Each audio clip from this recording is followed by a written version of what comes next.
Let's just ride out. Let's just ride out.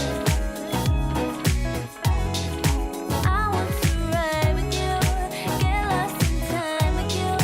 I'll be good to you. Oh yeah, let's just ride out.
Sun's out, your buns out, put my guns out. Sun's out, your buns out, put my guns out. Sun's out, your buns out, put my guns out. Sun's out, your buns out, put my guns out. Sun's out, your buns out, put my guns out. Sun's out, your buns out, put my guns out. Sun's out, your buns out, put my guns out. Sun's out, your buns out, put my guns out.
missing you all over.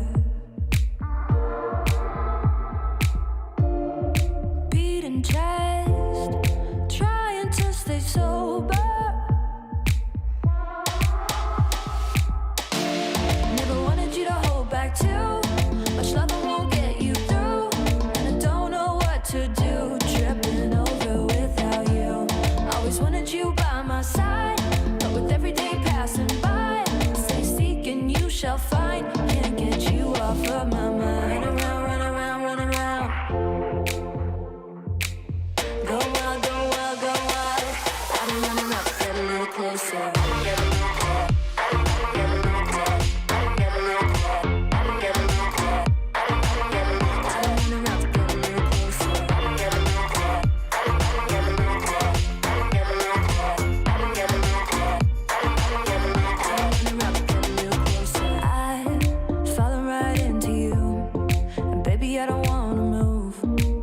Don't wanna move.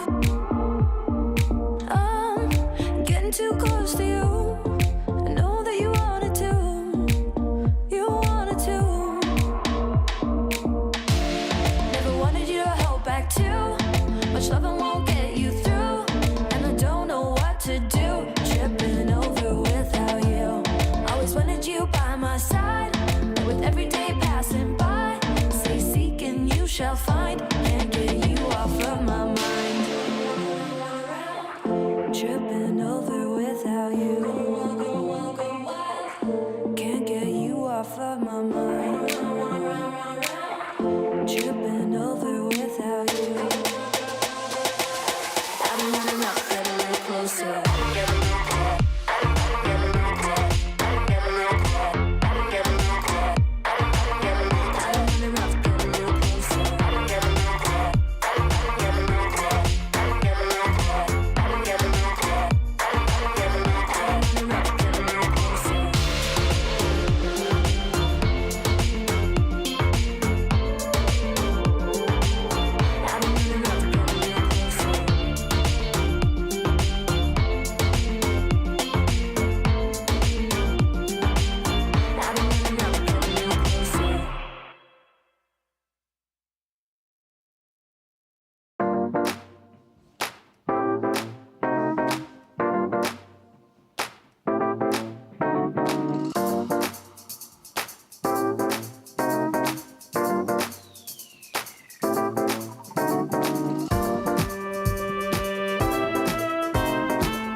Mr. Knox, take a seat. Tell me what's going on.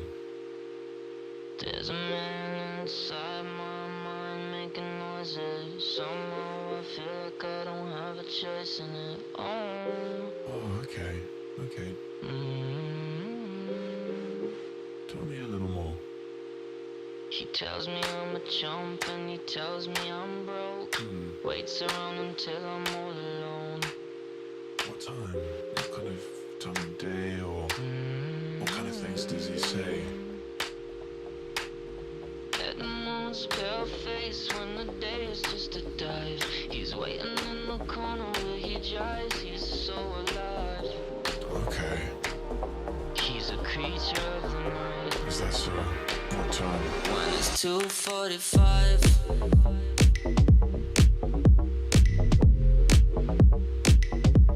It's 2:45. Yeah. It's 2:45.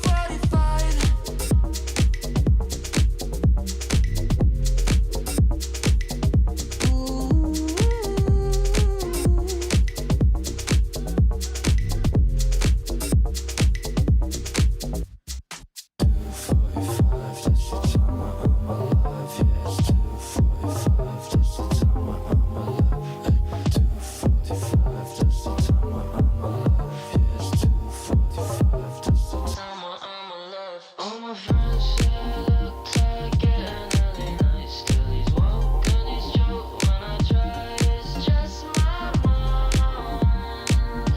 Oh, what's the time?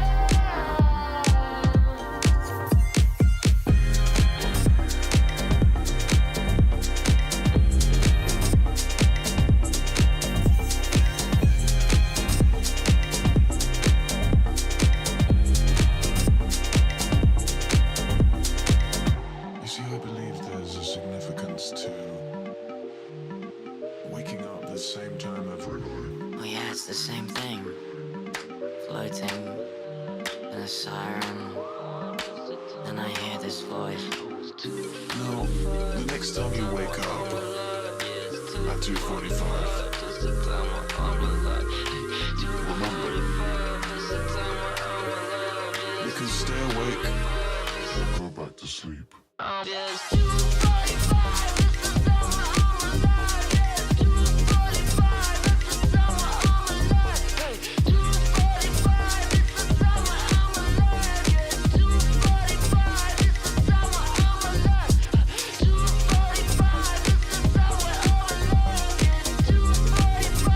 It's the summer I'm alive. Hey, 2:45. It's the summer I'm alive. Yeah, 2:45. This the summer I'm alive.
Welcome back, everyone, for another day of Game Changers Rising. In the morning, we already had a banger series with T1 against IG, and now for Game Changers, the stakes are even higher as we are still in the playoffs. And if you have been here yesterday, you already know that these teams are here to sacrifice it all. And once again, I'm Brixalis, I'm your host for the evening, accompanied by my knowledgeable and beautiful casters, Mile and Trouble Inc. How did we make the night after yesterday's series? No, tell them the truth. Tell them exactly what you told me. Okay, tell them the truth. I may or may not have fallen asleep like straight away And? when I went into bed, I slept like I was in a coma for at least 8 hours. And then I And? had a little bit of a recording today and then took another nap afterwards for another 2 hours. Oh. So yeah, I'm awake now, but it was a long road to get here. You know what? And we just cast that game, right? Like now it makes more sense because we had an interview with Lilith yesterday and she was like, you know what? I'm done. I just want to eat and sleep. And they played through that entire best of 5. I feel like it was just a lot of emotions behind that because it's like a do or die, right? Single elim, best of 5, reverse sweep. It comes down to a best of 1. Better team just gets it. It was so emotional. And for me, it was also just grabbing a doner, then going directly to sleep, waking up to Fantastic. watching the next League of Legends game, then doing interview and being right here back again. And that's the wonderful thing of this whole tournament, that it is gonna go on for a while. And because since a new of you are here, new to the tournament, I think we're gonna do a quick recap of the format for you again. Because 1 month ago, we started with 8 teams into our tournament. And here you can quickly see the qualifications. We had 3 teams coming in from the Equal Esports Cup. The best teams qualified. We also had 3 seeds coming in from the LEC with G2, Vitality, and SKA, and also coming in from the open qualifier of the tournament itself, Eternar and Zerin's Bloom. Then we had a very short group stage with 2 groups, and also there we already had to say goodbye to 2 teams. As you can see, unfortunately, we lost the Galleon's Pearl and Vitality Rising Bees. And after that, after the group stage, our 6 chosen teams going to face the playoffs. This format, as you can also see, is a single elimination bracket. So there, as Trouble already said, there are no safety nets, there are no second chances. And that also means that we had to say goodbye to another team. So it's not just the Galleons and Vitality that we lost so far, because we had to say goodbye to Zerin's Bloom too, which is very, very sad because they really fought hard yesterday in order to try to make it further. I mean, there is a second chance, at least for Eterna and G2, right? When the winner goes straight to the finals and the loser will have to play the winner of the 2 teams that will progress from this best of as well. So there is one little double elim only for the upper bracket. The 2 teams that we're going to have today are going to face elimination or progress after the best of 5, same as that we had yesterday. We're watching right now Solari versus Zerin's Bloom. What a best of 5. It was actually, I wasn't expecting to see the reverse sweep coming in. Like walking into this, Zerin's Bloom were clearly the underdogs. They took it 2-0 up, and then I was very surprised that Solari got it back together so quickly and through Pivotless and Thorn, really stepping it up, getting that reverse sweep. Yeah, And this 100%. That shockwave, right? Like that lives rent-free in our heads. I just want to point it out because that was beautiful. And then, of course, yeah, we saw Zerons actually having a really good time in the first 2 games here. It looked a little wonky for a bit, but they were in the lead most of the time. It looked very convincing. Actually very surprised by how convincing they showed up, because they have always looked like a decent team, but never like they were actually a contender for the title. In these first 2 games, I was like, ooh, okay, we're talking Solari Academy. That is one of our finalists from Equal Esports Cup. But then, well, everything kind of turned around when Game 3 came in the mix, and Solari really went for the full-on content. Let's go for a full reverse sweep arc. Yeah, and we heard yesterday in the interview from Lilith that all she needed after that second game was like a hug, and Pivotless stepped up for the series, being for me also like ultimately the player that kind of turned the tides for Solari, because they just started playing more like we used to know them from the group stage, right, Trouble? Yeah, absolutely. I feel like particularly Pivotless, she did give me a lot of Baus vibes, especially with the champion pool and the playstyle. Not so much with the builds, we can work on that, but the playstyle was like really there. And honestly, I have to give a huge shout out to Thorn as well. I feel like particularly in the current meta, you sort of fall into the category where you have to sort of play bruisers and sort of facilitators for the team, like the in-between between a carry and like your Sejuanis and your Maokais, right? But she's on the completely other side of the spectrum, the Nafiris, the super aggro kind of champions, and sometimes it's really hard to work out, especially in the first 2 games. As we saw, they weren't as coordinated and didn't know exactly how to play through a carry jungler.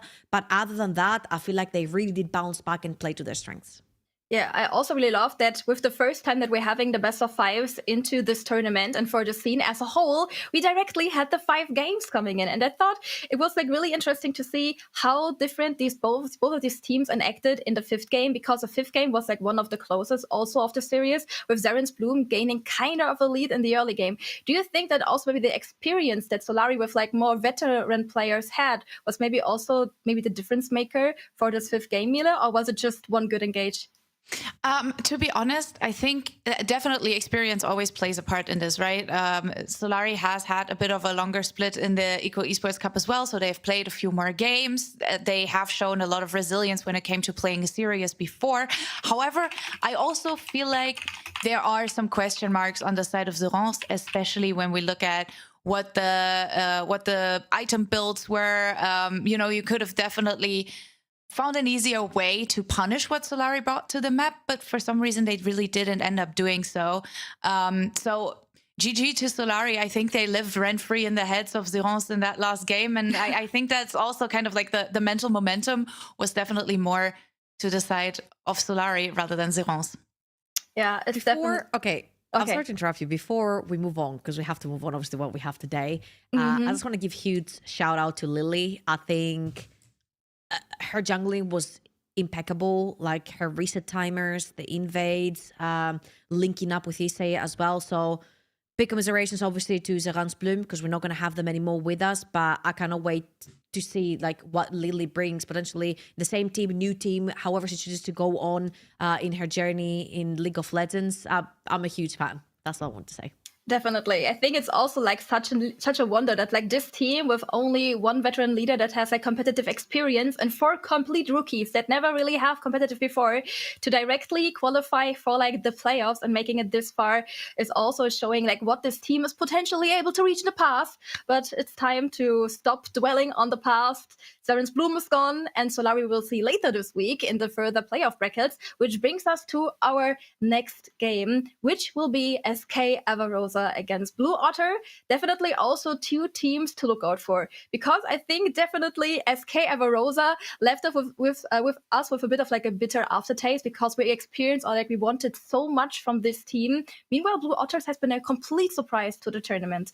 Which team are you maybe rooting for, Millie? Oof, I'm having a hard time really deciding here because, of course, being in the SK facility for all of Equal Esports Cup, getting to know the players a little bit better along the way, it's always different when you know players personally. But on the other hand, Blue Otter is a bunch of names that have been very famous in the past, have been playing for a long time.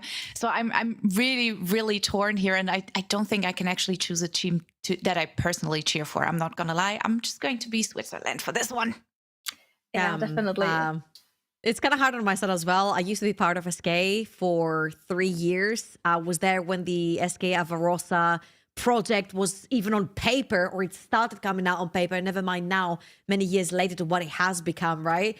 And I've met a bunch of players. So many players that are playing now in other teams have come from the SK Avarosa roster. Lysia coming back after going over to G2. We have Nenris. We have so many other different names that I can think of. Cultis as well, that is now playing on G2 Hell. So many names have moved from SK Avarosa. However, I have to say there's 4 names that know each other from 2019. I met them at Girl Gamer. It's Giddy, Kiana, Karina, and Tifa. They were actually all playing on the same team, and now Kiana has to face those 3 on the opposite side of the rift.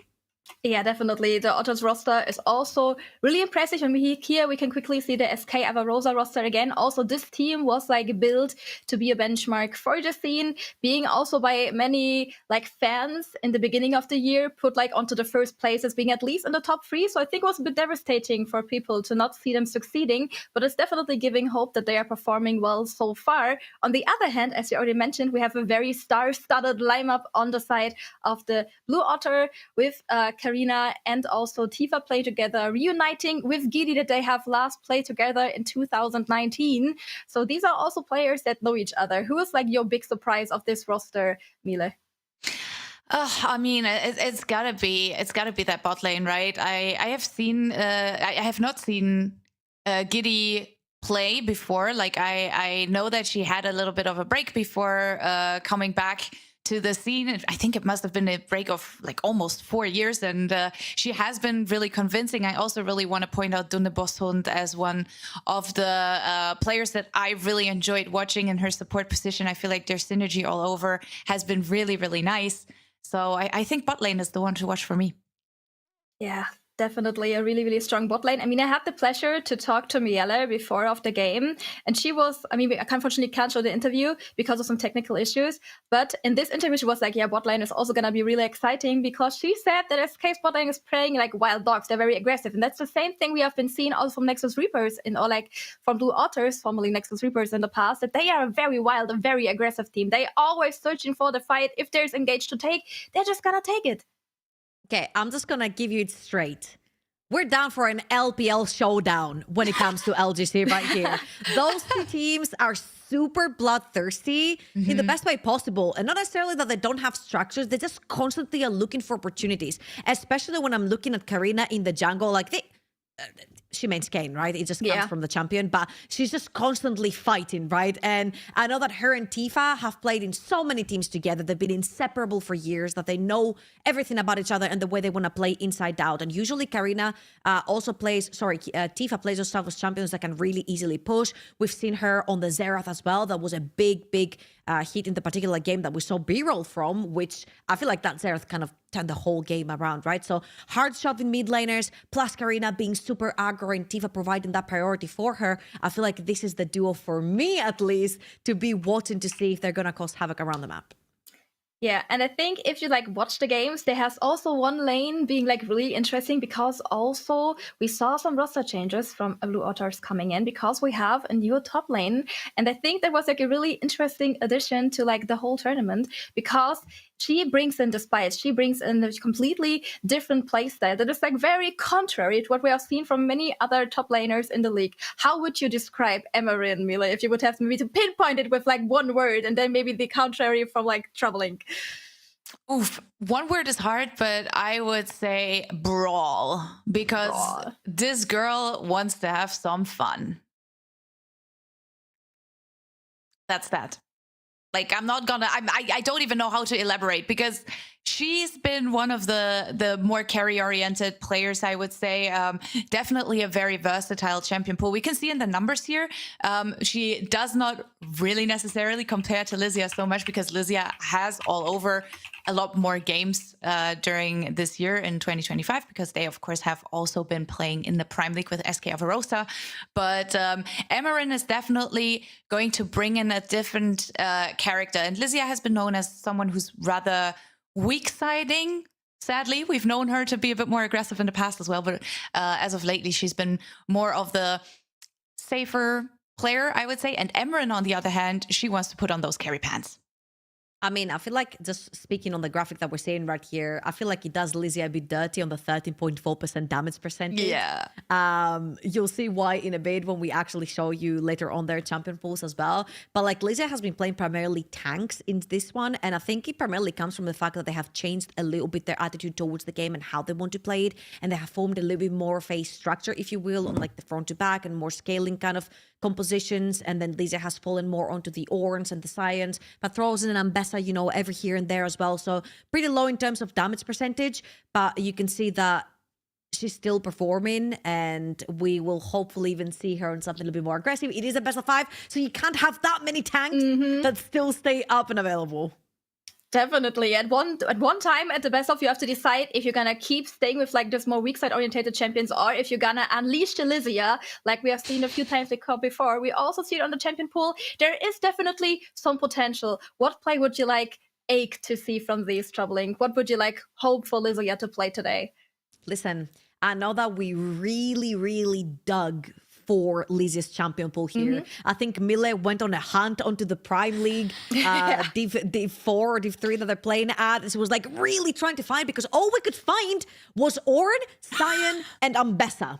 And it's just not representative of what Lysia can actually do on the Rift, okay? But when I met her like 2 or 3 years ago, she was an Urgot main. She was playing Aatrox. She was playing Renekton. She was super aggro. So I'm still looking forward to seeing that more aggro kind of top side of the map that that we can hopefully get through after all of those scaling champions are in the way. Because so far it's been a theme that teams kind of draft for scaling, at least for the early games when you can still have like a sort of structure with the champions remaining. Yeah, definitely. I mean, on the other hand, we're also seeing Emma's champion pool, and I think like one of her first debut games, because she also is like kind of a rookie. She got, I would say, discovered at a community tournament at the beginning of the year, and she just went into the league, picking the Riven, then swapping even like to the mid lane. What do you expect from Emma? Is she like even able to outperform or overperform today again for herself, Mila? I mean, I think if we can see her on something that's more comfortable to her specific champion pool, like the Riven, like the Fiora, I think she can definitely put on those carry pants and be an interesting factor for her team. Because I think if I look at Blue Otter as a whole, I think they have a lot of carry personalities. And sometimes maybe it's hard for them to choose who are we actually going to play around. And I think if you see Emran on something like the Riven, the Fiora, maybe even the Yone, I want them to give her some resources in order to make that happen. But I can imagine SK, of course, being very well prepared for that, because this is exactly what Emran is known for. So in my head, if you know a champion pool that well, you should be able to punish it.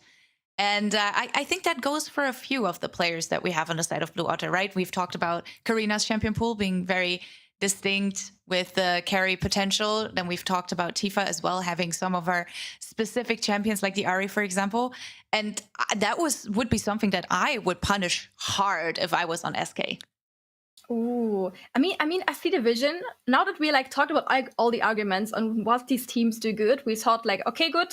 Team out, a power of friendship on the side of the Blue Otters. They're playing very bloody. SK wants to play a very teamfight orientated normally, wants to work around their carries.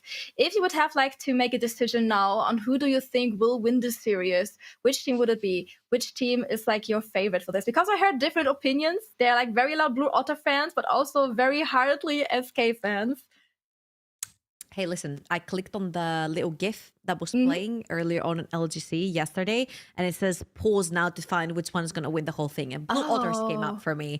So I can't really betray that. It's kind of like fate. So I'm going to go with Blue Otters, but I think it's going to be a 3-2 because I do believe in the bloodbath. I have watched a bunch of LPL series, and trust me, when both teams are bloodthirsty, that thing goes straight to 5. Oh, we love that. We love that. It's like very spicy. I mean, yesterday Mila already like kind of showed her true colors, nearly sacrificing Pivotless and Clef. How are you gonna vote today? Who are you feeling? Okay, first of all, I just hope for SK's sake that Kani is not co-streaming. Oh yeah, somebody check that, because the Kani curse is real, and if you know, you know. No kidding. I think if SK have a great day and if they actually get to play their game, they are strong contenders here. I talked to Sheena today, a jungler for G2 Hell, and she was very set on it being a 3-0 for SK Avarosa. So SK believers, here we go, okay? I just believe. Also, maybe as a quick mention, I talked to Miela and she was like very confident in SK today too, because she thinks, or like in general, she has a very good feeling coming to the tournament because Trash just brings in like the motherly energy that this team needed, maybe being the leader that this team needed to in order to succeed. So I'm definitely also hoping that a few of the buns on the side of Blue Otter are going into the jungle, which is directly happening with her Ivan being taken out. There's an Ahri open. Ooh, that's true. There's Ahri open. And way too. There's a Jarvan open as well. I feel like Jarvan's probably the most broken champion in terms of jungle in this particular patch. But also, if they do want to prioritize Miela right here, that's a really good choice. Now, of course, the Orianna Jarvan combo is open. Karina did pick this last time in the best of one. Whenever there's Jarvan available, it kind of fits her playstyle as well. You can go a lot more psycho with champions like Jarvan and actually not get punished for it. Yeah, I can definitely see them picking up something like the Jarvan or something like even Nafiri in the likes of that. But of course, if Ahri is open, you gotta pick Ahri because that's the Tifa pick. It would be weird for them not to do it. I also felt like Apollonia does not necessarily want to pick that away either. So I think this is something SK have specifically prepared for, because otherwise it would be just weird that we know it and they don't, right? So I like this, but I would expect them to pick a jungler here in first rotation too.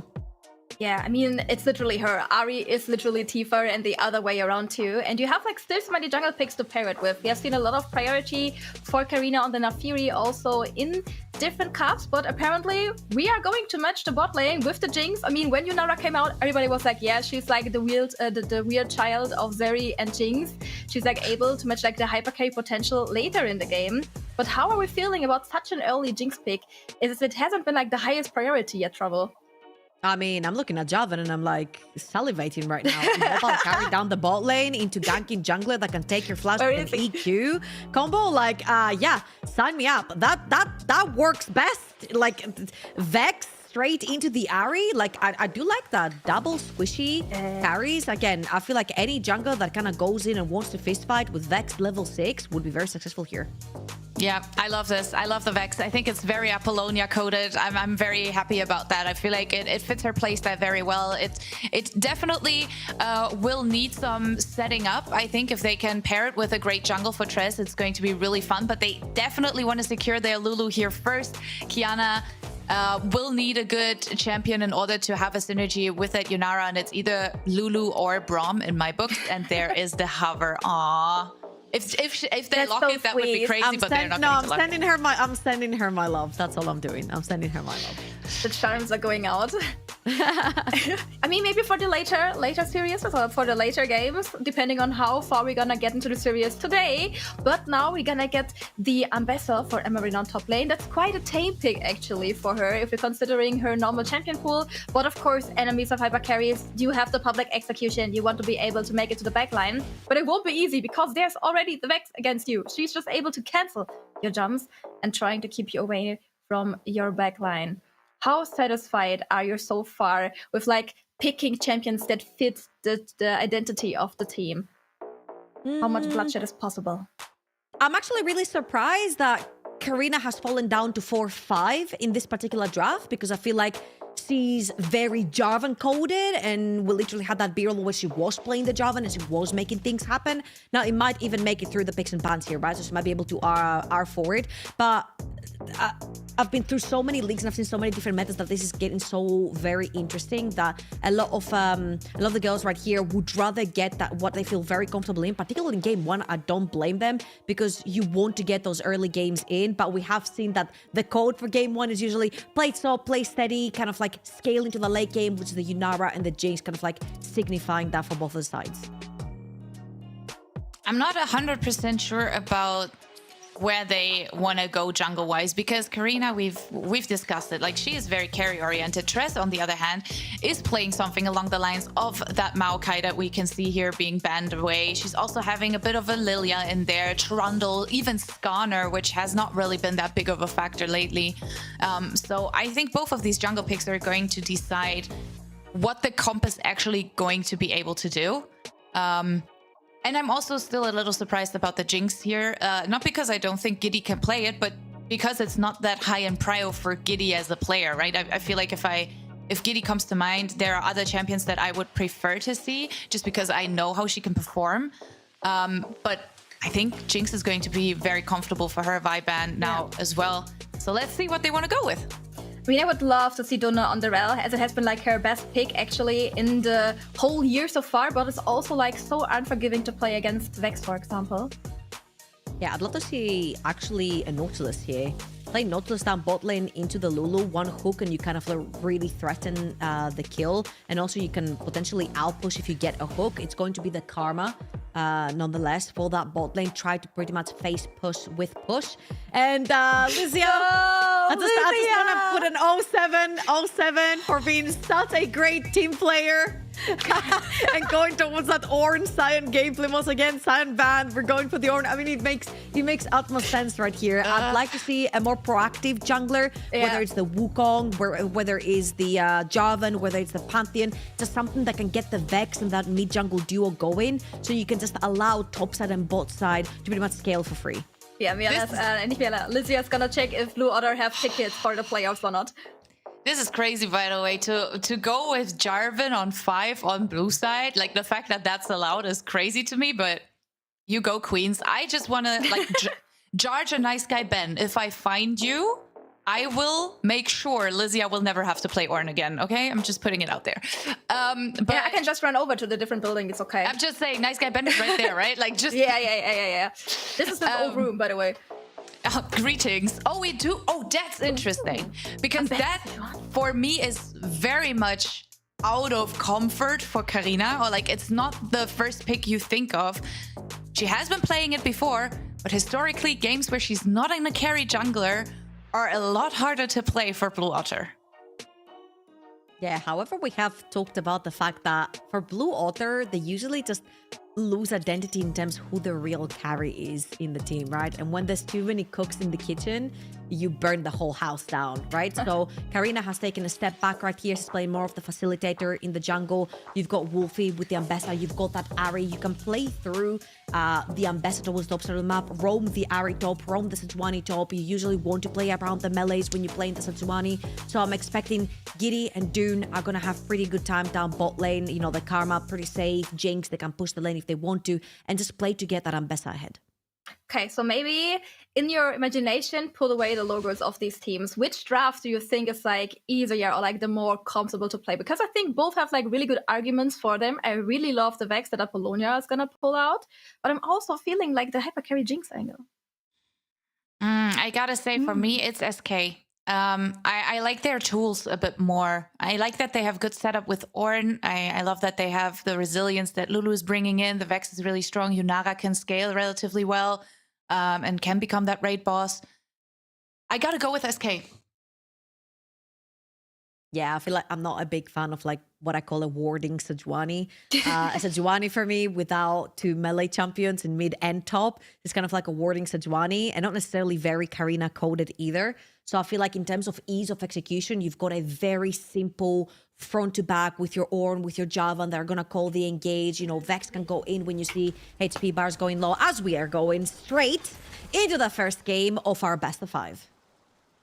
Ooh, I'm hyped. And we can see a Blue Otter special right here. They do enjoy stacking up a little bit in that bot lane, going for a little bit of early shenanigans. Let's see if Miela is prepared for that, because right now she has absolutely no idea. She does have the Angry Bee ready, but is she ready to also flash over the wall? Yes, she is. Oof. Awesome. I mean, that's good for Blue Otter. They get the flash. What else do you want? That's really scary, actually. Yunara with no flash in a lane where you're gonna get absolutely shoved underneath your tower. I feel like Karina would definitely have to keep an eye out for a potential bot lane gank. Now the problem is that this Javan champion, what can't he do? He's very fast in terms of clearing the jungle. This is why he's so good at also ganking. Not only does he have the setup, but also he doesn't necessarily fall majorly behind in terms of the clear, right? Because he is so fast. So we'll see if Tracer right here can actually keep up and get to the bot side. As you can see, both junglers are heading towards that bot side of the map. And I feel like Mila might have the work cut out for her in terms of like maybe facing Sejuani if the double stack wave reaches the tower. Yeah, the thing is, though, if you know Miela and Kiana, you know that they usually don't really care. They really want to brawl. They really want to fight. And that's also something that they have been working on to maybe take a step back every now and then. Miela was really excited to play with Kiana when she first came in this year. We can see a few summoners being used there as well, with the heal coming through from Duneboshund in order to keep Giddy safe. And I still feel that... Okay, 07 in chat, please, Whoops. because... Whoops. Ooh. Someone fat-fingered right there. Yep. That's not very good, because let me tell you what, man. Jarvan saw that as well. Yep. Not only the bot lane saw that, Jarvan saw that as well. And he has one of the easiest kits to just walk up on you, EQ, you have no flash. The Jarvan has flash. You can even flash the EQ as well. So I think it is going to have to be very, very careful now. They're going to have to walk up. She just wanted to even out the playing field. You know, she was like, you flash, I flash, we're cool. It's fair. Whichever jungler makes it down bot lane first wins. But again, look at the clear speed. Javan already on his 5th camp. Sejuani just about starting the 4th one right here. It's not even a question that Javan is actually going to make it down the bot side of the map first. Yeah. Let's see. Let's see. Ooh, man. I know what that feels like, though. Like, playing with long nails, the amount of times I've pressed 2 keys at the same time and did an awkward flash and everyone was flaming me. Like, you don't know how hard it is to play with long nails. Like, it's a challenge. But I think Giddy should be I don't think necessarily that's an issue. No, it is an issue, but sure. Ooh, okay, we're getting some action here on the spot lane as we can see a root coming through on Miela and Kiana, so both of them have to be a little bit careful. Again, no flash on Miela as Kiana has to pull the heal, makes it out alive. But that is some decent damage. Both Tress and Karina in the area, though. Let's see if they want to go for more. I feel like Trez right here has the chance to even double scuttle if she wants to, depending on how Apollonia treats the lane right here. She does have the fear available, so she's going to get it onto Tifa. Very close to the flag and drag. Well, let's see. Karina has to be a little bit careful. Second drag coming through.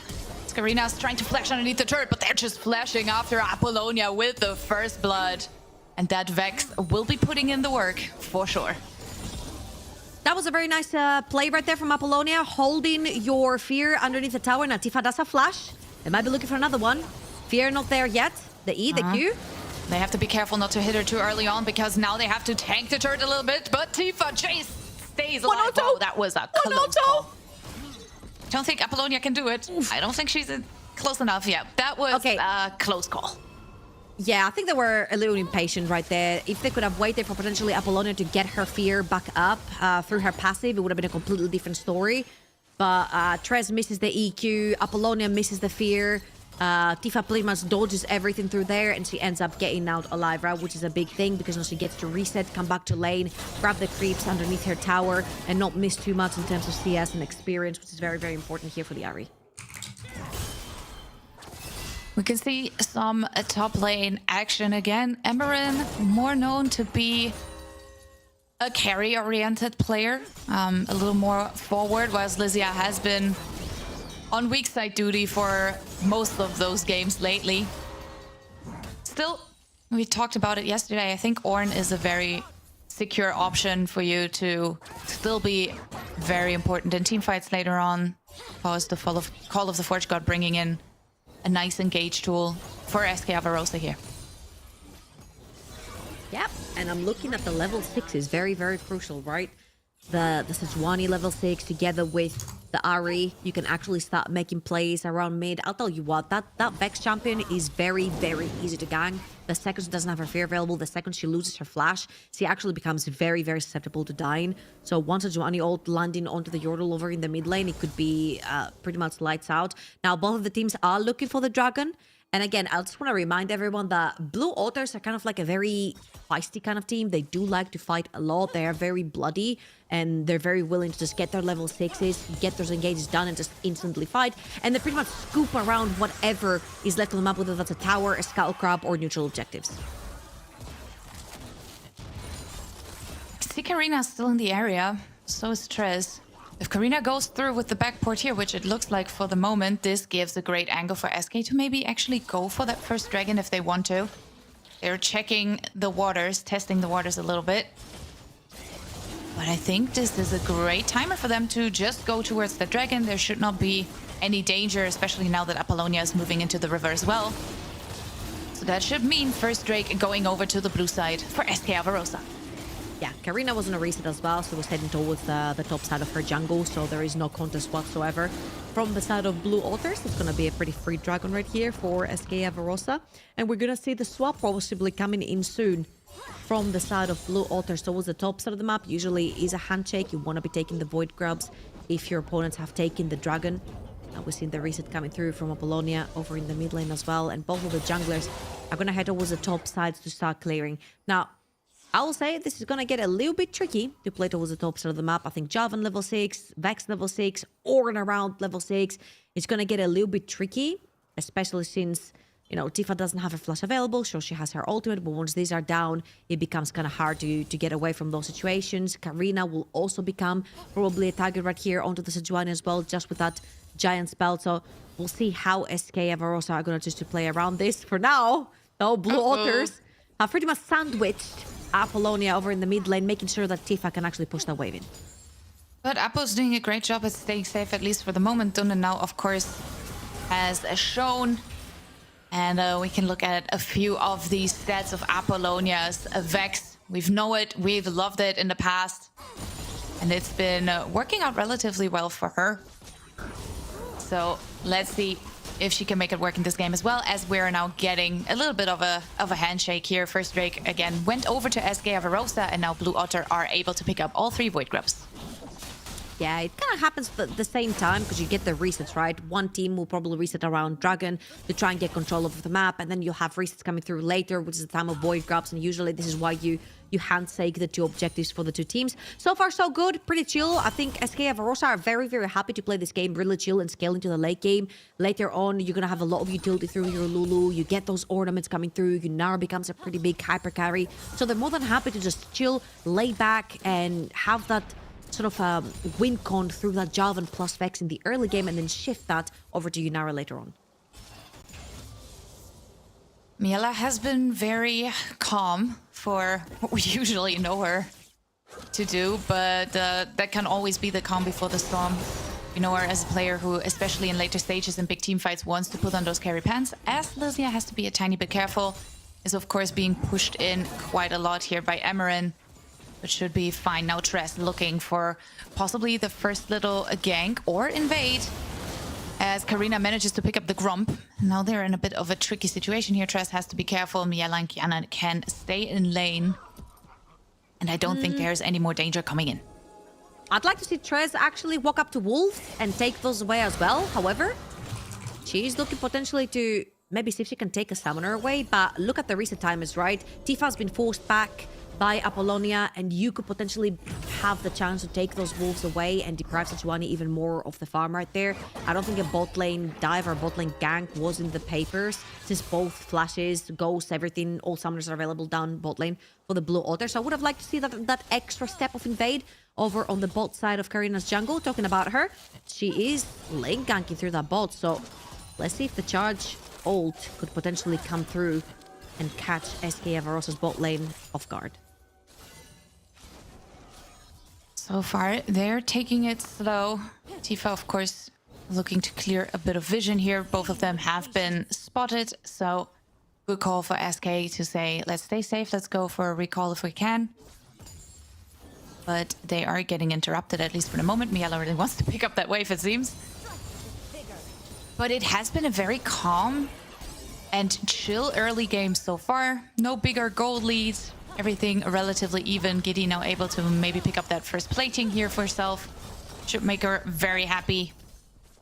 And I think we may have another bigger fight coming up in a minute when we do get the Drake. So let's see what happens then.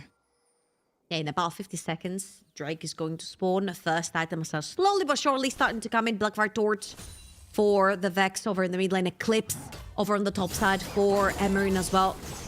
Pretty big hit. Standard Sky for Javan. So Infinity, sorry, not Infinity, it's Blade of the Ruined King. We're looking for that big spike on Miela onto the Yunara, the first item for the carries to come through.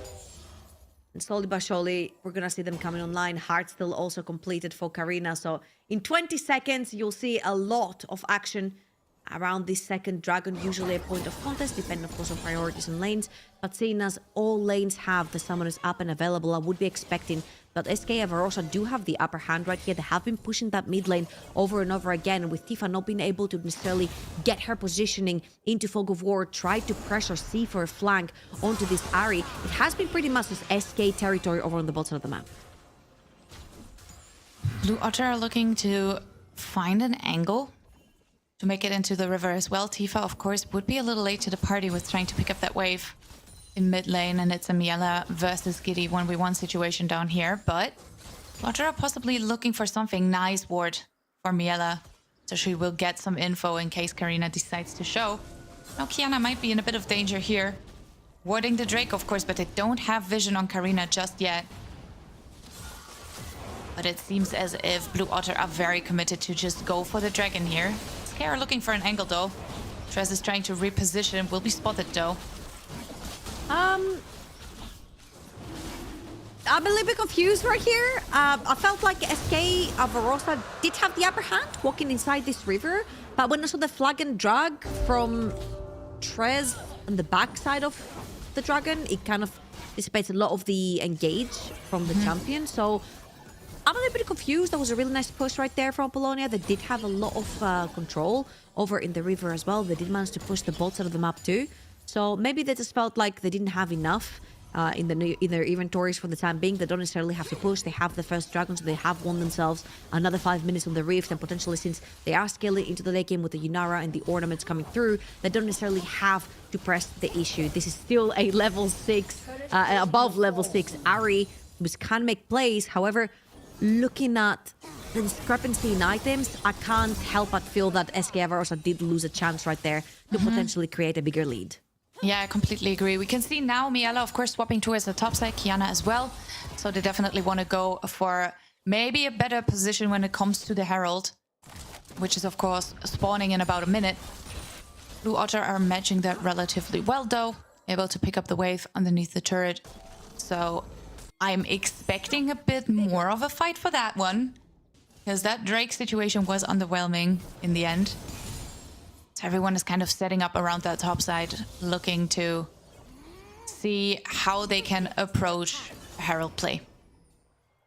I mean, my eyes are on Tifa right now. I'm looking for Malignance onto this Ahri. Surely you want to show up when everybody's got their first items locked in, with at least an item on the Ahri. Is the kind of assassin in the team, the one that's going to be looking for those opportunities, together with the Sejuani ultimate coming through from Karina. So definitely Tifa trying to push out the waves, trying to get that first item from the top side. Talking about top side.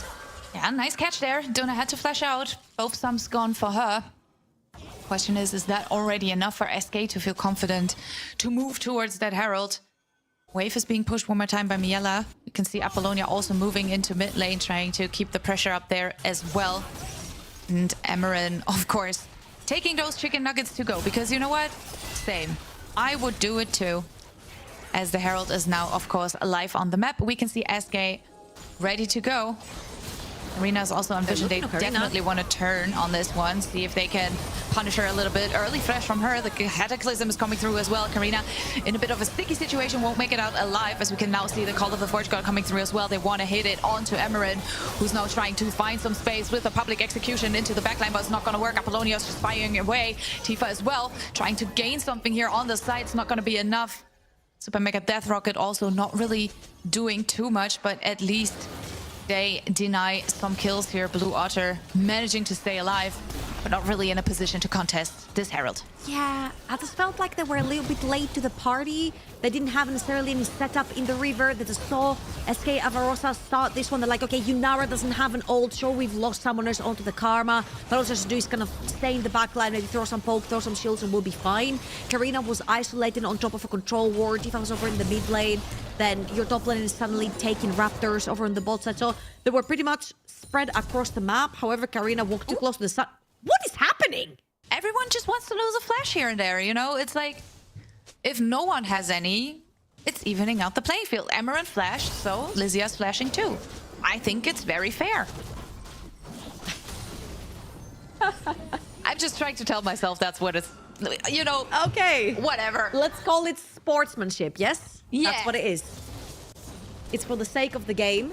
However, I will say, I'm not gonna argue that a flash is very important. However, on Ornn, it's not as important as it would be on other champions. So let's leave it at that. Loss is mitigated, let's say, as Karina is heading towards that bot side of the map. Again, very close to her second item as well. Looking for potentially an opportunity onto that bot lane of SK Avarosa, who have been playing pretty defensively overall. They have been scooping up whatever wave that Giddy has been pushing under that bot lane tower, and I feel like Blue Otters right here, they want to actually take a hit on that top lane tier 1, sorry, bot lane tier 1.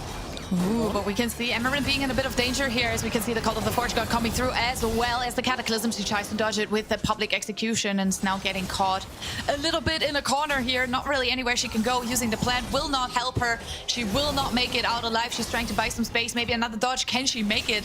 Is the question. She's finding another out. shield. I mean, that's Ambassador. Why did I expect her to die in the first place? That's just bad cast by me. I'm sorry. I should have known better. That was really nice ult buffer right there on the Ornn ult to evade the knock-up. The knock-ups are the only thing that you can't really use tenacity for. You can't really reduce the amount of time that you're knocked up for. And during all this time, Amarin bought so much time over on the top side of the map that Tress had to spend up there to try and get the kill. That now Blue Otter pushed that bot lane tower, take the second dragon of the game, and slowly but surely they're putting themselves in the lead. The Rift is going to be put over in the mid lane, which is going to equalize the the towers 1-for-1. You have to be a bit careful. Tifa there using her Spirit Rush quite aggressively, I would say, as Apollonia is now in a little bit of danger from Emerin here. They're trying to find Kiana on the side, now turning away. Nice charm connects, and therefore the kill for Tifa is perfect. That's the first kill for Blue Otter here, and only the third kill overall, and we're a minute 19. So that's a little uncharacteristic. And very importantly, it is on Tifa as well, right? You need kills onto this Ahri. I feel like Tifa has been falling slightly behind in terms of the matchup over in the mid lane. However, in my opinion and my experience, an Ahri is a little bit more useful late game because it can really cause chaos in the backline than a Vex. A Vex, the second a lot of the targets start getting tankier, it becomes so much more difficult for a Vex to actually have a lot of value, even considering her diving onto the backline, right? You've got the Moonstone now onto the Karma, you've got the heal, you've got the Ahri, you've got the extra shields, you've got Summoners coming through from the Jinx. Ahri's really hard to pin with the Vex R as well, so I feel like Apollonia, the later the game goes, yes, SKA wanted to get there, but it will give Apollonia a much harder time. I feel like Apollonia and Trez are the two bridges for SKA Avarosa to get to that late game. And there's a lot of pressure there for SK as well. Their year so far has been a bit of a disaster. I'm not going to lie. Prime League did not go well. Equal Esports Cup was a disappointment too, with them not even making it to playoffs. So this is actually really important for them to show that they are still able to compete on the highest level in the female non-binary scene. As Kiana and Apollonia are now in a little bit of danger, but Emerin missing the public execution is actually crucial for them to manage to stay alive. As Stress is now moving in again with the Cataclysm, but it will not really find the damage that they need. Miela is now getting caught out on the side, but the Call of the Forge God coming through. Here is the brawl that we wished for, but no one is actually going down. Atakan, of course, in the mix as well, trying to do some damage on the side. Everyone has to reposition. Tifa's now joining the fight with the Spirit Rush, going forward aggressively. Charm coming through. They are trying to find Lysia. She has to dash away. Manages to stay alive, just barely. And no one can really find anything in this team fight. It's not enough on either side to find the kills. Hands up! No one takes the Atakan right here. Way too many ultimates have been burned. Both teams are sort of limping around. And I feel like, Apollonia playing it forward. They're looking for something more as Trez is stepping in. Lysia finds a kill against Luna Boston. Now the question is, can they find some more as Trez ends up going down as a 1-for-1 trade? But the health bars are looking a bit better here for Blue Otter, with the entirety of SK not having even half of their health bars left. They are going for the retreat. Yeah, I feel like they were looking to see if they can get 1 or 2 kills. Then maybe you can consider starting Atakan. But again, a lot of the ultimates were burned early on. A lot of the summoners were burned early on. So both of the teams sort of like limping back and forth, not having a lot of their engaged tools sort of in hand for this particular fight after they've spent all their ults. But now, for SK Avarosa, Ornn items are starting to come through. Ornn, of course, gets served first. Blue Otters with about 1,000 gold lead. Again, that 1,000 gold lead doesn't necessarily mean too much because it's usually spread across the map. And as you can see, majority of the lead is sitting onto this Ambessa and the Jinx, which kind of gives them like almost a pickaxe extra in terms of damage more, in terms of stats and items. So we'll see if Blue Otters can actually use that slight raw power that they have, at least for the next objective coming up, which is going to be either the Atakan up top side of the map, or in 1 minute, we do have that Dragon up and available. And with having Ahri in your team, having an extra Infernal Soul in your sleeve is definitely going to help diving into the backline. Let's see if they can make it work.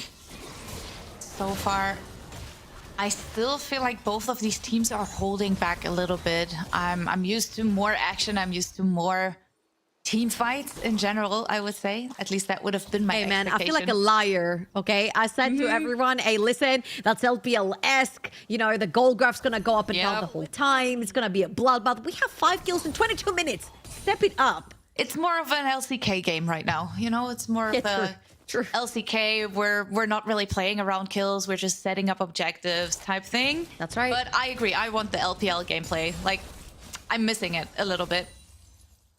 But let's see if SK can find a way to maybe go for a fight on their terms. So you can see Blue Otter already in the area, everyone preparing for this next raid coming up. Yeah, it's very, very important. Again, Infernal Dragon, you've got so many good champions that can actually use that. The Vex, the Arias, Tifa is looking on the ramp. Oh, they're going in. Nice public execution immediately hitting the backline. Apollonia already dropped extremely low. They find the kill here. Moving further forward. Blue Otter are at a numbers advantage. Lizia getting charmed on the side. Has to flash away. Now it's Kiana and Miela who could be the next target here. Miela, though, able to stay relatively healthy. And she can manage to stay alive, but it's not going to be enough. There is no way SKA can contest this Drake. That small ward at the end of that ramp is what gave Tifa the vision to get that huge charm onto Apollonia. You walk the ramp, you get in the trap. That's literally every single time I've said it. You don't have vision, you cannot be walking on the ramp, especially when it comes to carries. If you get caught, you're pretty much dead right there. Without a flash, Apollonia on that Vex ends up going down super squishy. Again, I told you that this champion, no flash, gets extremely scary if you get caught by any sort of ability, and it got showcased right there perfectly by Blue Otters. And I love the fact that they were so decisive. Tifa gets that first taunt, that first charm, and Emerin instantly R's into the backline. Now that's a 3,000 gold lead for Blue Altar right here. That's a good spike for them. And SK are definitely struggling with finding their identity in this game, I fear. Not really as coordinated as you would want them to be, especially with this draft that we did very much like when we were looking at it in the first place. But we might get another few calm minutes because I don't expect either team to go for that Baron right as it spawns. I think that would be a little ballsy. I'm seeing it. I'm seeing the Medjais. I'm seeing the Medjais. Now that's spicy, you know? She's not died once. 3-0-1. She was pushed in laning phase. She was pushed underneath the towers. She almost died to the Jarvan plus Vex diving her. And now it's a 3-0-1. She's caught up in CS. It's 10 CS up, 1,000 gold, 7 stacks onto the Medjais. And it's gonna be one heck of a scary Ari. You're missing your flash. You better be looking for Tifa's Ari right here, which is her main champion and what she is known for in the league scene, as well as SKA Varosa are looking around the Atakan, establishing some vision potentially, making sure that Apollonia potentially has that vision to press that R, get inside the backline. Tresh following up on that together with Lizia. But we'll see if they want to play more of a structured front-to-back kind of situation here. You're definitely looking for something, as Kiana is going for a bit of a tempo heal there, I would suppose, in order to make it out alive. Getting out that mid-wave, of course, also a good call. Again, Baron not really of interest. At least not necessarily, as we can see. Tress is not going to see much of her own jungle anymore, because Blue Otter, they feel extremely confident and extremely safe so far. That's right. And we do have a bit of time until the next objective. Unless they want to play around that Atakan. Now, undefended tower mid. Blue Water are definitely going to take this. Another tower going over to the red side right here. They're going to use that chance that they've shoved in that mid lane wave. As SKA Varosa are defending this to put down some vision around the Atakan as well. You see Tifa all the way on the top side. Pushed out that wave. Press B going towards those resets. And again, they're playing around that area. They're playing around the Atakan, but we all know how scary the Atakan can get. Hold on a minute. They're starting the Baron. This is warded. They haven't checked. I'm not sure this is a great idea. Karina and Dunne are in the tri-bush, so they could go in at any point possible. Emerin also does have the TP available. Not on vision right now, and I think SK are thinking they can get away with this, but I'm not sure it's actually going to happen, as Karina's now going in. Beautiful Glacier Prison lands right there, and they are following it up right away. Lizia with the Call of the Forge God trying to buy some space as Tifa's going further forward with the Spirit Rush. Now the beautiful public execution again, but Emerin might be left alone here as Apollonia's trying to buy some time for the rest of her team. It's not going to be enough. She has to go golden. Emerin Will end up going down anyways, as Tress is staying alive by just a hair-thin health bar. That was a crazy play right there. Wait, what? Elmar gets taken away! And they're gonna start the Atakan! This is a disaster for SKA Varosa! Not only does Blue Otter take the Baron, they'll take the kill. Apollonia is dead for another 25 seconds. Yes, she does have that teleport, but she won't be there in time. And the rest of SKA Varosa have to go back to resets because of blinking bars. Particularly Tress the jungle. That's when you saw Emerin dive really deep. You kill the jungler right here, there's no chance for a smite fight.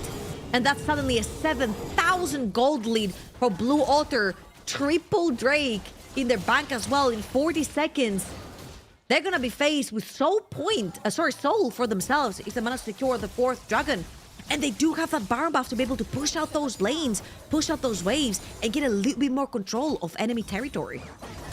Oh man, this game is slowly drifting away for SKA Avarosa. Yes, they might be able to pick up this bot lane turret here, taking home a bit of an objective bounty as well, which of course helps them to even out that gold lead that Blue Otter have accumulated for themselves. But across the board, they seem to be losing. I understand that at some point you want to go for a ballsy call, you want to go for that 50-50, and if it works, it can be game-changing.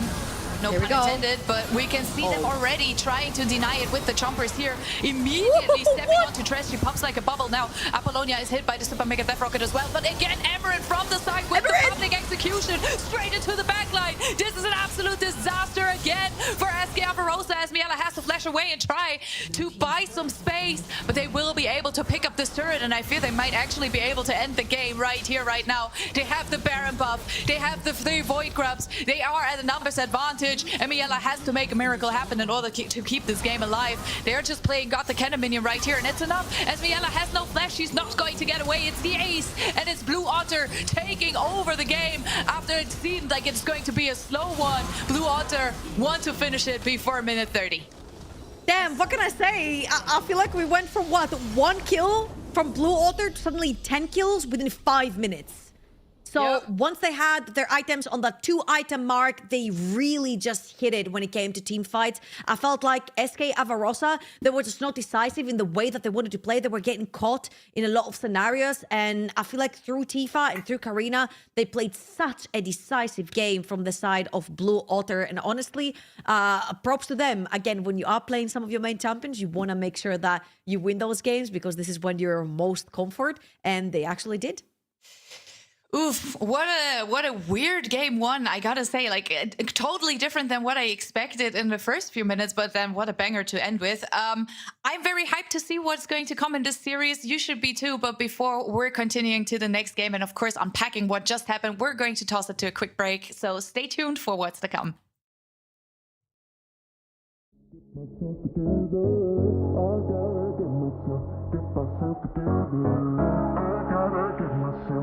Myself together. I gotta get myself together.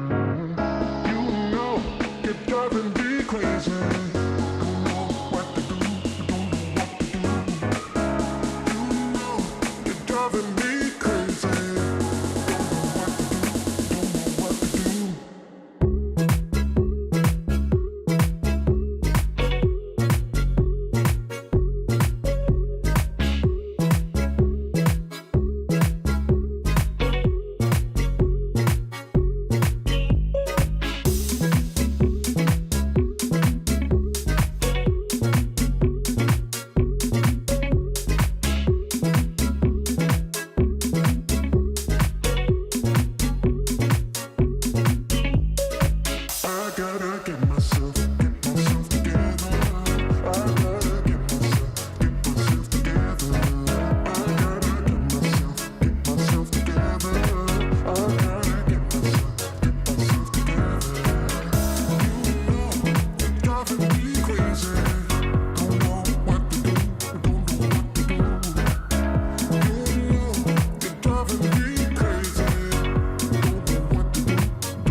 Mr. Knox, take a seat. Tell me what's going on.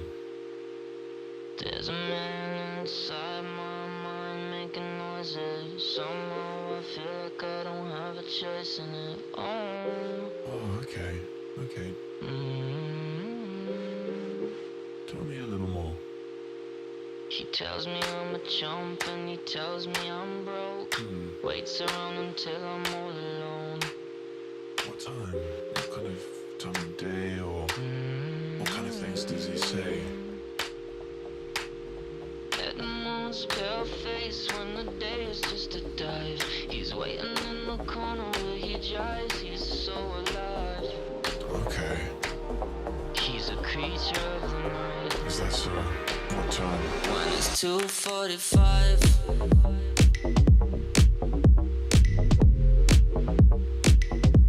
It's 2:45.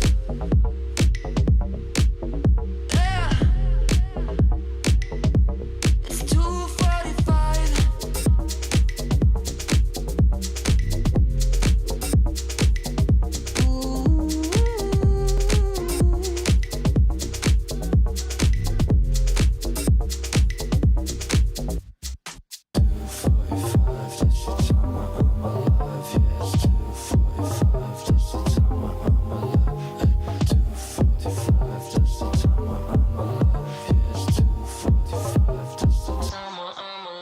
All my friends say I look tired, getting early nights. Still he's woke and he's choked when I try. It's just my mind.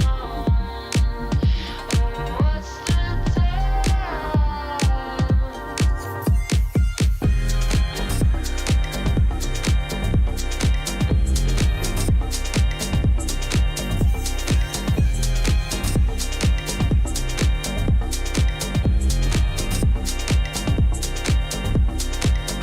You see, I believe there's a significance to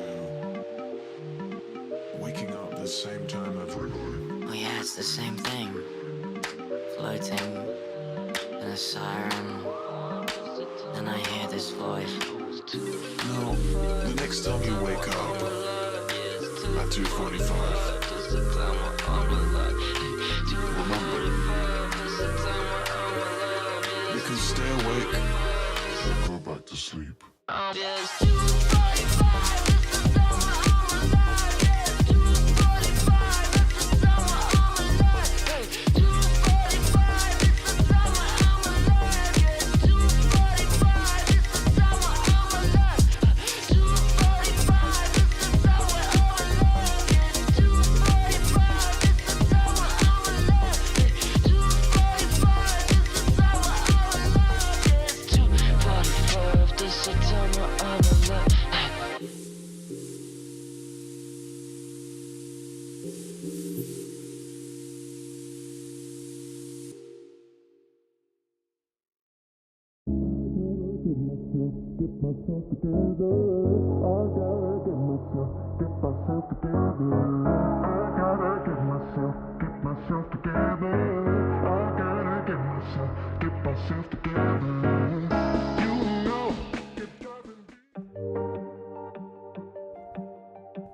We are back after an amazing first game of the series of SKA Varosa against Blue Otter. And I mean, I got promised bloodshed. I got promised super aggressive early game, and in the end, Blue Otter completely mopped the floor with SKA Varosa. What happened there, Trouble?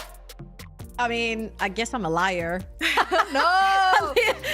I literally watched like all three of the games in the group stage. I'm like, those girls go, you know, like they see a different color HP bar and they just go at it, you know, like on site. It just wasn't the case. And I'm actually really surprised to see that, because usually when you have a champion that like really likes to spike on that level 6 and create opportunities, you kind of want to go for it. But Tifa played it so slow and steady. She actually played through the summoner spells that were accidentally blown sometimes here and there in this particular game 1, and I feel like once they started getting going, then they just constantly kept pressuring that point where they just kept engaging on champions that did not have their summoners available, and that was like a fantastic game. Yeah, we've seen so many good fights from them because the game was kind of going very slowly, not many kills happening until it completely exploded around the 20 minutes. Yeah, 100%. And I gotta say, for me, the difference maker had to be Emerin. I mean, the chat said it too. Those Ambessa ultimates hitting straight into the backline at some points were hurting like hell. This was one of the first ones in that mid lane try. And then, of course, this Baron call, a little bit of a question mark for us, right? Because there is a ward, so Blue Otter have all the information they need. They have all the time they need as well in order to set up for a possible steal and team fight. And we can see Karina really taking the time before moving in with that beautiful Glacial Prison. And then again, look at the TP coming in. It's another TP flank from Emerin here. She's taking her mighty time, moving in, and then finding a public execution, perfect execution rather, as well into the backline. So really, really nicely played by Blue Otter, and those were the deciding team fights, if you ask me. This was the point where the game completely fell apart. The gold lead spiraled out of control, and then it really only needed one more fight to find the ace, clean up the entire game, and then bring it to an end. Yeah, and Emerin just entertained 4 people at like this team fight. What an amazing performance from her. Oh. Wow. I'm just looking at Serve, just looking at the damage meters, and I'm like, wow, 24.6k onto this Ambessa. And I'm gonna tell you right now, those numbers look very short because they weren't necessarily fighting that much. But again, when Blue Otter started fighting for those 5 minutes from the Baron to the Atakan to the Dragon and game end, that was like, what, a span of 5, maybe 6 minutes tops between those. This is where they actually had that window to fight. This is where that 25k came from, and this is why you don't necessarily see a lot of damage done from either side, because the game just ended. It started quickly and then it ended quickly. Yeah, and I think like the most heartbreaking thing is that all of these team fights that in the end just brought SKA Barossa down was fights that they started themselves. They started the Baron. They also wanted to contest this Atakan and just got taken over by Blue Otter. So I'm definitely very scared a bit for SKA Barossa, for them to fall back into the same position that they have been nearly in for the whole year, being not confident enough to follow their own game plan. But we actually have a little announcement to make for the next game, and I know that Mila is very excited about because it's one of her favorite players. So tell us, Mila, what is happening? What is the big surprise? So look, I know we've all been raving about Emerin, and huge shout out to Emerin, we love her too, but we're actually getting Wolfie G in Game Changers, and I'm so happy because Wolfie, of course, is one of the players that has been in the scene for a while, and she has been moved to the substitute position for SKA Barossa. She used to be on SKA Barossa, but she was now, of course, the Nexus Reapers, has been moved to the substitute position due to health reasons, but I think she's been feeling herself a little too much in her chat, so she's now going to show off what she can do on the map as well. And there are some picks that could potentially come to play here, so I'm actually very excited. Yeah, same. Okay, They're can like you spill the beans? the beans. Can Oh you yeah. spill the beans for anyone watching? Well, I mean, I thought we might just wait and see, but there is a Kennen in the mix. There is an Urgot in the mix. There is a Mundo in the mix. She has been one of the few players playing Pantheon last year as well. She's been playing some Sejuani on top lane. So I think there is a versatile champion pool coming in here as well. And that's something that she has in common with Emerin, of course. But let's see how SK adapt to this, because on the one hand, it's a different player coming in mid-series, but at the same time, it's a player that SK specifically knows very well. Yeah, definitely, because she has been on the team and she's also been like so long into the scene. Like for the first iterations of EEC, for example, she was already there. She was already one of the starting top laners, and she just definitely deserves to have her shot here at the Game Changers. And so we're in to the second draft of the evening. And because she's so long been in the scene, Lysia probably also knows every nooks and crannies of G Wolfie's champion pool. So I'm really hoping that we maybe now wake up the giant that Lysia is. Here's the funny part. Lysia was in the team. When she moved on to G2, Wolfie G took her spot, and now Wolfie G gone from SKA Barossa, Lysia back on top of that spot. So it's like the swap of the swap of the swap of the swap. It's kind of like a full circle coming around. So each and every one of them has replaced each other at least once. That's where I'm trying to get to. So definitely know each other. And also, of course, Wolfie playing against one of her previous teams. You know, Kiana also playing against 3 of her old teammates from 2019. Like, there's way too much juice in this best of 5. Let's see if there's juice in this draft as well, because I want some. I want the cannon. Yeah, I agree. I think the cannon would be the greatest surprise we could get, or like the greatest pick we could get from Wolfie here. I think she would feel very comfortable and confident on that one. But at the same time, I'm not sure it's the right choice if you put in yet another carry. Like sometimes what you see Blue Otter struggle with is figuring out what carry to play around, like who is going to take the lead. And you have Karina who likes to carry.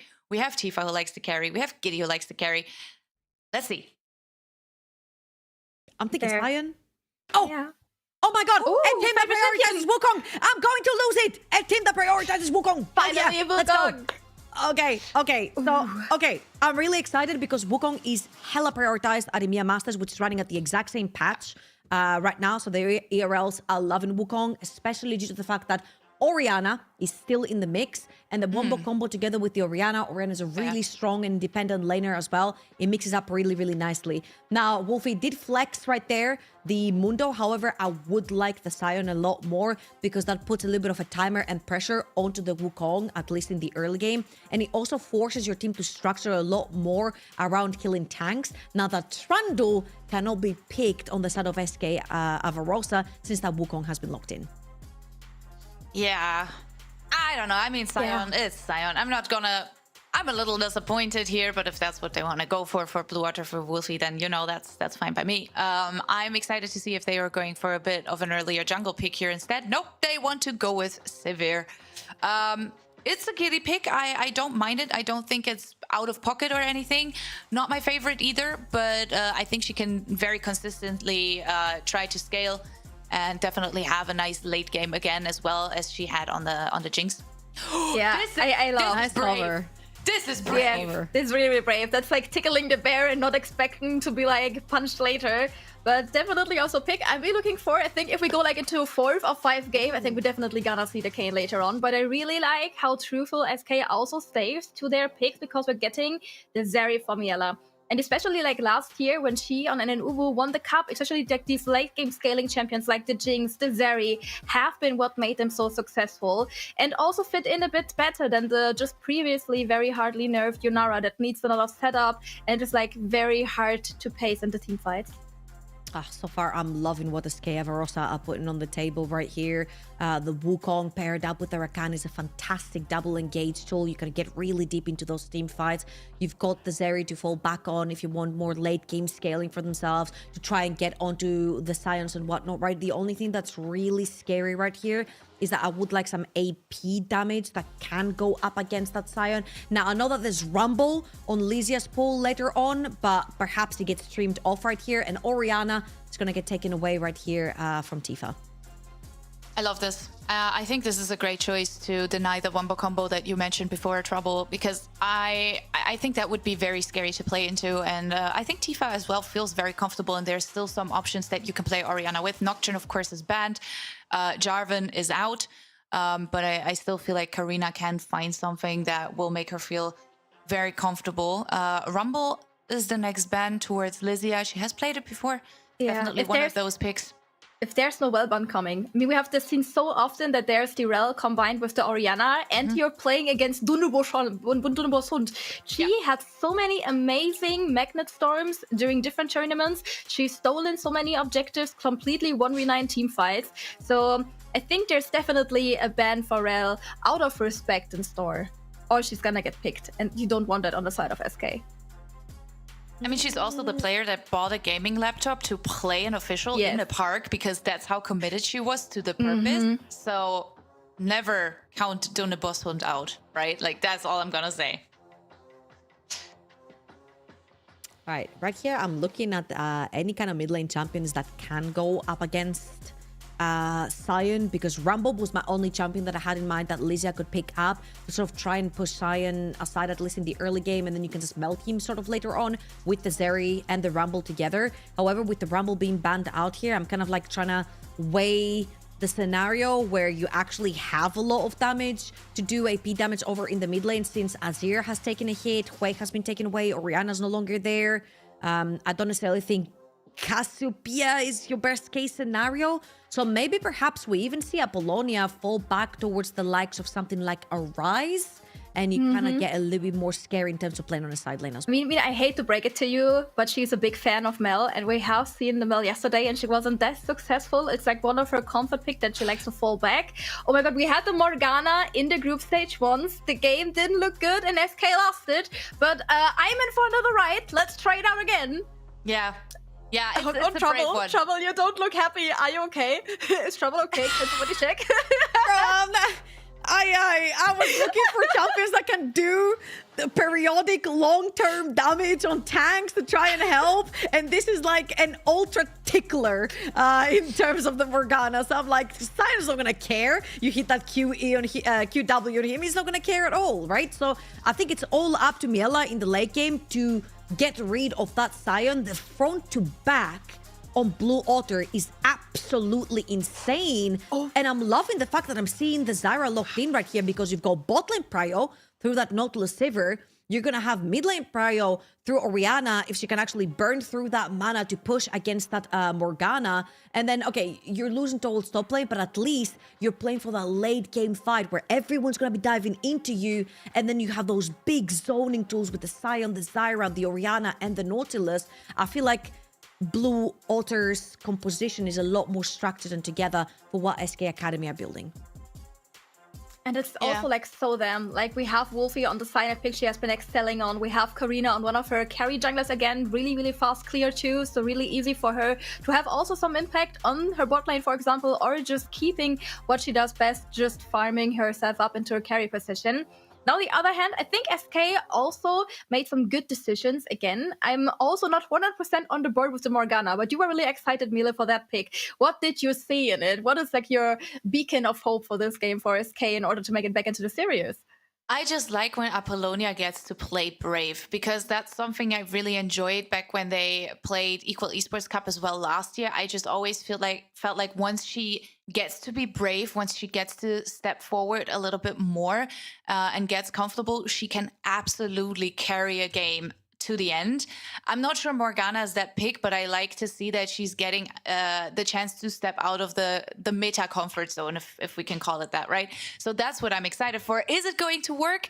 I'm not entirely sure. I gotta agree that the Blue Otter draft in its like core looks a lot more coordinated. You definitely understand the game plan a little bit more, but I've also learned to never count out SK Avarosa, especially that bot lane always brings some carry potential as well. So let's see how it's going to work out as we're stepping into game 2 of the day. I'm actually very excited to see Zyra again. She did have a few hits back from a year and a half ago, 2 years ago. I can't remember when the Zyra meta was really coming into fruition, but I kind of want to forget it because hard farming junglers are not very fun to watch.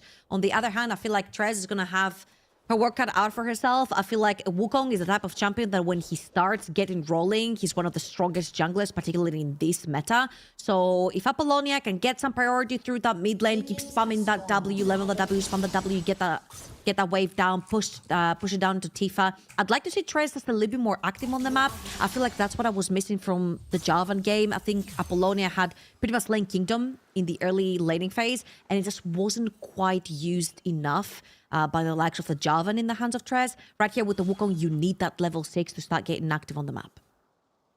Well, let's see if they can make it work. First time that we're seeing a bit of an early Wukong prio yesterday.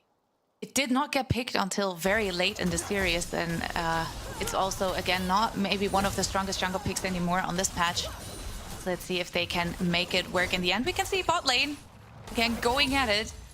Not surprised, though. Duna and Giddy, of course, also want to play it aggressively, stepping far forward as Kiana has to be careful. She has to flash out, but maybe not the W from the Sivir is going to be enough. Not quite. Thumbs are going up, but that's an aggressive early laning phase here for Blue Otter. Oh, I love that. Sivir plus Nautilus definitely outpush Rakan plus Zeri. I don't necessarily think Rakan provides much in terms of laning phase. He doesn't have any push. He doesn't have like much engage potential or peeling. It's more about the skirmishes and the team fights that you're searching for when it comes to playing a Rakan, especially when you have a champion like Wukong that likes to really deep dive into those fights. This is where things like Rakan really come through And you can see them now. I would love to see my Nautilus to step up right here. Step up, get into this tri-bush, join the Zyra into the jungle, pressure the Wukong. Not necessarily going to be the case. Karina's is going to pressure on her own. Well, let's see. Tress has to be a bit careful. But Karina's just giving her the thumbs up, making sure she stays away, so this invade can go on a little further. Of course, jungle clear for Zyra, always a little easier than for other champions. Now, of course, with bringing in her entire family, Karina should feel very comfortable playing in this jungle a little more. See if they can capitalize off of this a little bit better. As Miela has to go over the wall. Miela's getting hooked. She has to move through the wall to make it out, but they're in a very weird position here with being split up as they're trying to find a kill onto Karina, but she will end up getting that first blood for herself. Has to flash out in the end, so Tress is trying to deal some damage as well, but they're denying a wave here for Miela, who is stuck underneath her own turret. Not having a lot of vision either. Let's see if Blue Otter want to go for more. Nope, looks like they want to play it safe. And that will end that scenario for now. Great invade through bot lane prio right here from Karina. She'll clear her top side of the map. Sees that bot lane is pushing under tower. Fantastic. Takes her Nautilus, takes her Sivir, dives them straight into the bot side jungle, pushes Tress out. Again, reminder, this Wukong wants to get to the level 6 as fast as possible. Usually, when you have Wukong, you want to start even towards Raptors as well, because it's the first camp that clears faster. But the top to bottom sort of clear right here from Wukong that was actually mirrored by Karina really did hinder that, and you saw the invade coming through. Now, Karina is pretty much going to have 3 full quadrants to her own, and it's going to be at the stage where you like, don't look jungle farm, just don't look. Yeah, definitely a bit awkward to look at. Don't get me wrong. Tress is going to try to recover from this as good as she can. We can see Dune in the area as well with the early lane swap coming through here for Blue Otter. They definitely have some info about what Tress is up to, and that will give Blue Otter even more of an edge when it comes to positioning for either, you know, gank situations or even objectives. I like the fact that Giddy also blew through her ghost just to get to that top lane as fast as possible. Especially with double call in the 280 carries inventories, grabbing as many creeps as possible, cashing it out earlier means more funds, means more items, means getting to the third item, sort of power spike. When it comes to the hyper carries, you are looking for the third item in the inventory. And other than after that, is just pure bliss territory for those kind of carries. But 3 is kind of the threshold that you're really looking at. Now, we've got extra items coming in the inventory. 700 gold lead for Karina right here. The extra tome, the extra ruby crystal as well. Getting pretty tanky right here for the Zyra. Level 5, an entire level up onto Trez. And now she can just keep recycling her jungle, right? They have the sights on the dragon. That has a spawned as well. And with the Sivir plus Nautilus heading back down towards the bot side of the map, they can definitely probably play for that. Looking pretty good so far. Lizia, of course, being left alone here as SK Everosa are still in the lane swap situation. Only now has the bot lane found a way to recall as Karina is starting off the dragon. She is on vision, so SK should be very much informed about this happening. But with Apollonia going for the recall as well as Tress, of course, still being in the base, it seems that SK don't want to contest this. Maybe instead they want to look to play more towards topside once the Grubby spawn. But for the moment, Blue Otter are taking this first dragon home for themselves. Yeah, I feel like the draft right here really does favor the faster clearing jungler, which is Karina on this Zyra right here, especially since the push down bot lane from Giddy and Dune getting full control of that bottom of the map. And right here, even denying a bunch of creeps from Miela over on the bottom of the map. Zyra is going to clear that one. Should be very close to that level 6, potentially even after the wolf camp as well. And this is where you could potentially be looking to shadow wherever the Wukong is, because you can definitely play around that level 6 and be there to defend that. Wolfie has to be a little bit careful here as Lizia is moving into a bit of a proxy situation here. And I have promised the chat that I will try to bring us to 5 games. So I'm going to say Blue Otter cannot win this, cannot lose this at all. I'm sorry, they cannot lose. Like, this is already a 1 game. There is no way SK is coming back from this. This 800 gold lead, Blue Otter, they got it in the bag. I'm putting it out there. Wow, literally just said it's unlosable. 07? Yep. 07. Unlosable. Blue Otter has been ulted. We'll see if it actually works, because you know what? You can only ult if you're true and real to yourself. If you don't believe it, it doesn't count as an ult. So, nice Fair. try, but we'll see if it actually works. Yep, fair, fair. I'm just trying to stay true. I botched it even, yeah. I'm sorry. English is not my first language, guys. It's a cursed curse, oh god. Maybe I should uncurse it by looking at what is going to happen to Miela here. She's staying safe. Of course, Wolfie coming in with the choo-choo train. That's about it. No crazy interactions happening so far. All right, we have the Void grabs over on the top side of the map. And of course, you're going to see Karina straight on it. This is double objectives right here. Going to Blue Otter as they're going to swap Wolfie over on the bot side of the map onto this Cyan. It just hits that level 6 as well, level 7. Onto Karina, Zyra, and SK. Avarosa are kind of looking for that opportunity for that level 6 to be able to use that wombo combo with Rakan, Morgana, plus Wukong. It's pretty much first come, first served. Whoever walks up, if the Cyan is not around, this combo should definitely 100% to 0 anyone that walks up from Blue Otter. Now we'll see when SKA Avarosa actually choose to pull the trigger right here. They're still looking for that first item to be completed. However, in 2.5 minutes time that the next dragon is going to be spawning, there's definitely going to be first items most likely completed on majority of those champions on the Rift. I think it's going to be very interesting to see when SK are trying to pick a fight, because I feel like if they give themselves a little more time to actually hit those first item spikes as well, might be in the position to actually, you know, find something on this map. I feel like sometimes in the last game, at least, they got overly excited. They were looking for things that weren't there, and then of course got punished for it. So maybe if this time they can time it a bit better when to pick a fight, it could work out in their favor. Another 1 minute 50 on the next Drake. We can see the lane assignments back to normal for the moment.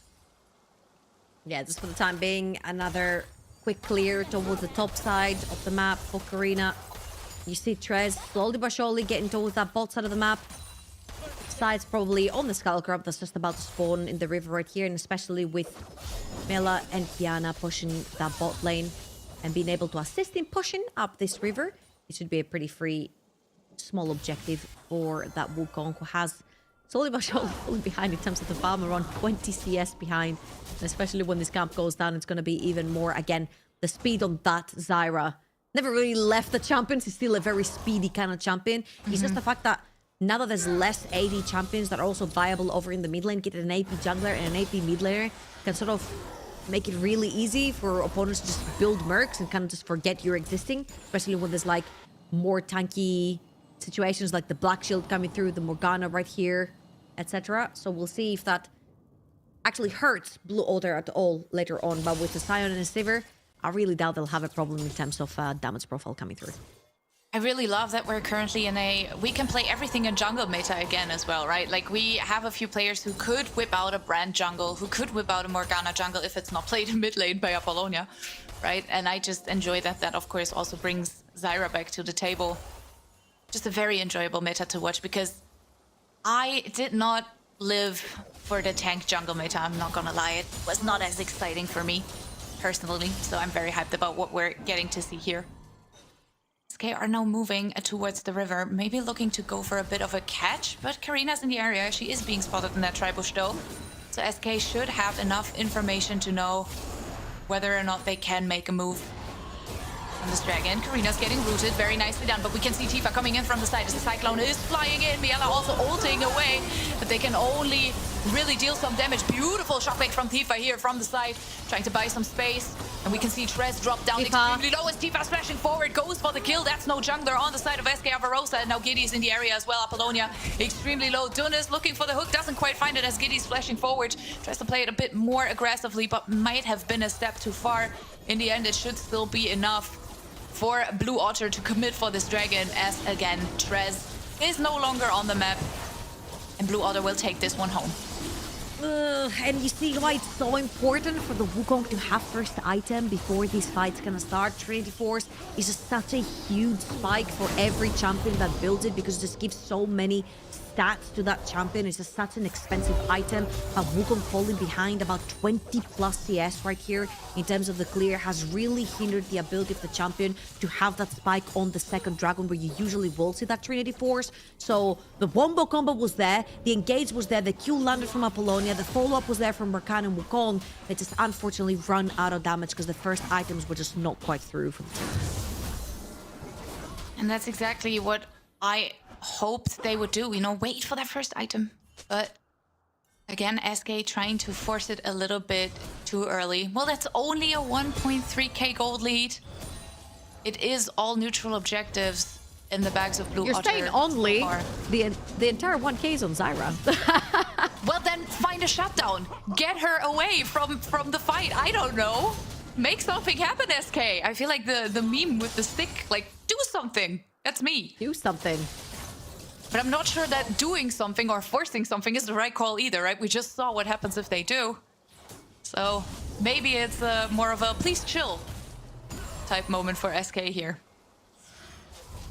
All right, so you want them to chill, but also do something. Have you ever Yeah. considered coaching?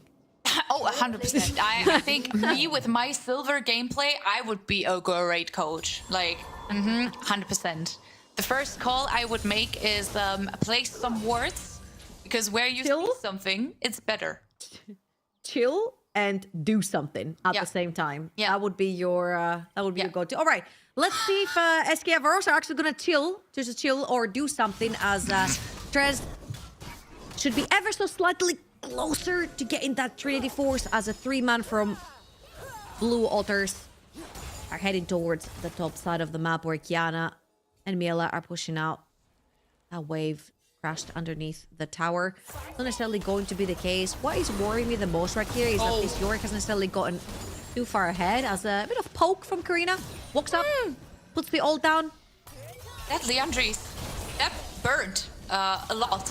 Miela losing half her health bar there.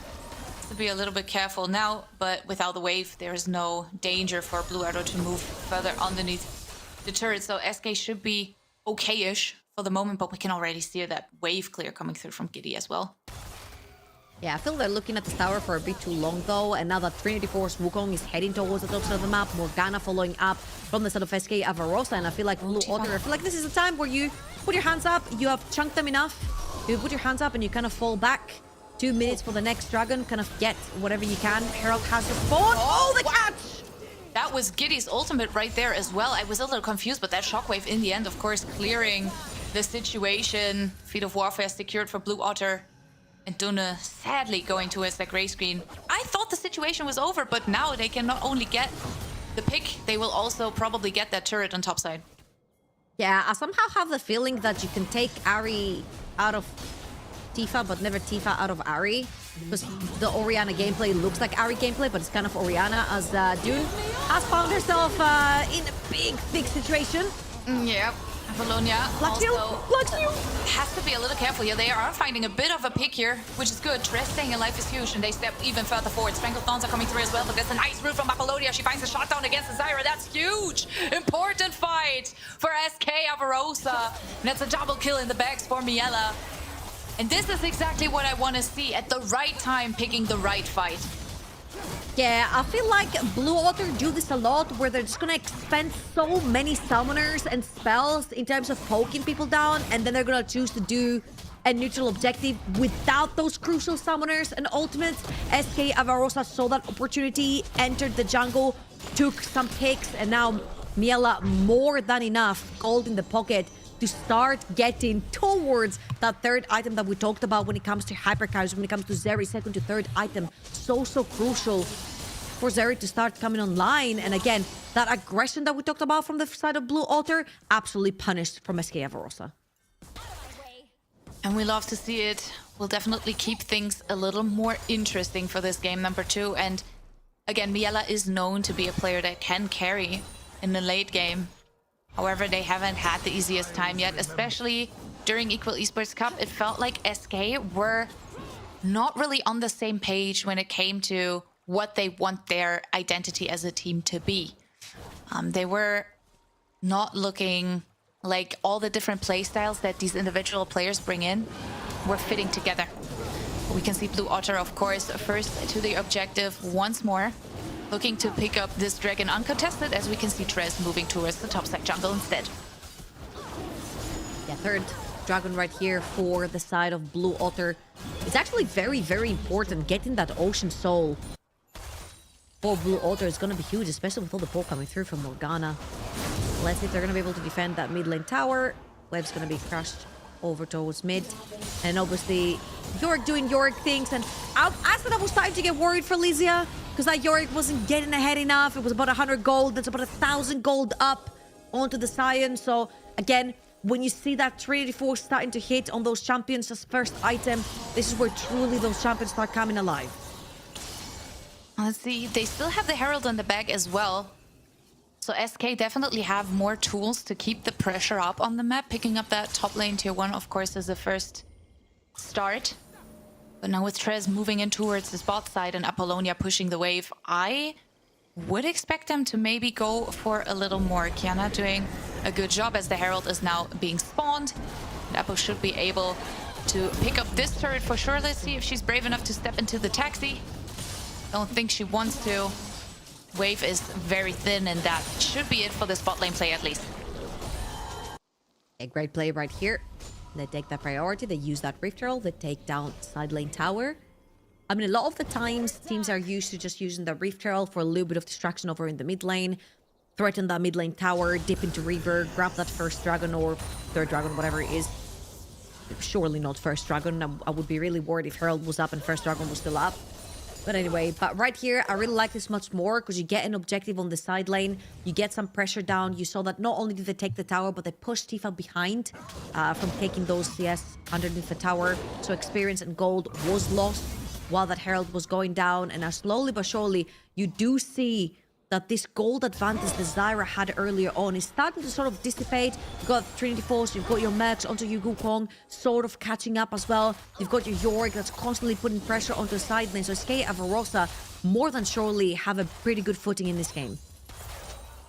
And I feel like it's really up to Karina to bring it back for Blue Outer, at least for the moment. She has been having a really, really strong early game, but ever since then, have been taken apart a little bit, but we can see the damage that she does, especially to Miela in that one fight that Liandry's really, really hurt. So if they find access to the backline, find access to maybe get Miela out of the fight, there is still a lot of tools on the side of Blue Otter. Kiana might be stepping a bit too far forward, manages to dodge away from the hook though. Atakan is now alive on the map. And we know if a team wants to throw it away, it's usually an Atakan, but we can see the Cyclone coming in as well.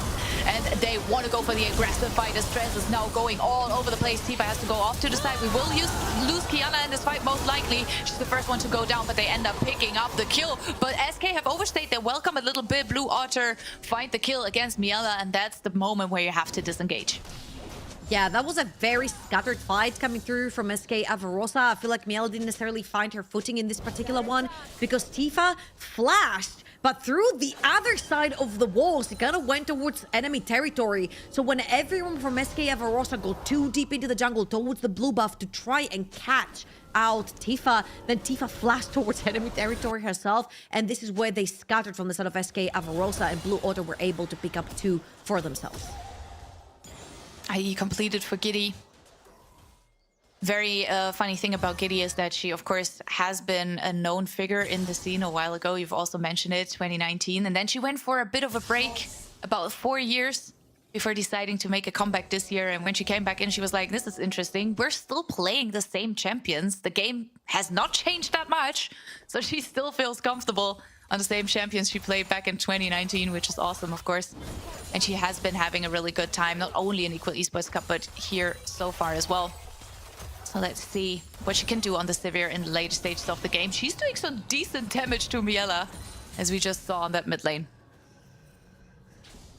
And right here, SK Avarosa know that every single objective up for taking on the map is towards that bot side river on the map. So they've established a lot of vision. They've taken control of that banana bush. They are now spotting Karina on the side behind this mid lane side wall as well.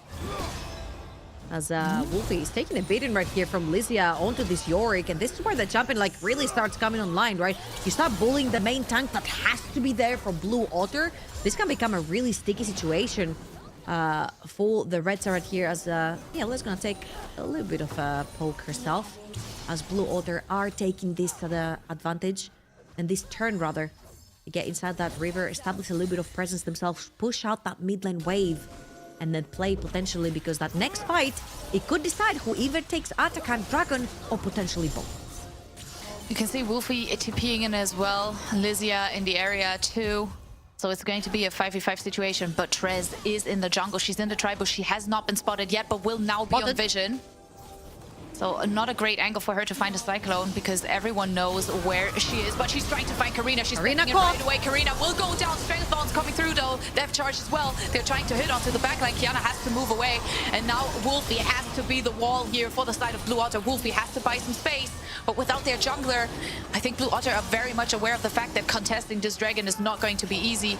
It might be willing to just give it over. Tifa, of course, still hovering in the area, but it's not going to be enough. Instead, they're moving towards that mid lane, setting their sights onto mid lane to one turret. If they manage to pick that one up as a little bit of a consolation prize, it should be okay. For the side of Blue Otter, they're still looking for the push. Miela trying to defend this, but with only Giddy hitting onto the turret, that should not work out in favor for Blue Otter here. And SK are setting their sights to the Atakan too. Yeah, Karina's super disconnected from this fight. To take out the smite, to take out any chances for his heal. And we said that this next fight is going to be huge, because not only could it be Soul for Blue Otter, but Atakan is up for grabs as well. Losing your jungle means you're losing both of those two objectives. Apollonia clutch. Black Shield right there to get out of that Nautilus skew, and Dune had to waste her flash as well for this potential opportunity. And this is where it's starting to get tricky. Morgana's online, Wukong's online, Yorick's more than online on the side lane. Solari just completed for Kiana on this Rakan as well. And that's Zeri slowly but surely on her way to that third item as well. A 2.4 thousand gold lead. Atakan majorly helps with a lot of the damage and the extra levels that it gives you through those petals. And it's starting to get a little bit scary right here for Blue Otter. Again, you saw Karina mispositioned once, gets caught, no flash, instantly punished. The way that Blue Otter's composition works is that you want to use that Zara Orianna Scion as a zoning tool, as a wall, so that when SKA Avarosa engage on you, you have the biggest peeling composition that you can in front of your Sivir. I mean, we did see Wolfie, of course, doing a decent job at being a wall for the rest of the team there. It was really just Karina getting caught out. Now, with the Baron on the map, we might get a round 2 of the fight we just saw. And I feel like Blue Otter are still in a relatively okay position overall. They have the 3 Drakes, they bought themselves a lot of time, they still have 3 Void Grubs, they're still able to hit these turrets and pick up some of the standing gold, evening out the lead that SK have on their side just a little bit. But the team fights are definitely not necessarily getting easier for them. And it's really all about positioning here. Look at this mid lane tower, is just hanging on by a thread. Yep. That is one auto attack by a Soraka. Yeah, for real. And I mean that one will of course also make it a bit easier for SK again to move on the map too. So let's see if they will be able to pick it up at some point. Right now we can see a few members of Blue Otter actually trying to defend that turret at all costs. But we can see Trez again looking for a flank angle here, looking for an engage. Maybe a little bit of a flash cyclone. But Tifa has spotted her. So Trez has to be a little bit more careful. Apollonia, of course, in the area as well. She finds the cyclone here as the hook is coming through as well, but they can only find the clone, which makes the fight playable. Oh, the ramp! The ultimate strangle boss coming through. Miela kiting away. Giddy the next one stepping forward, but it's not going to happen. Miela is unleashed. She goes for the double kill. Make that a little bit more a double kill as well for Trez. And now they are free to play towards this Baron Nashor. 4k gold lead all of a sudden, and SK Avarosa are looking to even out the series. You walk the ramp, you gotta get in the trap right there. Both Karina and Tifa, they've been playing together for so long, they walk the same ramp. And SK Avarosa run them down. That Zeri is well and truly online right now. They took that soul away from Blue Otter, they took the Atakan, and right now they took that 4 kill, translated into Baron, and the true siege begins now. Amazing things coming through for SKA here. We were a bit skeptical of their draft. They are showing us that it can work. Crucial engages by Trez, who has been a difference maker for SKA for sure. We've heard it. Pixalis mentioned it before that, talking to Miela. She said, this is the leader that we needed, the person we needed to bring us together in-game and outside, of course, as well. It has been working wonders in this game too. Dragon and 50. Blue Otter definitely want to look to pick up that soul. As you can see, Giddy's ultimate coming through pretty early on. Miela standing a bit far forward there on that mid lane, but Tress again hovering over the wall. Gets spotted though by one of the plants. So no engages so far. Yeah, and this is becoming really difficult, right? We said that Sion stuck on the side lane is not the best case scenario for Blue Otter right there. They really truly need their wall to stand in front of them. And now Karina even forced to use her ultimate to get out of any danger right here. But again, Sion stuck on the side lane means you're losing your front line, means that SK, Avarosa have a lot more accessibility towards that back line with that Wukong, with that Zeri, and the Rakan, of course, going pretty deep into those fights. Now Yorick, even though he hits a shockwave to the face, it's not going to be much of a problem. Takes yet another tower on the side lane by Lysia, and you wonder why her KP is that low. This game might just showcase why. Yep, she's just very much of a side lane threat.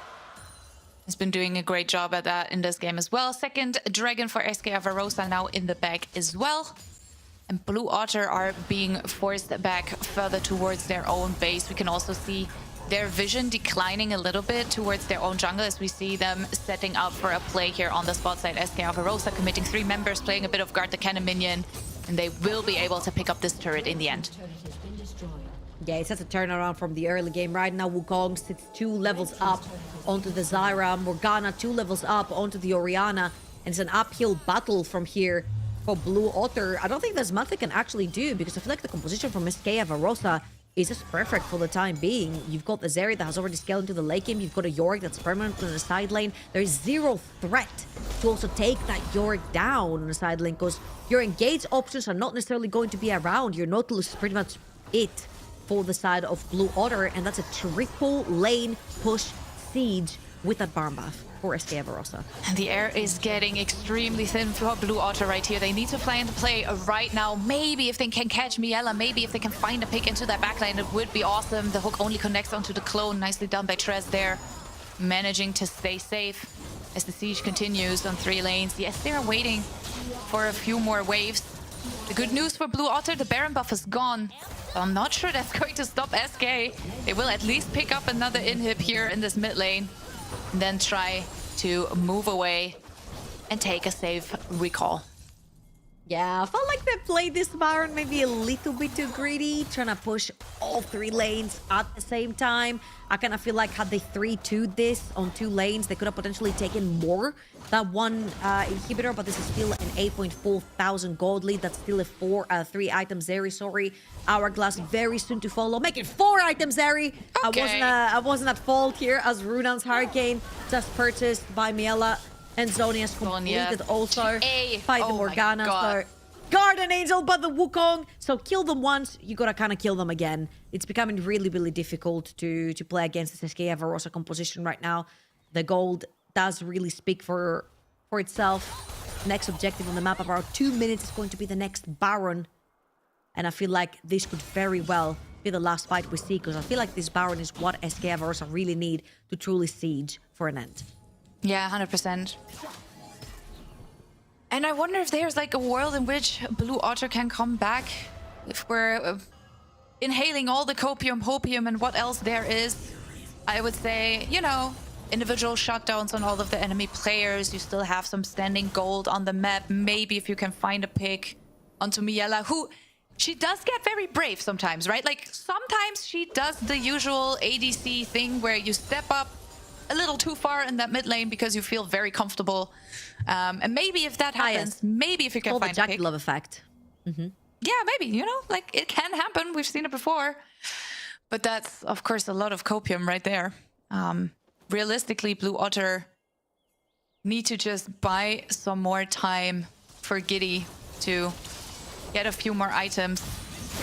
But I'm not sure SK we go. will give them that time as they're getting an engage onto Tifa here, who's dropping extremely low very fast. She ends up going down depth charge. Beautifully shielded here for Apollonia with the black shield. Knockup is coming through. Tress has to be careful, stepped a little too far forward, but that's the clone again. Kiana's getting rooted, manages to stay alive with the quickness in the backlight as Wolfie G is now too far forward, ends up going down. Maybe she can do something with the passive here. She's trying to commit a little further forward as Tress picks up the next kill with the help of Apollonia. And now SK with the numbers advantage are looking to take apart this base, but not only that, they're looking to take apart the game and put us in a series here, evening out the 1-1. Tress has to be a bit careful, has to go into the GA, will now be revived as the root is coming through.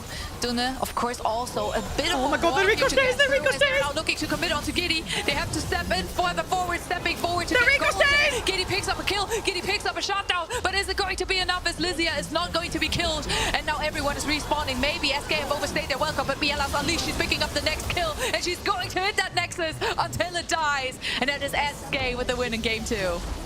Damn, those ricochets were going crazy from Giddy towards the end. It looked so good for 10,000 gold lead. Like, you see what a Sivir can truly do on 3 items plus. But congrats to SK Avarosa from bringing this series back, and most importantly, figuring out a way to slow down the game, but also play a more formed front to back, which is exactly what they did. They used Lizzie on a side lane for pressure, and then they kept that Sion busy. The second that Sion was no longer in the way of the rest of SK Avarosa, they just kept constantly pushing the trigger every time after they got their first item.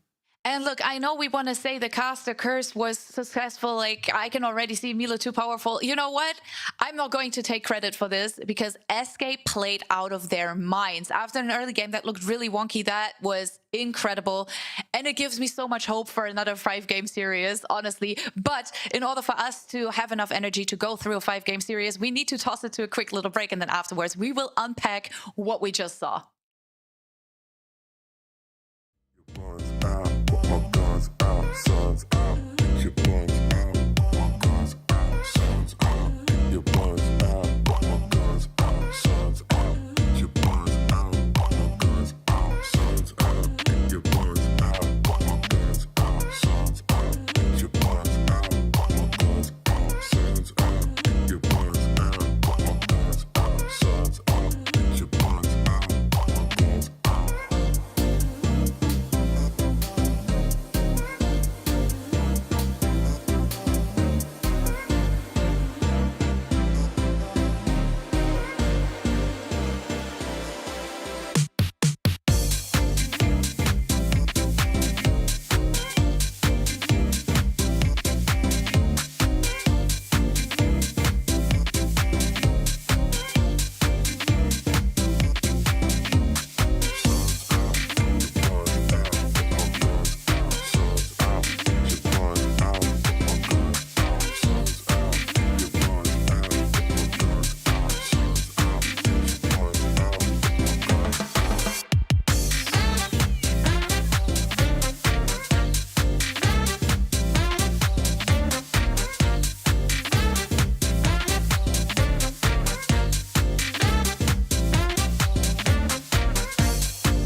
welcome back, and we are so back on track to getting the most games possible in this evening because SK was just able to secure their first win in the playoffs. And in what fashion? Typical SK style, letting us a bit wait in the beginning, having some struggle, but then turning out the team fights on the back of their ADC Miela.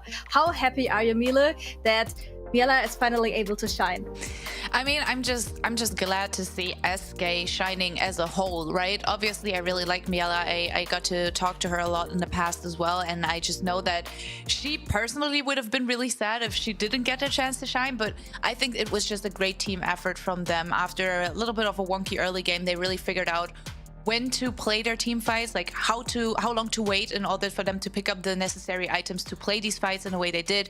And it shows that if they are really playing their own game, they are a serious contender here. May I say, I feel like the hidden treasure of this SK Avarosa game was Lysia on the side lane. I feel like ever since she got her Triforce as the first item, she really did start snowballing to the point where we didn't see Wolfie almost the entire game. Wolfie did not have a chance to join and be the front line for Blue Otter because Lysia kept constantly pressuring the side lane, and there were actually no responses to that. Zara couldn't show up, the Orianna couldn't show up, so it was literally just 1v3 in this scenario. So I feel like the hidden hero right here, definitely Lysia, for completely unbalancing the scale in favor of SK Avarosa. Yeah, and I really love this replay because it shows the leadership that Miela mentioned before this game to me, that like Tress has been stepping up more, finding the opportunities and leading the team in the team fights when nobody else really knows how to execute the team combo. And they were behind, as we can see in the goal difference. It wasn't all a smooth sailing for SK in the beginning, especially after the jungle invade that left Tress with very little opportunities to play out her Wukong. But it took only 2 fights to turn the whole game around. And we can even see like the big damage that Giddy was pumping in those team fights, but unfortunately it wasn't enough. Yeah, I feel like... No, you go. No, go take over. I just wanted to say, I feel like if the game would have gone longer, like if for some reason SK would have overforced it, Giddy would have had the opportunity to take over again, right? Like we can see very much how the scaling of Sivir can be one of those turning points only by looking at the damage dealt. Definitely, and it's also gonna be really interesting how Blue Otter is gonna wrap around in the series, because we're actually gonna see them once again on the red side. So the Blue Otter are staying on their preferred side, but with a other change because we are getting Amarin back. I've seen the chat demanding it, and I'm also hoping to maybe see some more of this more aggressive style. I mean, I really like Wolfie's performance on the Cyan, but in a lot of cases there wasn't much opportunity and space for her to work with the Cyan because we were so stuck against the Yorick, and in the team fight it was like catches that happened, so there was like never a real front to back team fight that she could have really excelled in. So hopefully now Blue Otter can go back to like the success that they had in the first game. For me, I have a little bit of a bone to pick with Karina right there, because I feel like she had a ginormous lead in the early game, and then she just kept overstepping, getting caught, doesn't have flash, a little bit too far forward. And sure, when the Sion can't necessarily be there, I felt like there was a little bit of a disconnection with like Dune and the backline, and the Giddy didn't necessarily get given the time to be able to get those ricochets up on those team fights. And when Wolfie eventually joined back the fight, then she was a little bit too far forward, where Giddy again couldn't really step up. So I felt like this entire time there was a little bit of a misconnection with a lot of picks that happened from the side of SK Avarosa. And I feel like, especially when you're like really aggro team and all you know is go, go, go, go, go, when suddenly one of your members gets picked off, that sort of initial scatter can really harm your team fights. Yeah, and I feel like the chat has not only been demanding Amarin to go in on Riven, they've also been demanding the Kayn coming through for Karina. We saw it being hovered by SK there for a second, so I got a little worried that they might pick it away, but I don't think they're brave enough to do that, I'm not gonna lie.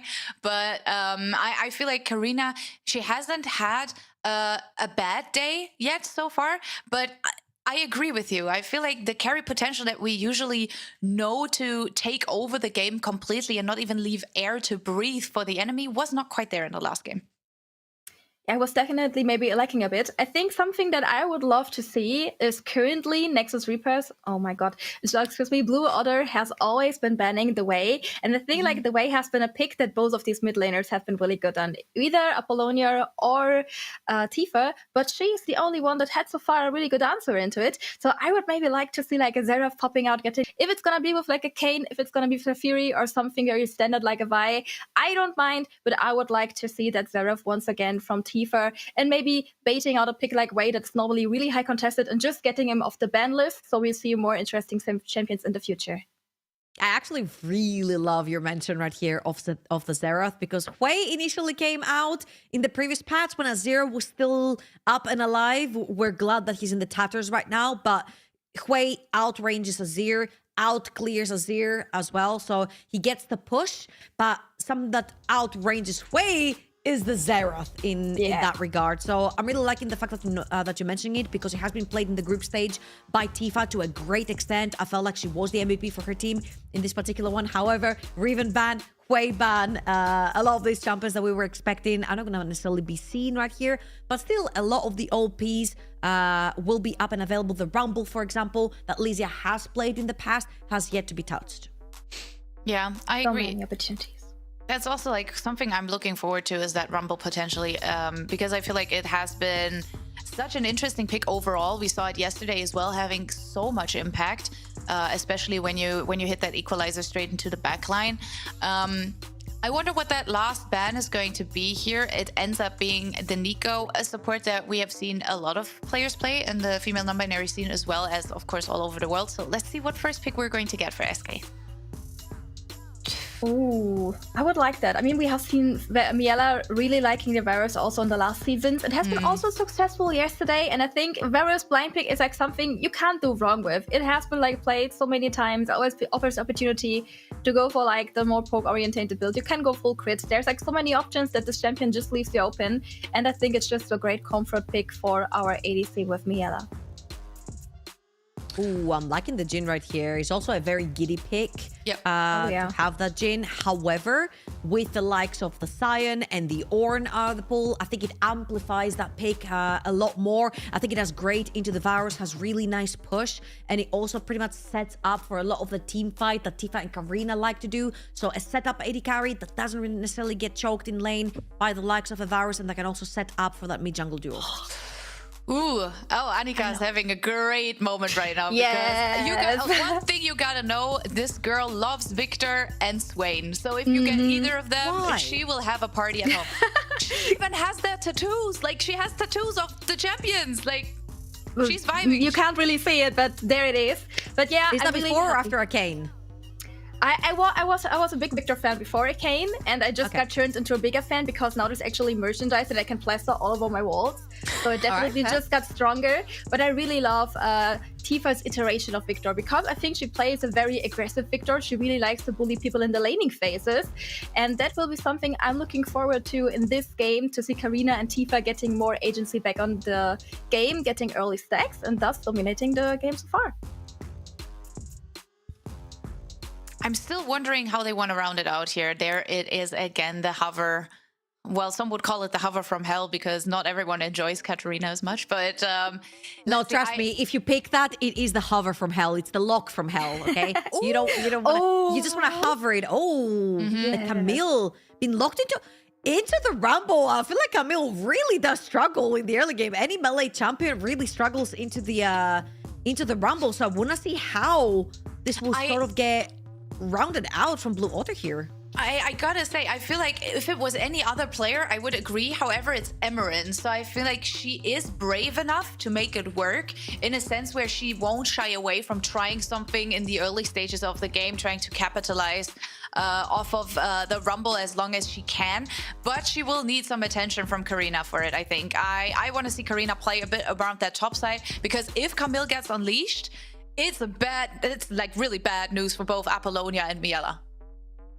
I mean, I'm just gonna say it. I don't care what your name is. Play like Camille. You could be the Shy himself. I think Camille into Rumble really does suffer, man. Like, he really does suffer. Like, there has to be some sort of plan to potentially even play from top side, because so far I'm seeing a mid lane that just wants to permanently push. You know, it's a control mage in the likes of a Victor. You've got pretty much a bot lane that kind of wants to set up. Jhin doesn't necessarily take too much attention, so your only lane to play through will be that top side. However, I'm seeing the Maokai banned from the side of Blue Otter. So what truly do you have that you can play towards the top side of the map to give priority towards a Camille, now that things like the Sejuani and the Maokai have been taken out?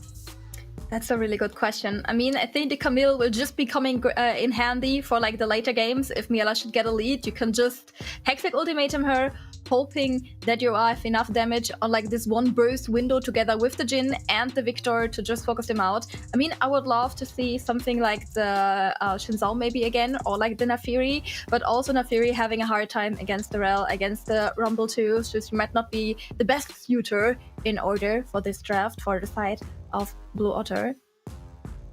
And we're keeping it a secret. They really don't want to They're point cooking. it out right there. They're They cooking. are. Maybe there's something like a Kindred coming, something really dependent on enemy jungle, I'm not sure. or the Kane special.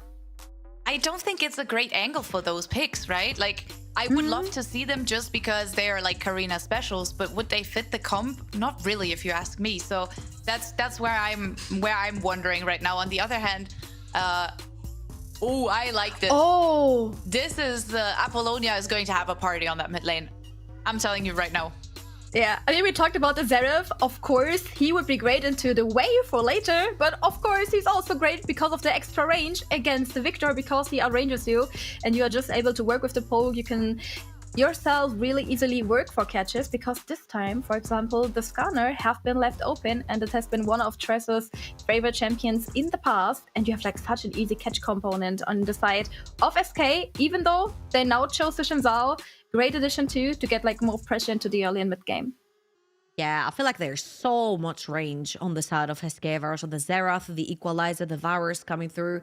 And on the other side, you have the Camille that needs to get into the backline, right? And we saw it yesterday. Zalance really did struggle getting that Camille into the backline and actually getting the execute. They just didn't quite enough have the tools. And right here, I'm seeing a Blue Otter that's more set up for like your classic front to back. The Kane is coming in from Karina. Yes. And this is where I'm actually starting to get worried, because I'm like, top lane has prior from SKA Avarosa. Mid lane has prior for SKA Avarosa. There's a Zinzao in the jungle that doesn't necessarily care about your Kane shenanigans too much. So I'm rubbing my hands together and waiting to see what Blue Otter have actually cooked on the Rift. Maybe some wacky, weird level 1, but then you have an Alistar who's not really a champion at level 1, so... Also, the team fights are leaving gonna be SKA so Avarosa weird. here. The team fights are gonna be so wild, because we have the Curtain's Call, you have the Zeref ultimate, you have like all the range from the Equalizer, so there will be just a ton of stuff flying from like 3 monitors away into the team fights, playing with the extra range, and then it comes down to who hits their spells and who gets like to use the range the best. And I'm also really seeing this point for SK, because they're coming now in with momentum, having struggled in the first game, but Karina is like also so dependent with this champion on how fast are you able to get your stacks. Are you going for a Rust, which you probably have to in this game scenario, otherwise we'll just get bursted. And then in the end, you're maybe lacking the extra range. So Mile, you're still looking a bit undecided. Who are you going for with this game? Is it the Blue Otter, or is it SK Avarosa, who just won their first game in this series? I mean, I gotta agree that the SK draft just looks a little more understandable, I guess. Like, I can see what their plan is. They want to play it through range, and I think they have good cards to actually make that work. On the other hand, I feel like if one of these players can pop off on their champions, like if Emerin finds a way to actually play this, if Karina finds a way to play it, it's also going to be a bit of a roughie for SK instead. But I would say I'm leaning towards SK, not gonna lie. Okay, we will see Yeah, if I'm it's on the the same special angle. picks. Yeah, I think it's just ease of execution. Even though I do know that Karina is a fantastic Kane player, like she's known on the ladder for her Kane as well. I just want to see how easy they're gonna make it for themselves to get that blue Kane into the backline. You know, when the hourglass is not there, there's no defensive items that the Varus can play towards. You know, Kane into the backline together with Camille could cause some big problems for SKA Avarosa as we're walking straight into that game number 3 of our best of 5 today. Single Elim. Team that loses is completely out. The team that wins goes forward to face Solari in our next best of 5. And it would be really, really sad, of course, for either team that is going to go home after today's match day. Is Lysia blindly shooting into the tribush. She just knows. Karina will find Trez. Ward being placed. Nice poke coming through from mid lane there for Apollonia as well. So a few little trial runs here when it comes to the damage output. A few little pokes. Nothing too crazy. We can see both junglers starting on opposite sides of the map, which means Karina could possibly be playing towards top side a little bit and possibly giving Emeren a chance at an early gank if she wants to. Kiana stepping forward aggressively, but I don't expect too much to happen in these early scenarios.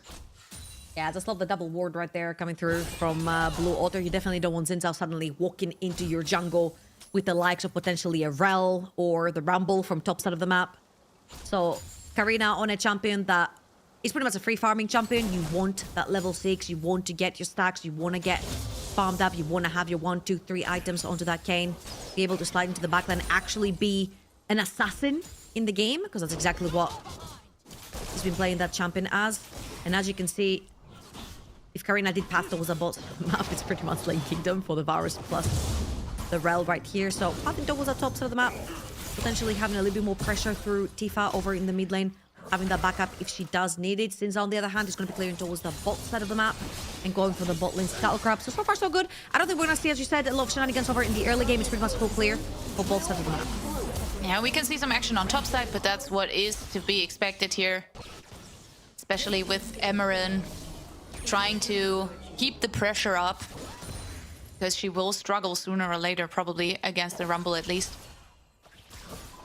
So, yeah, I think it's going to be an early game that compares to what we've seen before. You know, not a lot of kills, people just trying to set up the early objectives. It's going to be interesting to see who takes the grubs, who takes the Drake. Last game, of course, was a little favored towards Blue Otter if we just look at that, but they managed to recover very well on the side of SK. So maybe they want to approach it a little differently this time. Oh, I'm liking this right here from Kiana. Jungle support walking up the river. I don't think necessarily Karina was spotted in terms of where she was starting. And with Kayn, you can very easily start Raptors as well, especially since you want that full clear coming through as fast as possible. But Karina did start both sides of the map because of the safety of the map over on the top side. Now, of course, she's looking for a potential hit over on the top side of the map. The slow is not going to hit right there from Camille. Karina is contemplating coming through the wall. Now let's see if they can make it work. Elysia has to be a little careful, but should be safe underneath the turret. Karina does not quite find the right point there. Of course, with the wave not being pushed underneath the turret either, it's not that easy to go for that dive. So they will decide to disengage it for the time being. Yeah, I don't think it was a very easy gank. Nevertheless, maybe Karina was baiting to potentially even get a flash off of Lysia. However, that level 6 is going to be much easier, both on the Kayn and the Camille. If you want to lock down a champion, and get that Kayn on the champion much easier. Now the swaps are coming through.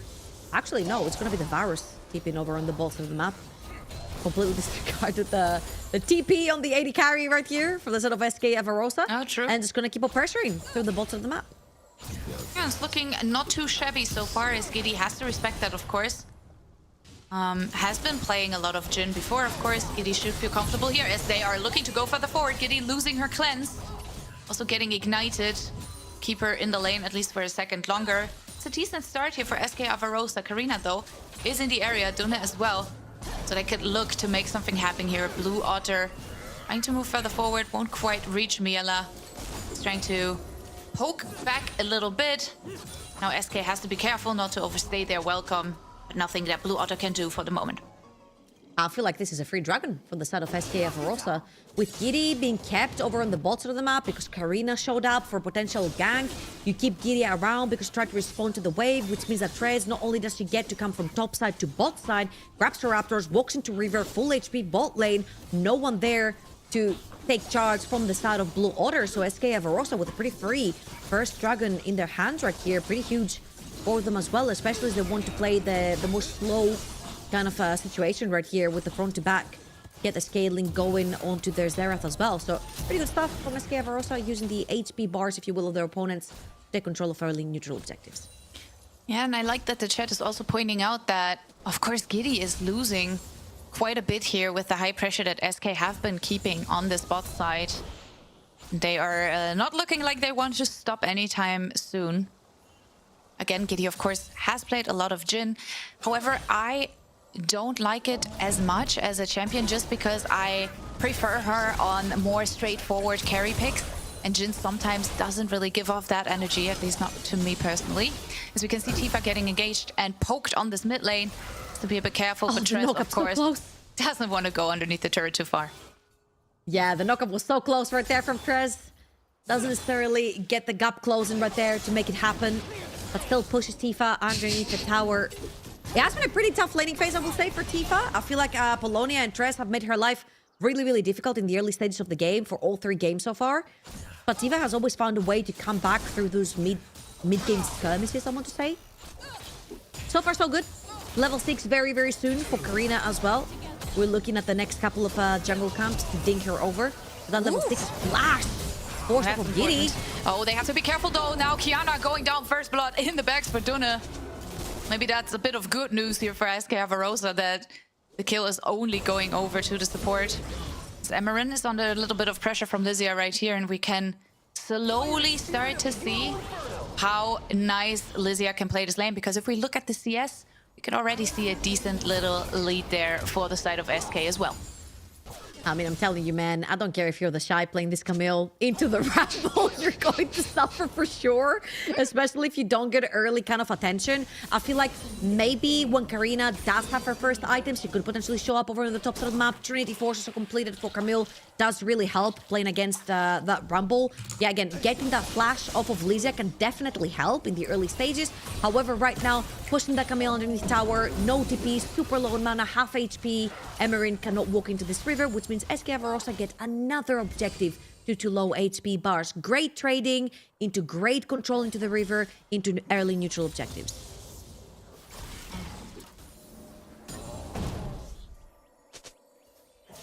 Dragon in about 2.5 minutes, but we can see the Void Grubs, of course, on the map. So that's the target for Trez right now, as she was able to pick up all 3 of them, which puts SK in a very comfortable position in this early game, picking up the first 2 neutral objectives. Of course, also giving them 2 stacks on that specific feat of strength, as we can look at the spot lane. Trying to gain some pressure back here for Blue Otter, but it's definitely not too easy. Giddy and Duna still have to respect the push that Miela and Kiana can accumulate all the time. Lysia using the equalizer against Karina here. She's trying to move as far away as possible. Picks up enough of the wave. Will miss the cannon minion though, which is a little bit unlucky. But well done. Good for Blue Otter, I would say. They were body blocking the cannon. That is such a tilter. You know, you put down your equalizer trying to push out the wave, a cannon survives, you're looking to eat. Or they just stay in front of it, and you just can't hit it with a single harpoon. Well played right there from Blue Otter and from Lysia. Karina trying to get something on the map. She gets stacks through that as well. So we'll see if the blue or the red gain is going to come through so far. Lysia is going to push out that wave, get into the bush. Karina around. And they are definitely looking for a bit of something here. Lysia does have her flash available, uses it straight away, and manages to make it to safety. Flash blown though, and that's exactly what you're looking for if you're Camille. Flashless targets to dive into the backline. We talked about the fact that you can pair up Kayn together with Camille to try and go over the tops of the map. Rumble player, immobile champion, you burn the flash, it becomes even more immobile. So right now, Lysia pretty much has the target on her back. Gonna have to be a lot more respectful on jungle timers for the time being. Talking about jungle timers, 40 seconds for the next Dragon first one. Already accumulated by SKA Avarosa right here, and then looking through pushing the mid lane. Lost chapters on both mid lanes means that they have an abundance of mana to burn through, to ping pong that wave back and forth, and SKA Avarosa are trying to gain some control through Kiana into this river. However, blue in their entire bot lane over on the bot side river means that they can get to clear those wards that just went down from the blue side. Still a relatively decent early game here for both sides. As we can see, the gold lead is not too big. Lysia's trying to put a little bit of fire to Emeren's life here. Now using the equalizer as well. Both ultimates flying on the top side, but Emeren, of course, does have the mobility to make it out alive, as SKA and Barossa are now looking to make another play on this mid wave. Apollonia's poke is looking relatively decent. Just not quite enough to really put that much pressure onto Blue Otter just yet. But SK are in a nice position to go for this dragon. They have the Prio in the river. Karina, however, still hovering. Blue Otter they are still very much willing to contest this. So let's see if they find a way. As Karina's now getting caught out on the backside here of the fight. And now with the curtain call coming through, maybe they can find a little bit of a punish with the Chaos Storm, the Arcane Storm rather, as well being used. Press has to use the Crescent Guard to gain some fake tankiness and be a frontline for the rest of her team here. And that means, for the moment at least, the Dragon is denied from SK. It will go for a bit of a reset. But Blue Otter is still in a better position to actually go for it if they want to commit, and it looks as if they are. They should be able to pick this one up. Yeah, here's the issue. You're engaging onto a Kayn, who's a super slippery target, can also use R, dissipate a lot of the CC right there from the Rel. So Kiana had a target, that target's very slippery, didn't really stick. And you've got Zinzao and Rel pretty much tanking the entire time when you have poke Varus, plus the Zera to kind of like poke down HP bars until you can re-engage. And that kind of never happened. The reset on the Dragon never happened either. So Blue Otter just gonna walk back in, grab that one for themselves, equalize the Dragons 1-1. For both of these teams on the map right now. Gold pretty much set even, the 700 gold lead pretty much split evenly among the top side champions. Majority of that lead is on Lysia, which equals to about an amplifying dome extra in terms of power over on the top side of the map. And we'll see a couple of swaps coming through. Rumble heading mid lane, Zera heading mid lane. I think Rumble's gonna have to head bot lane, right? Yeah, there we go. I'm just heading towards the bot side of the map to mirror Camille over on the bot side. And our bot lanes are gonna head towards the top side because in 2 minutes time, we also have that Rift Herald, and first items are slowly starting to come through for both of these teams. Yeah, I really like that Blackfire Torch for Apollonia. It's definitely going to help make her poke even more lethal. But Tifa can match that.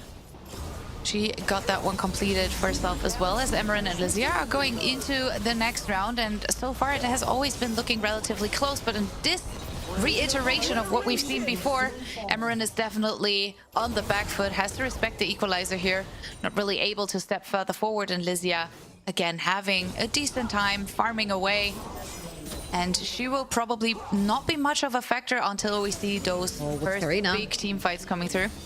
What's Karina dashing behind the Dragon Pit? She can actually flank around Lysia. She does have a ward in this Tribush, but she's dashing past the wall as well, dodging completely the Tribush ward, and that's a flashless Rumble still. Lysia's gonna completely respect the fact that this red buff is up. The fact that this red buff is up means that Kayn is nowhere near the topside jungle, so Lysia completely respecting, not stepping anywhere near that wave. Big brain right here for the SKA Barossa top laner. They're now looking to do it. Hextech ultimatum coming through. Karina's underneath the turret. Has to be a little bit careful. There's a lot of damage coming through. No way! No way! There's no way she just got a double kill out of that. That turret aggro was on their side. And that's the feat of warfare secured for SK Barossa, who are also able to pick up first turret on that top side. Damn, Lysia absolutely tanking both the Camille and the Kayn under the tower. Again, Lysia was not falling for this. Again, the fact that that red buff was seen up means that Karina was on the bot side of the map looking for a dive onto Lysia. And why not? She has a target on her back. The second she doesn't have her flash available. Fantastic defense on the dive by Lysia. Buys her team enough time. Doesn't die. Kills both. Crazy. What an insane play. Absolutely crazy stuff, and we can see all those items coming through now as well. We have the Andres ready for Lysia herself. We have Hubris for Miela. Also very interesting. Karina here is on vision, so everyone is well aware of her existence in the river right now. But yes, SK are put in a very, very nice position. 2.5k gold lead now, and another dragon in 1 minute 50. Herald is on the map, but none of the junglers are looking too aggressive towards the top side. Instead, we're looking for another bot lane play onto Tifa here. Tress trying to step forward. She will get stunned. But Apollonia still having the ultimate available. Will look for it. She will play some ball here. Tifa with the fancy feet manages to stay alive. Now Karina has to stay safe underneath the turret. Void Grubs, of course, available, but they won't be enough to actually go for a dive here. Dune could look for a little sneaky interaction, is trying to go for the recall, but realizes she is in danger and manages to walk to safety for the moment on this mid lane. But Trez is looking for more, root coming through. It's not going to be enough for the chase, but SK still keeping the control. I love how Trez started from bot lane, tried to engage onto the Victor, gets denied, doesn't care, sprints mid, tries to engage onto the Alistar, gets denied, like, fine, I'll just go back to my jungle, I guess. So, back onto her top corner of the jungle with that Xin Zhao. So far, so good for SKA Verosa. I mean, again, when you're ahead in terms of playing against the assassins, you can actually preemptively start building defensive items towards them. So when the Camille, that Kayn dives into the backline, you've got the extra defenses through that Rumble and the Xerath to have like things like the Hourglass or extra HP bar to try and fend off the assassins diving in the backline. Again, it's kind of difficult if you do not get 100% to zero. Flashing over the wall, she really wants in. There goes the magnet from Miela, trying to fire away with her arrows from the back. She picks up the first kill onto Tifa. Crescent Guard now being used. The TP. Has to be a little bit careful. Kiana trying to dodge all the shots coming through here from the curtain call. They pick up the kill against Trez, but now with Lysia in the area, they can try to find a little bit more. Karina picks up the kill against Kiana, but she will pay with her life as Apollonia also picks up the kill against Duna. And again, SK, yes, it's looking messy. However, they end up winning these fights and making it a 3-4-2 trade. Favorable trader here from SKA Verosa. I think this is the closest Blue Order could potentially get at this point in time. Apollonia gets there just in time to equalize the score. And right here, there's still no jungler inside. And Emerin is looking. But there's no way this Camille can actually get in and steal that one way from SKA Verosa. So it's going to be the second dragon. We're up for an Infernal Soul in 2 dragons' time for SKA Verosa if they do manage to secure the next 2 for themselves. And again, so far so good. The second Lysia shows up in these fights, the fight's gonna seem over. I mean, you've got 1, 2, 3 melee champions that are really diving deep into a rumble. Xerath playing from 3 screens away, as Annika also mentioned earlier. So it's kind of difficult at this point in time to fight those kind of champions in an open playing field. You're gonna have to bait them into playing in choke points or around walls in a way that Camille and Kayn can actually have a little bit more value getting into the backline.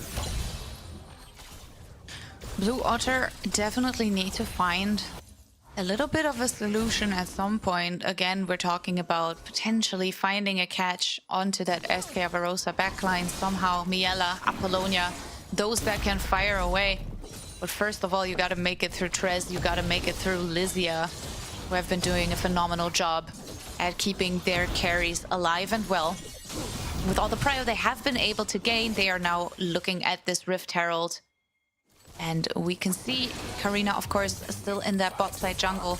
Not really on time to contest this. They don't have vision either. Perfectly highlighted here by our observers. So SK should be very well and happy with this Herald in the bag.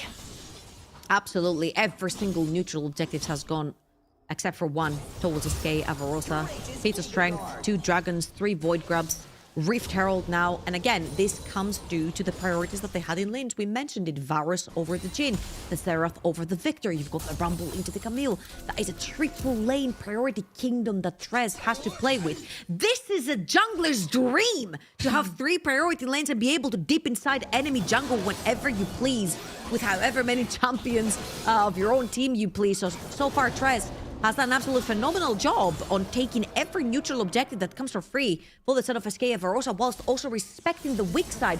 Right here, the reset coming through from Lysia. Knew that Karina was going to be playing towards the top side of the map to shadow Emerin to push that tower down. Therefore, the reset came through, and now she's going to go towards the top side to pick up the wave that's pushing. But that's actually a bit of a question mark for me, because we've talked about it plenty, that Emerin is probably not going to have the greatest time playing into Lysia, playing into the Rumble. But how much of a factor is split push here? Because in my world, Camille is a very decent split push champion. And I wonder if this could be a factor that pressures SK Verosa in the later stages of the game. I feel like what's going to happen right here is that Emerin is going to exert enough pressure that somebody's going to have to respond from SKA Avarosa, and Karina is going to have to be around, excuse me, to shadow Emerin. So you instantly make it a 2 versus 1. It's kind of like the Nocturne effect, but you actually have to commit in body pretty close, in pretty close proximity to Emerin. Now, the problem right here is that I feel like the 4 core that remains for SKA Avarosa can really take control of the map. So eventually, you're going to have to pull your Camille into team fight. If there's going to be a third Dragon, there's going to be the attack, and you need the numbers there to actually play against those neutral objectives that SKA have been accumulating in the early game. And as you can see, the slow push coming through right here from Miela. They're setting up around this this objective, which is going to be the Atakan next, and the entirety of Blue Altar have to respond. But we know Atakan to be the point of throw for most teams, as we can see a beautiful engage coming through onto Tres here, but she has to pull the Crescent Guard, buying some time. The ultimate's flying here from both sides. They find the kill onto Kiana, so that's a numbers advantage now for Blue Otter, and we can see Miela is so far away from the fight. They're way too split up. She has absolutely no chance to play this. SK managed to walk to safety underneath their mid lane tier 1 turret. But that, of course, puts Blue Otter in a better position to move towards that Atakan. Miela now has to be careful. Should be safe underneath the turret. That was a chain of corruption straight from hell. But if I remember it right, that was also the most missed ult in game for a long time. So let's not be too mad about that, as Tres is looking to support her AD carry on the spot lane a little bit. Karina dropping extremely low. Maybe now, if they can find another nice arrow. Yes, that's the kill coming through for Tres. Karina manages to walk away. Just barely, but she walks away. They just wanted a little bit more from the sort of Blue Order. They overstepped their welcome, and now they have to play without support for another 15 seconds. That bot lane tower is definitely going to be the next objective in SKA's sides right here. They've got the wave, they're pushing that one, they're gonna crash it, and oh, Apollona, you walk that ramp, you take the trap, that's what they say. Gotta be very careful, especially when you do not have vision inside that brush. Looking for Tifa, did you connect? Yeah, she's definitely getting some poke in the face again. Miela's arrows definitely hurt. The rest doesn't quite connect there.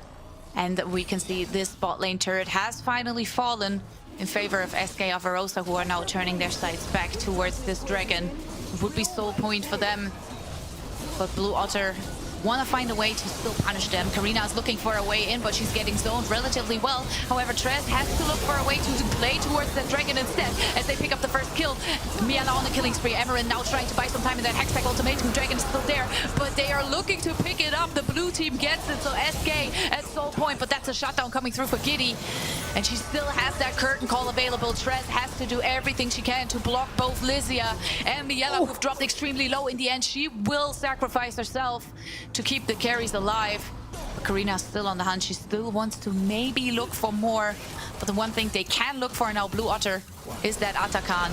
Tres being down for another 30 seconds. Damn, okay. SK Avarosa are gonna pull the TPs right here. Karina super low. Rubble coming in. Varus coming in. Blue Order surely have to drop this Atakan right now that the 2 threats have spawned and come back in. They're trying to keep it in range so it doesn't reset. Lisa is in. Oh! Jesus. Karina is dead! That was a bit of damage right there. Chain of Corruption connects here onto Dunne. Kiana has to do a decent job at trying to buy some space for Miela. It's Miela, Lysia, and Kiana in the spot side trying 2k HP. play for SK Avarosa. And Blue Otter, they have to step away from the Atakan, at least for the moment. Giddy won't quite find the route. Atakan resets. And that was a long series of events, but SK, they aren't done yet. No way. Miela, she really wants this, but I think that's a little too brave, as they have to wait for Tres to be around. Instead, they will look for the reset. Oh, okay. All right, wait. Apo. How fast is your feet? How fast is your feet? Oh, that flash was beautiful. Giddy manages to stay alive by a margin of the minion. Oh my god. That was way too close. Way too close. That had to be single digits right there for Giddy.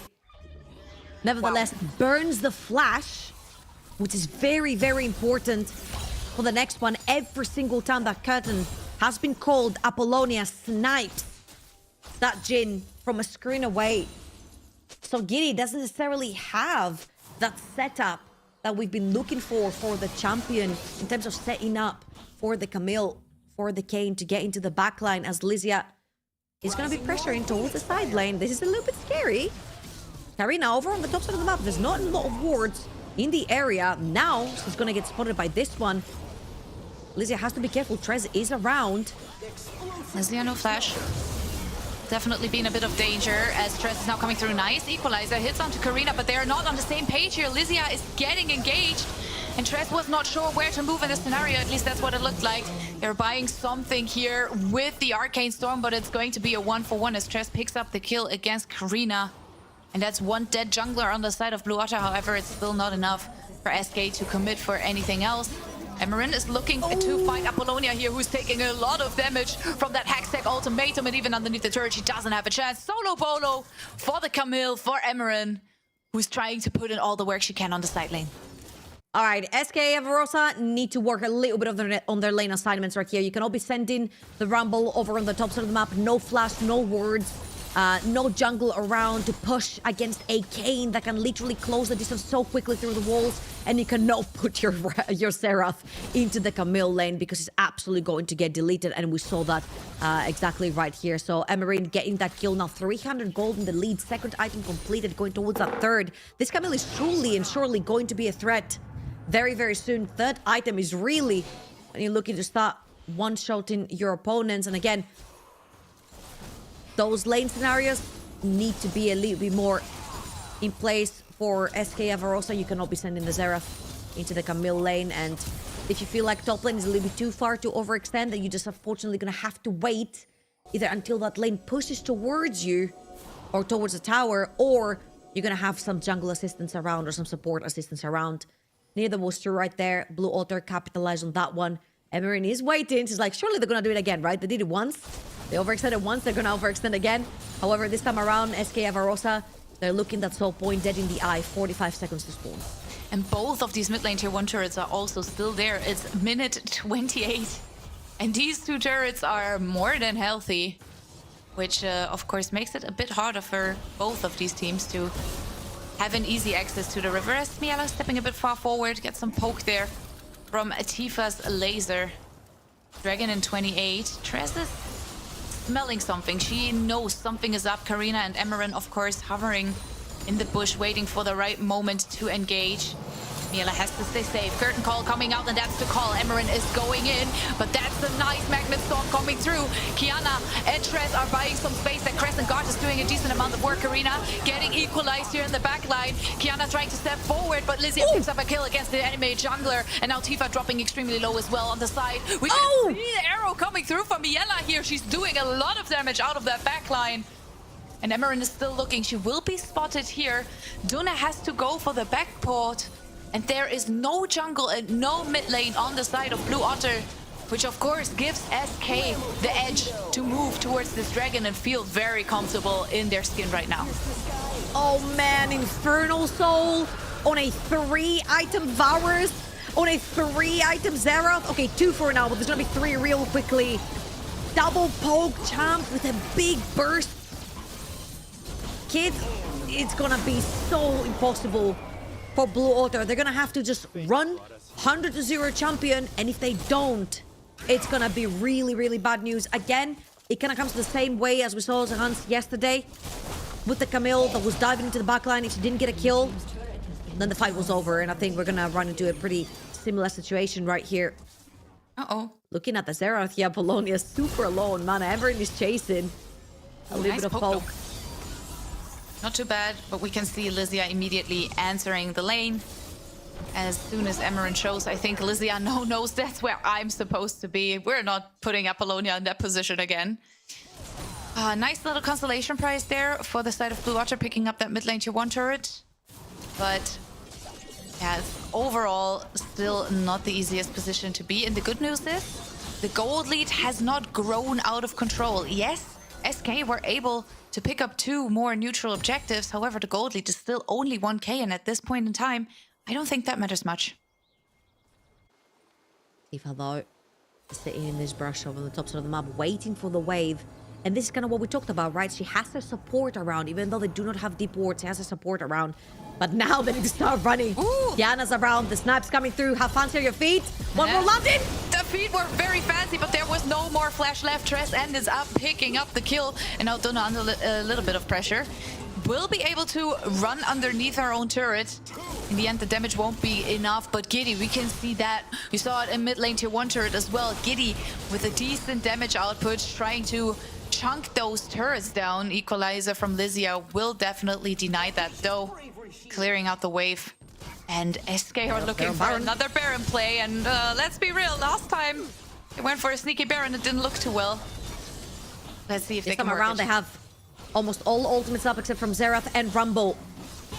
Rel up, but how do you keep this Kayn out of the pit?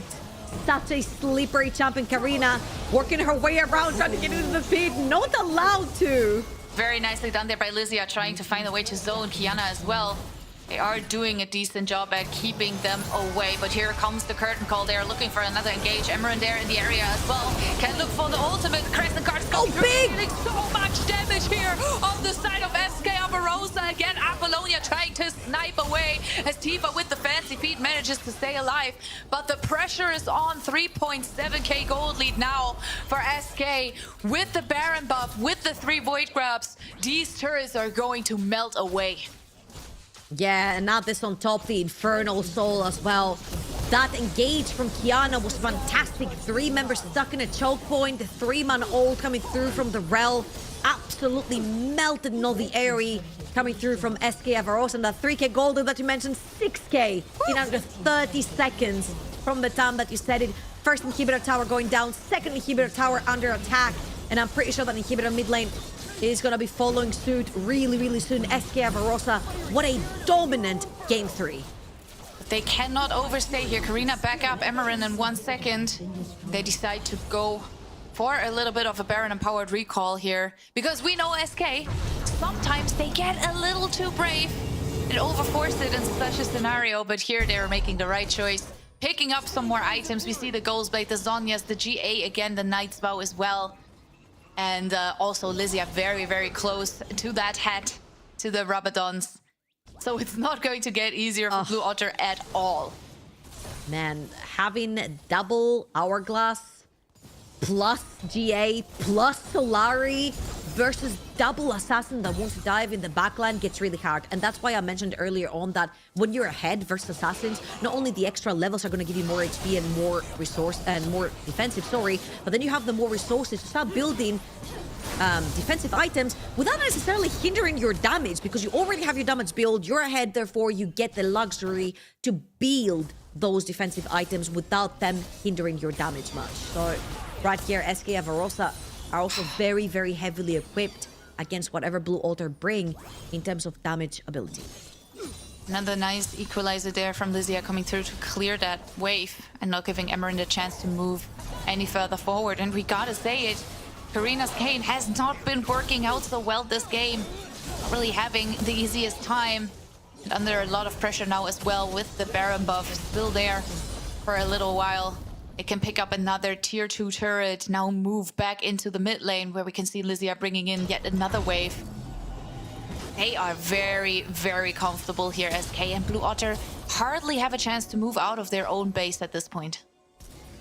Yeah, I'd like to see a double lane push right here from SKA Barossa, but the problem is when you have a Kayn and a Camille, you very rarely want to leave 2 members alone. Right here, Doing it, getting chunked out quite a bit with the ultimate buying in the backline as well. But here's Emerin trying to buy something with the Hextech ultimatum. It's not going to work. Now Karina going in. The next one, she's looking for the kill against Miela, but Miela manages no way down in the end. But that bought so much time. Trez still full life, has that GA available if she wants to. Yes, Tifa's going golden, but she will pop in the end. She will take Apollonia with her into the gray screen, but that is still an open base here for SK to walk into.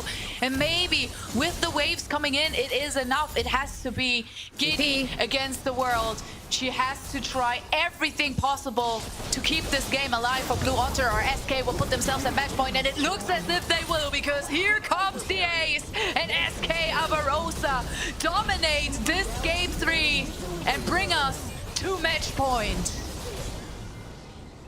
Such a clean and methodical game 3 from SKA Barossa. I feel like from draft, the plan was very clear. We win all 3 lanes on blue side, which is crazy to me. win all 3 lanes, have 3-lane prior. You've got a Xin Zhao plays the game pretty cleanly as well. You can get to dip in and out of enemy jungle whenever you want because you always have friends with you and they don't. You got all the early neutral objectives. So I feel like it was a very clean early game into let's scale, into let's build defensive items. Haha, we have double Hourglass and Archangels, and Guardian Angel. Assassins can't kill us. They can kill Varus, but who cares? We have 3 more damage dealers. Yeah, and I gotta say, it's a little bit back to the drawing board now for Blue Otter because they put out a lot of comfort in this draft as well. I don't think that was out of character at all, what they picked, but they just didn't seem to be able to make it work. So they have to find a solution because it's now backs against the wall for Blue Otter. However, SK, on the other hand, match point. If they win the next one, they move on to the next stage to face Solari Academy up next. If they are able to make it, or if we're actually going to a Game 5 again today, we'll figure it out right after a short break, so stay tuned.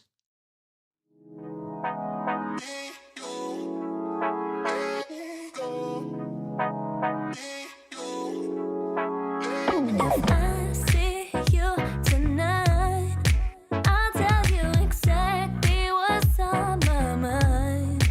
Oh, I'm not afraid, no, I had one too many times to draw out the line. So don't give me sympathy eyes. I know you're more, and that's what I like.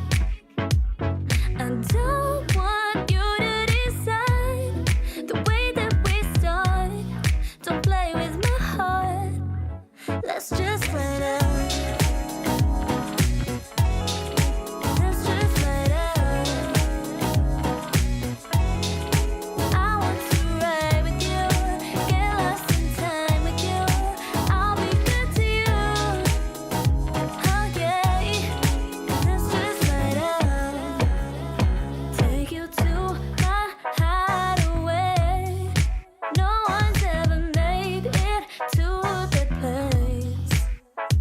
So I'll tell it to you straight. 'Cause no one's ever made me feel the same. So don't give me sympathy eyes. I know you're more, and that's what I like. I don't want you to decide the way that we start. Don't play with my heart. Let's just fight out. Let's just fight out. I want to ride with you, get lost in time with you. I'll be good to you. Oh yeah. Is it possible when you fall in love that you lose control? Driving in the dark, in my passenger, this world is ours now. Don't have to tell me that you love me now. Just come along for the ride. Don't keep me waiting, I'm impatient. So let's just fight out. Let's just fight out. I want to ride with you, get lost in time with you. I'll be good to you. Oh yeah. Let's just ride out.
Welcome back to this amazing series with SK just securing their second win of the evening, only being one away from making it further into the playoffs. Did SK crack the code, or what happened after the first game of the evening, Trouble?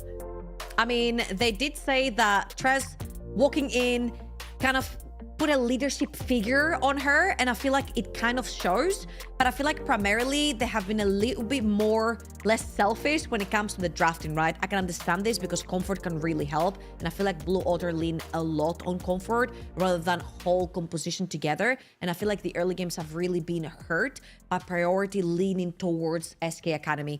Early priority can really be leveraged by junglers who are clever to take the objectives away, and slowly but surely, you just choke your opponent out of the game. I also, Yeah, definitely. And we... Oh, sorry. No, you go. You the host, you go.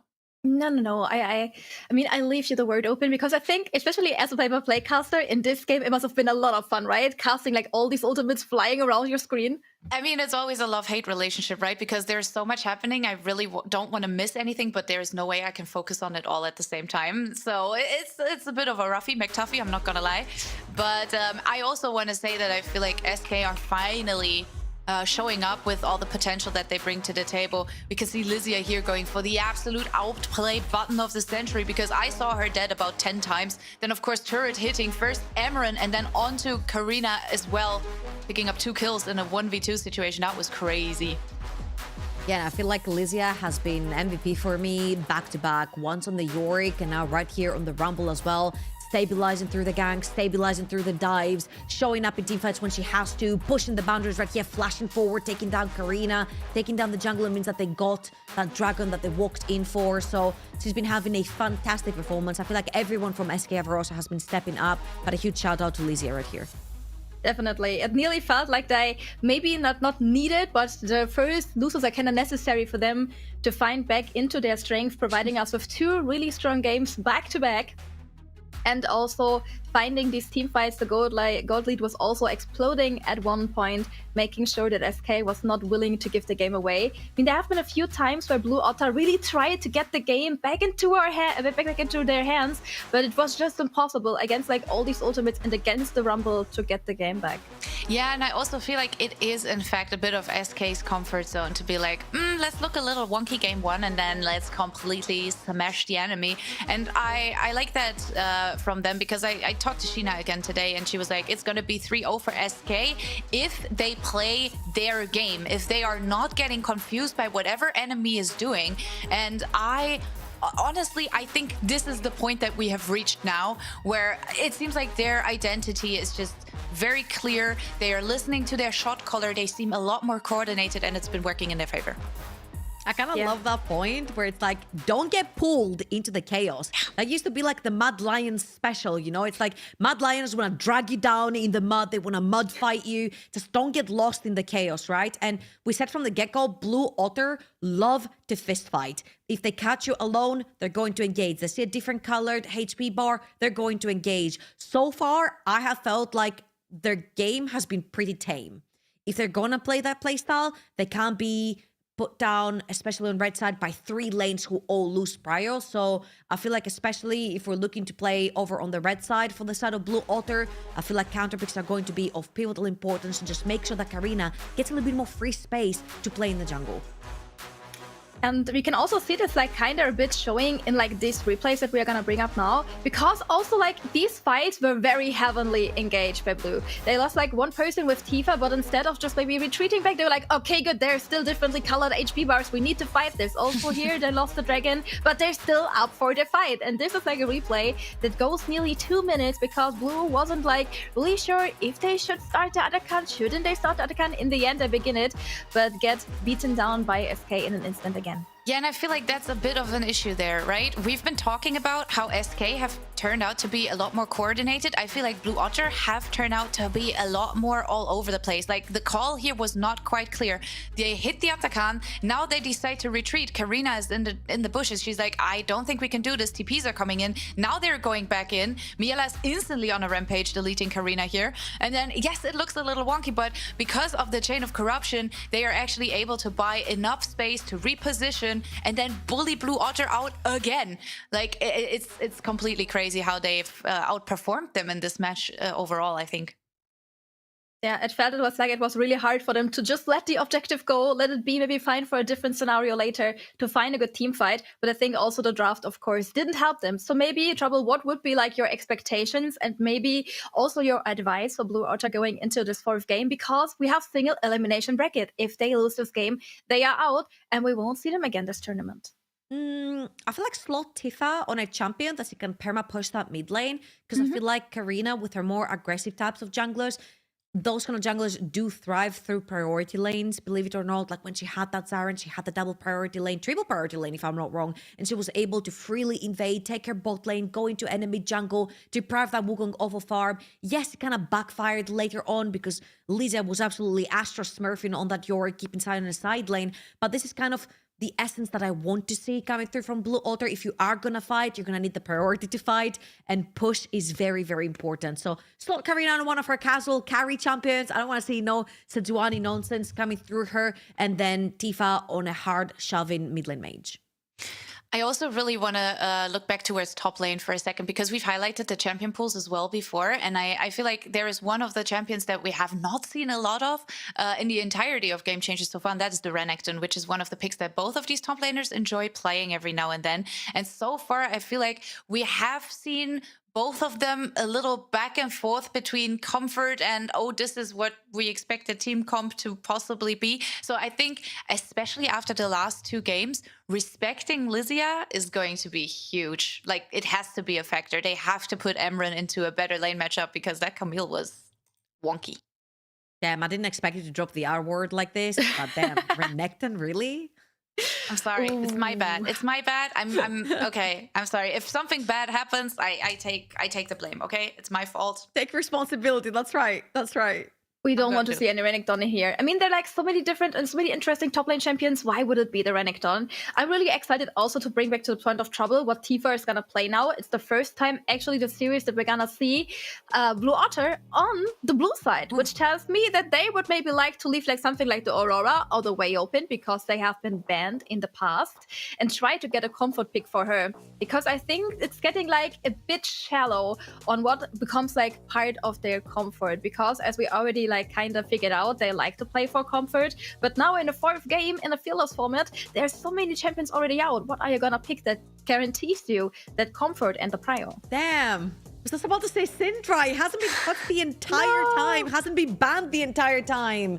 And right here, got taken straight out. It was literally like, hey, Syndra is kind of cool. Doesn't necessarily have a lot of counters. Gets the push as well. But now I'm assuming Hui is going to be third ban right here from the side of SKA Verosa. It has been the permaban the entire series. And obviously with Xerath not in the pool anymore, I really doubt that you want to leave things like the Hui open, especially with Akali not in the plan for either of those mid laners anymore. So I'm scratching my head a little bit. Maybe Rise? Oh, the Way open. Yeah, I was just like, it's either Aurora or Wei. I think one of both will stay open and that's going to be picked. So I guess that's what's going to happen, yeah. But I only know that because I looked at my notes and I'm like, there's no way we're getting any. Fiora would be an Emerald pick, maybe a little later in the rotation. So what else is there as an answer? I mean, you obviously knew that the way was gonna probably stay open if Blue doesn't ban them themselves, getting over to the blue side. And Xerath was taken out, but apparently the Mel is supposed to be the answer. One of the most played champions of Apollonia in this year so far. A lot of range to match it. But I'm not sure if I'm like really on the board with her. She has been performing good for Apollonia, but sometimes in the past she struggled to bring the impact into the early and mid game before she was able to take over the late.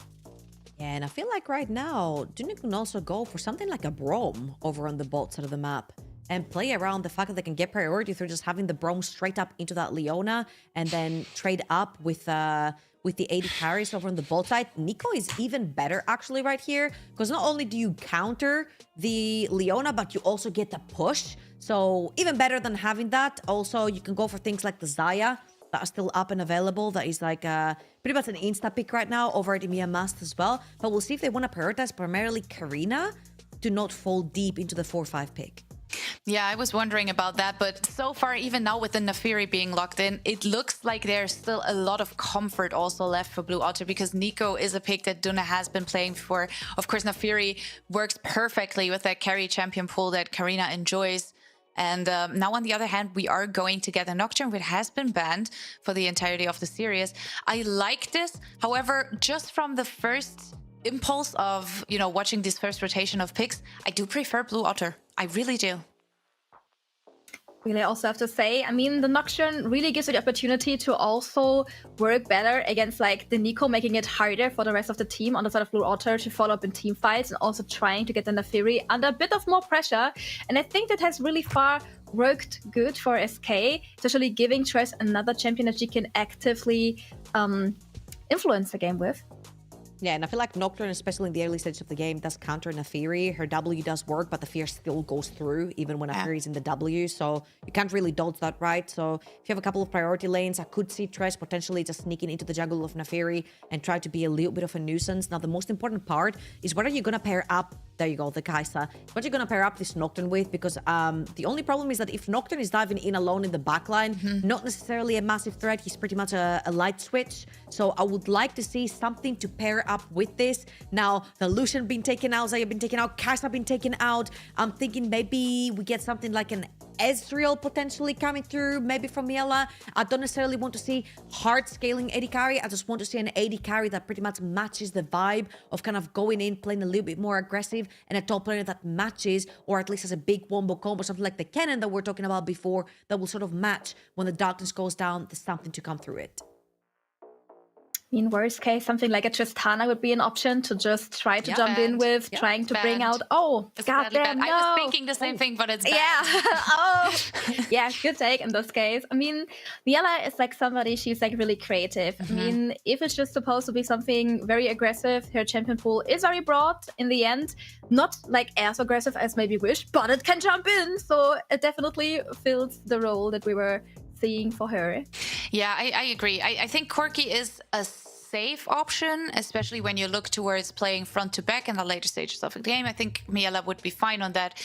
This Senna hover is giving me shivers down my spine, but not the good ones, more of the I'm unsure about this type ones, because let's be honest, Giddy's champion pool has been shrinking here. If we look at the bans, Lucian was obviously something she played a lot of in Equal Esports Cup, won't get that. Now, I'm not sure how Nico Senna is going to be in a laning phase versus Leona and Corki. I think the poke on both sides is decent.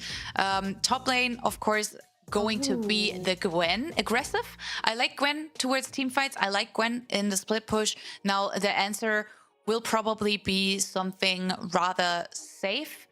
At least that's what I would expect. Give me the Showmaker copy pasta. Give me the Showmaker copy pasta right now in the chat and just slam it, man. Like, if I've ever seen a Cassante angle in my life, it is right here and right now. I know it. Lysia knows it. Oh, wait. That's not the she's also an Urgot main, okay? And she's brought it out. And this could actually be that backline access you could be looking for. The flag TP, the Urgot in the backline, threatening the backline. Now, my only beef with the Blue Order draft, even though I do like every single champion individually, is that this Senna feels a little bit out of place with me. I do like seeing Senna primarily with bruisers because it just makes a lot of sense and gives a lot of value to the front line with the heals and sort of creating that distance with the bruisers. However, right here, for me, Blue Altar, it just seems every man for themselves. Every woman, rather, for themselves, right? So it's just, I'd just like to see how these team fights play out, because that comp looks a little bit weird to me, but maybe they have cooked. Yeah, I mean, it's very like comfort champions for them. And I mean, a lot of their drafts in the past have been looking a bit individualistic. And I like that we get like at least Karina on the Naafiri, and they need to bring out the comfort because this is the do or die match. And I'm just hoping that Giddy is able to bring some damage into this game, because if this game makes it like, let's say the magical Solari 40-minute mark, they definitely have the damage to back it up with the Wave, with the Senna, with the Gwen. On the other hand, you also have like this Mel against you, and we have seen Apollonia do unholy things with this champion. Yeah, 100%. I have flashbacks that, if I was the enemy, I wouldn't want to remember those games. But I gotta admit, like, yes, it's a lot of comfort. Yes, we have Karina on a carry champion again, but I just don't see it working together that well. I guess you have nice ultimates that you can layer. You can always have a good engage with the Pop Blossom, and then follow it up with the Spiraling Despair, for example. Like, there is tools there. But again, the classic front to back on the side of SKA Avarosa speaks to me a little bit louder. So let's see if they can make it work as we're stepping our foot into the game. Number 4 of the day. Backs against the wall for Blue Otter, and possibly the last game that SK Avarosa need in order to move on further in playoffs. Yeah. Alicia stepping with all 6 of her feet on that champion in the Rift, as we're trying to see if anyone overextends over on the bot side of the map. Not going to be the case. It's going to be Karina over on the top side, kind of guarding the top side of the map, and Nocturne starting top side. It's usually Raptors you want to start from. You've got a lot of AoE on this champion early on. That camp responds super quickly as well, so you get to that level 6 as fast as possible. What is the skin? Yeah, is it like, the question is, what is the skin and what is the chroma? Wait, there was a Janitor Thresh. Is that the same one for Urgot? Oh, that's funny. I don't play any top lane champions, so I would honestly not know. There I was gotta kind of like a admit. similar skin for Urgot. I'm not sure though. I'm trying to find out. Like, this is the thing that I get invested in. Skins, I love that. Emerin also has to be a little bit careful with how invested she gets, as Lysia lands the first poke here on this top lane, and therefore puts herself in a better position, and already denying a few minutes from Emerin here. All right. Let's put a little bit of a timeline over for both teams as well. There is obviously a bunch of scaling for both sides of the story, but man, Gwen, Wei, Senna on 3, 4, 5 items, absolute menaces in the game. I've seen Wei's turn around games from a 10,000 gold deficit the second you hit those 4 items. This champion really hits like a truck. However, for SK Avarosa, they have so much agency in terms of how they would like to play those team fights that they don't necessarily have to clump up. You've got Leona Nocturne going in, you've got Urgot in the flank, you've got a Mel that can play the front to back, you've got Corki with a lot of mobility. So it's not necessary to play that front to back formation. They can play to get picks over on the back side for Blue Otter, which they're actually pretty squishy in terms of that. Tifa taking a bit of damage here. And this matchup, of course, is going to be interesting in a sense that Tifa will have a lot of range. But Apollonia, to some extent, can match that. And of course, the ultimate will be very important for the side of SK in the late stages of the game.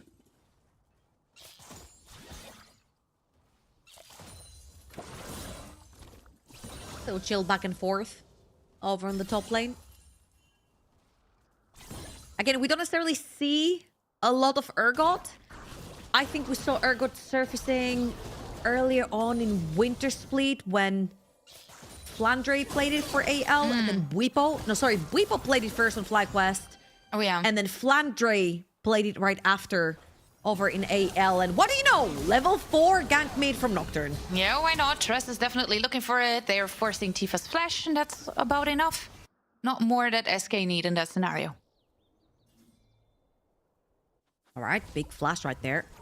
Nocturne definitely has a mark on Tifa's back the second that Nocturne hits level 6. What is happening in this bush? Things are happening indeed. Dune already Was that used Senna the dancing heal. on a hopping horse or whatever it's called? Rocking horse? Ooh, wait, hang on. Before we talk about the horsey, let's look at Emerin, who is putting a lot of pressure on the top side. She just flashes forward for the kill. Realizes she's in danger though, so we make it a 1-for-1, but sure, that's very much Emerin. I'm not gonna lie, that is very on brand. Absolutely, especially since struggling in the previous game on the Camille versus Rumble matchup. Now, on the opposite side of the AP versus AD matchup right here, Emerin does find the solo kill under the tower, does get punished. Trez was there right in time to potentially cause even an assist to come through. Emerin did not want to allow this to happen, so she walks back under tower, gives only the kill over to Lysia. It's going to be the 1-for-1. Oh, Kiana. Playing it aggressively, they're stepping forward, using as much as they have. Root is coming through, will only hit onto the minion though. Anyways, Blue Otters stay safe on the spot side, but SKA Avarosa playing it aggressive. No sums on Giddy. That's a bit of a win for SK. All I'm seeing is just more targets for Nocturne. Suddenly, no flash topside, no flash mid, no flash bot for Blue Otter. Level 5 for Trez, looking for that level 6. Has started now on the bot side towards the dragon. Wanna probably... Ooh, Apollonia with the ultimate goes for the kill. Very nice execute there as Karina is looking to maybe get a little bit of redemption here, but it's not gonna work. Trez at the dragon. It should be a numbers advantage on paper for SK. However, bot lane I don't know about that. far away. That is I not don't know going to about that. happen. I think Trez kind of underestimated how much backup she has right there, way back on the map, but her bot lane was actually resetting at that time. Okay, They are in the back area now. though. Kiana. Very nice mirror coming through from Apollonia here. We're flashing forward. We're trying to play this as the feat of warfare is secured. Now Karina has to be careful. Also took a little bit of damage there as Trez can set her sights back onto this dragon. Will end up picking that one up for SKA Avarosa, who again start off strong in this early game. Yeah, and that should be a level 6 for Trez as well. Once the scuttle crab goes down, There you go. Level 6 for Trez. 3 players on the map with 3 gigantic targets on their back. Top, mid, bot. It's going to be the 3 targets for Trez right here. Whoever overextends from the side of Blue Otter will definitely have a mark on their back. However, the swap is going to come through instantly from Miela and Kiana. I'm expecting them to go towards the top side of the map. Apollonia with the 2-0 right here. Very nice read. She can count minions. That's always a very good sign. Math was mathing. For real. My favorite Nico interaction is either when she turns herself into one of the Nafiri dogs, or when there is all of a sudden a blue buff in your lane starting to attack you, and it takes you a few milliseconds to realize that something's very off. As Kiana is now realizing that they could possibly interrupt Emerin, which worked like a charm. And SK should be fine with that lane swap that they just pulled through towards the top side. All right, inventory check right here. Got Lost Chapter already Sheen over on the Corki. Tunneler plus Longsword for the Nocturne Trez. It's going to hurt a lot in this early game. And as you can see, the swap early and the reset, and the cancel, sorry, and the reset for that Gwen means that Gwen has to stay over on the top side of the map. Yes, lights are going out. Here comes the paranoia, but we can see on this bot side, it is getting a little sticky as they're pulled into the meat grinder. And that is one very dead Senna and a very happy Lysia, who of course used the flash as well. But still fine for SK. Not quite sure it's enough for the grubbies though. Paranoia used, but not necessarily used mid lane. Miela Oh, the got damage though! Or The damage output was huge! The kills going over to Kiana, but that's awesome for SK, as they can still play it. Miela now has to be a little bit careful. The range coming through here from the way is doing a good amount of work. Kiana might be sold here by the rest of the team. Tifa with a kill of her own as Apollonia finds another beautiful mirror. But the Spiraling Despair will hit onto her. Not quite enough to kill her off, but a decent amount of damage dealt. yeah, I'm not sure what happened to this Nafiri. I don't know if W was used right there by Karina or if she just got 100% to zeroed. But again, what a performance by Lysia right there. Leaving that Senna down bot lane all on her own. We mentioned how Flash was not available. So the second that this Urgot can get into distance, Lysia claims another kill. 2-1 on this Urgot. Mercs in the inventory as well, for extra tenacity to come through. And I'm actually wondering what happened to that Nocturne, because I saw it going down mid and there was a bunch of flashes missing, but I'm not sure what exactly happened because I didn't see any extra flashes being used. However, right here, Blue Otter, they're gonna take the opportunity that the reset came through for Trez on this Nocturne to walk up over on the top side of the map, take those Void Grubs. Kiana, that's not your territory at all right there, so just gonna try to scout, see what's going on. All 3 I'm expecting to go over to the side of Blue Otter, and it's going to be a trade on the first neutral objectives on the map. I think that's still fine for SKA Avarosa, even though they would have been in a decent position to maybe even fight that with the 1.4k gold lead that they just have on their hands. However, this way it's just going to be a bit of a handshake objective-wise. And we have another minute until the next dragon, so I would expect SK to set up for that one instead. and really look to find an early soul point again in this game. There are, of course, very, very dangerous champions that SKA over here. There's only 1,000 gold lead on the side of SKA Avarosa, but you do have about a bit of a lead onto the way. Pretty even over on the top side of the map, even though Lysia does have those 2 kills. 20 CS up for Emerin on this Gwen.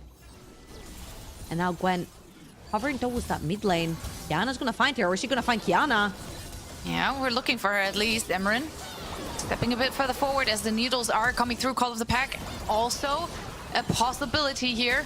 Kiana manages to stay alive with Tres coming in, and now the lights are going out. Miela on the side is moving in as well. They can look to find something here as the Senna ult is flying, but it's not going to be enough to keep Karina alive. Now Lysia moving in from the side as well. It is an absolute numbers advantage here for SK Avarosa if they want to look for more. But instead, they will turn their sights towards the dragons spawning in 7 seconds. And they should be able to pick this one up, because I don't see a world in which Blue Otter want to contest this without their jungler being present. Yeah, the teleport was a little bit of an overspending situation right there in terms of summoners, but Lysia just wanted to make sure that there is a security blanket if anything goes wrong in this skirmish over in the mid lane. Dune looking towards Apollonia. Apollonia does have the flash. There's suddenly a blue minion over in the mid lane. Who could that be? Oh, beautifully done by Tifa as well. Spiraling Despair will hit straight onto her, and it should be enough, but not quite, to kill Apollonia, who's now moving to safety towards the river. Might get sniped here.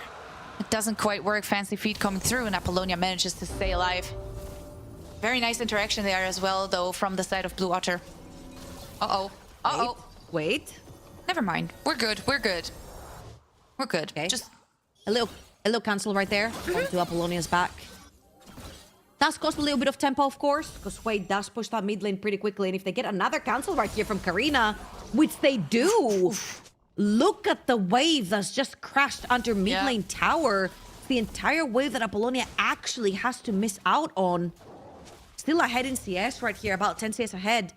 So it's not going to hurt as much. But again, it does hurt in terms of tempo. Has to expand that teleport right here straight into the wave poke. Uses the shield to reflect a little bit of that damage. And right here, all we have to look out for is that Nocturne ult. When is it up? What's it getting used for? 2 minutes for that Herald. Pushed out lanes from SK, Avarosa, setting up over on the tops of the map some deep vision into Karina's jungle. I'm also actually a little worried about that Gwen split push, because we have seen Emerin trying to do the work that was necessary in side lanes in the past few games as well. And I think Gwen with 3 Void Grubs really, really hurts your turrets, like, bad. So again, something that SK have to keep an eye out for. To just stay aware and figure out a way to answer.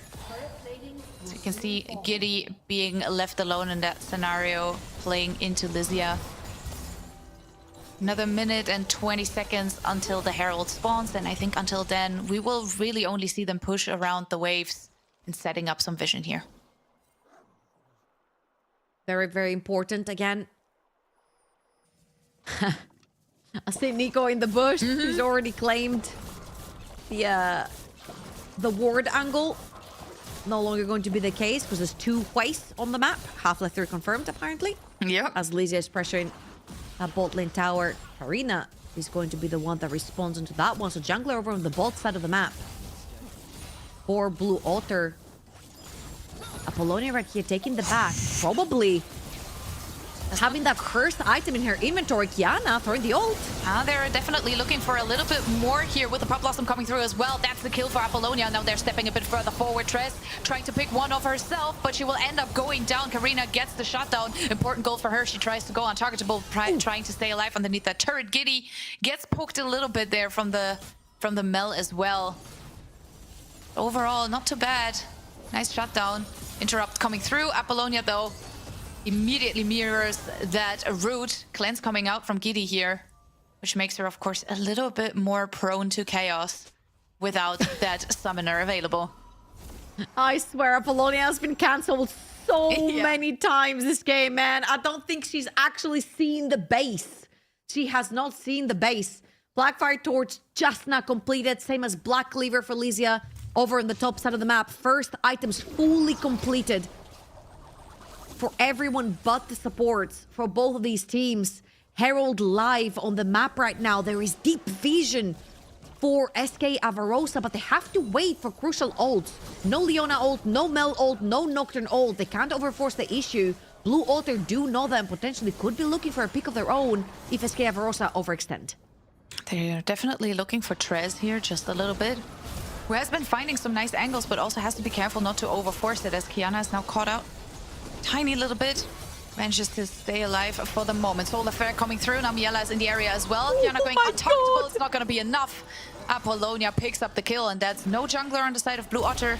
And SK feel confident that they can move on further by picking up the Herald. Again, you see the interaction, right? The fear goes through. Yes, you're untargetable, but the fear is gonna go through no matter what. So you cannot interact with terrain while feared. That's exactly what happened to Karina right there. Ends up going down without even using her flash. Now, do you actually believe this is Nafiri? Because the real Nafiri was dead like 5 seconds ago. Lisa, again, very respectful. However, I'm getting scared, man. This Gwen keeps getting a lot of farm. 700 gold in the lead, 40 CS up. Yeah. The second this Gwen actually joins fights, Emerin could turn the tides around for Blue Otter. Yeah, and that's a big worry. It should be a worry, especially for Miela as well.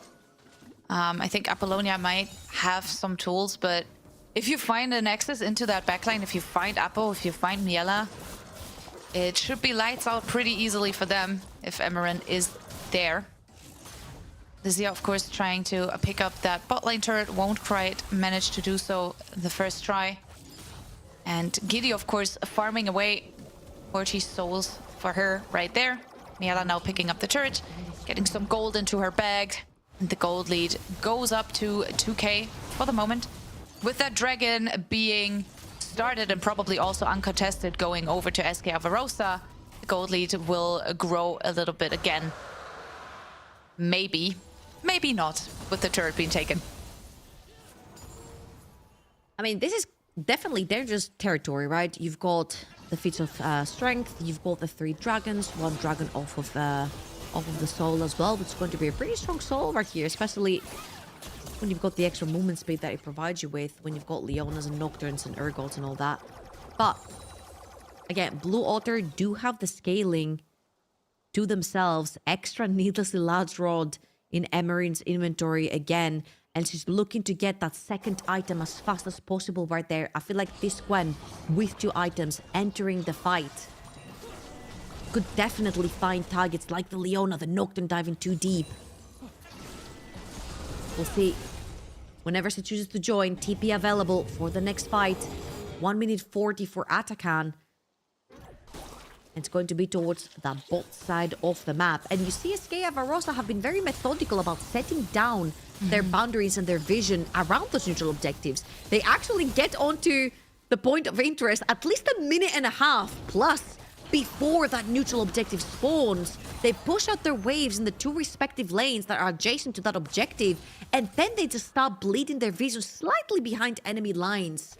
And then they'll get the second reset and come through with new vision and new wards for themselves.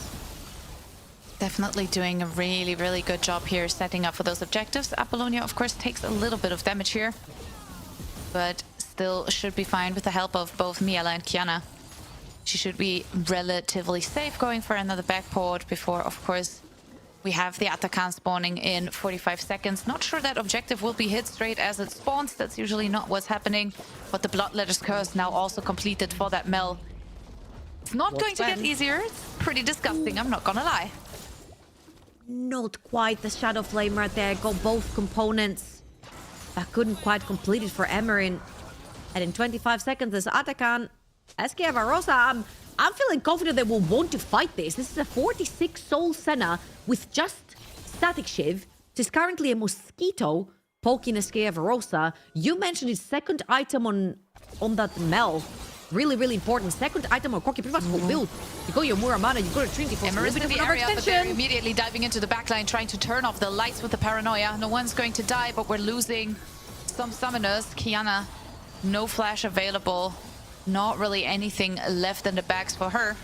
The P came through from Lysia now as well. They're trying to play around the range a little bit, but really only hit onto the clone that Duna has been providing. Atakan is now up. SK are in a bit of a better position, at least moving towards that river. Or coming through. Root goes on to Giddy. She has to cleanse away right away, but the range coming through from Tifa here is also massive. And SK are trying to be very respectful, not over-forcing it and not making mistakes. Yeah, I think they're waiting for the Leona ult to come back up. And also, I feel like Yana right here does really desperately need a reset. There he goes. Has gone back to base. Come back out again. Atakan live. 130. Dragon live. Again, both the major objectives down on the both side of the map. A lot of vision in this river from SKA Verosa's side. And of course, I think Apollonia has been fantastic with landing, or reflecting rather, those roots back. 100%. That Blue Water just keep throwing at her. The E from Nico, the E from Senna. I feel like you're kind of setting yourself up for failure right there, throwing those E's over when Mel has a reflect back. I mean, I guess they're just hoping for the right timing, right? Maybe if the reflect is down right now, maybe we can go for a catch. Maybe if she doesn't see it. Maybe Apollonia is also not the target you need to find. I mean, she has been doing a phenomenal job, don't get me wrong, but there is a lot more on that enemy team that you should worry about, especially with Miela being in the picture and able to fight this front to back. Another turret now being picked up with the helps of the Herald, of course. That puts SK at 2.5k. Another dragon in 39 seconds. And is Miela baiting here, or is she actually standing a bit too far forward? Because Blue Otter are definitely looking for a target to commit on. Find Kiana on the side. That's about it, at least for the moment. Oh, and look at all that vision behind. Nocturne's going in. Paranoia coming out. The Pop Blossom goes through, but straight into the meat grinder. Oh, the Lysia, fear! of course, getting the kill. They're throwing everyone around. Double kill for Lysia. And now here comes Emran. Emran trying to hit onto the backline, trying to find Miela, trying to find Apollonia as Kiana drops low. Now they find the root, and that's Emran down. And that's a good fight for SK nonetheless, because their frontline, their Urgot is still there and still willing to be that wall that they need in order to continue walking towards the dragon. Lysia, what a fantastic fear as Karina is trying to potentially sneak in and maybe try for a steal. This is Soul. It could be 50-50. So close to it. She really wants it. Miela has to move out. Lysia's trying to be the front line, but there's Everyone's no way so in. The blue team gets the Cloud Drake. Yes, the ultimates are coming through, but it's not enough to kill a Blue Otter.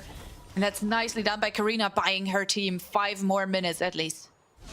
Yeah, Tifa and Karina, the big duo as the... Ooh, the That's that cancel old. coming through here again. This could potentially be Atakan right here. There is TP for Apollonia, but she's going to stay around to try and see if she can skill check a couple of members around that Atakan. But Nocturne has to go back, Urgot has to go back, Corki has to go back. Everyone else has to go back except for Kiana. That's right here with that Leona. Apollonia again does have the TP, so she will be coming back through, but there's 5 members of Blue Otter strong around that Atakan. Lysia's in the area now again as Kiana is getting rooted on the side. Another TP coming through, you mentioned it. Apollonia back to the party right there, right now, and the rest of the team also moving in. gone. Atakan is dropping extremely low. Here comes the Paranoia. They cannot go for the Miracle Steal. The Thornbound Atakan goes over to Blue Otter here. There's not much more they can do. Kiana and Therese already half-life. Lysia also not full life anymore. Maybe they can try to interrupt these backports. It would be a ballsy call to face check into that bush right now. It works out in their favor by just placing a ward. But not much more SK can get from this. I don't know. This game is getting quite scary. I'm seeing that way on 2 items. I'm seeing that Senna starting to stack up slowly but surely. Black Cleaver completed. You've got 2 items onto this Gwen. It's only going to get like harder and harder from here. From here on out. You saw that Tifa all alone pretty much pressured 4 members. Low HP, sure, but 4 members off of that dragon, which would have given SKA Verosa the soul. Way is getting really scary, and especially when you're bunching up, as SKA Verosa are doing around neutral objectives, it can really be very detrimental to their victory, to the 3-1 victory that they're looking for right here. Of course, next objective, 15 seconds, is the Baron. All ultimates up for the side of SKA Verosa, flashes up for the side of Blue Otter, which means that Trez's life becomes a little bit harder right here. Lysia does have TP, Emran doesn't. So let's see if they can play around that TP advantage a little bit in case they actually want to go for the Baron here. So far, everyone is just dancing around the river, dancing around the pit, trying to place some vision or clear some for that matter. Karina might get caught out here a little bit. Poke does land, but it's not quite enough to actually do her any harm. As Kiana's now spotted by the clone, of course. No one is ready to pull the trigger just yet. Again, Lysia does have the TP available. Emerin now in the area too. I feel like the play right here is get your Nocturne, play on the side lane, have Lysia split push, take your Nocturne on that side of the map. Whoever shows up to stop the Nocturne, engage on them, kill that person, and then instantly shift. TP your Urgot towards Baron, start running with the Nocturne towards Baron, try and get something going like this. Kiana is committing. Solar Flare is out. And that's Kiana in a bit of a weird position there, but at the same time, not too much happening. They don't actually end up picking up a kill, but that's two important ultimates gone here for the side of SKA Varosa. No Paranoia, no Solar Flare. They find a route onto Lysia, but that's the front lane. Tress as well being engaged on the side here by Emerin. This fight is a bit split up. SK have to find a way to reposition, because otherwise Blue Otter are forcing them out of the river. Damn, it's all over the place. Again, I would love to see Lysia just split push bot lane. Take that Nocturne with you, kill whoever is there, and then straight it up top for the Baron. I feel like it's one of the things that you can do, because right here you can see how that way is really pushing the boundaries right here. That's only 2 items. It's only going to get worse. So much area of effect damage, so much zoning from the champion, extra needless large rod in Tifa's inventory. SKA Varosa are on a timer. 100%. Still 2k gold in the lead.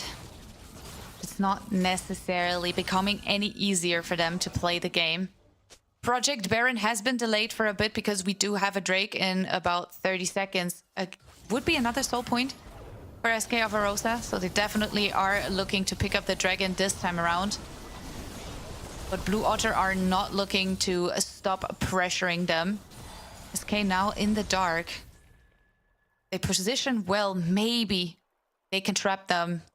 Maybe they can bait them into walking straight into the bush, but Trez is now, of course, spotted by that blue orb. We're dancing again. Dancing around vision, dancing around the range as the root is coming through. They're straight forward, killing off Kiana. Here comes the Pop Blossom into the backline, but that's a dead Dunaboss hunt. They're trying to find something more with the Paranoia coming through. It's a little harder to play it for the side of Blue Otter, but Trez has dropped extremely low on the side. Kiana picks up the kill against Tifa. Giddy full life though. Maybe, just maybe, Blue Otter can look for a little bit more, but the root does not quite find Lysia. And that's, of course, a great angle now to go towards that dragon, to pick up that soul for SKA Varosa. And Blue Otter, they seem to set their sights towards that Baron, which seems a little ballsy, so they might just pick up the Scuttle Crab instead and then call it a day. Yeah, I think their eyes were set on Scuttle Crab because I feel like SKA Varosa could definitely turn around and try to pressure a Baron. He had 20 more seconds dead onto that way. However, no help from the Nocturne, for the Nocturne rather. All this Dragon Soul is going to be secured right here. And Emerin, maybe a bit too far. Karina is around.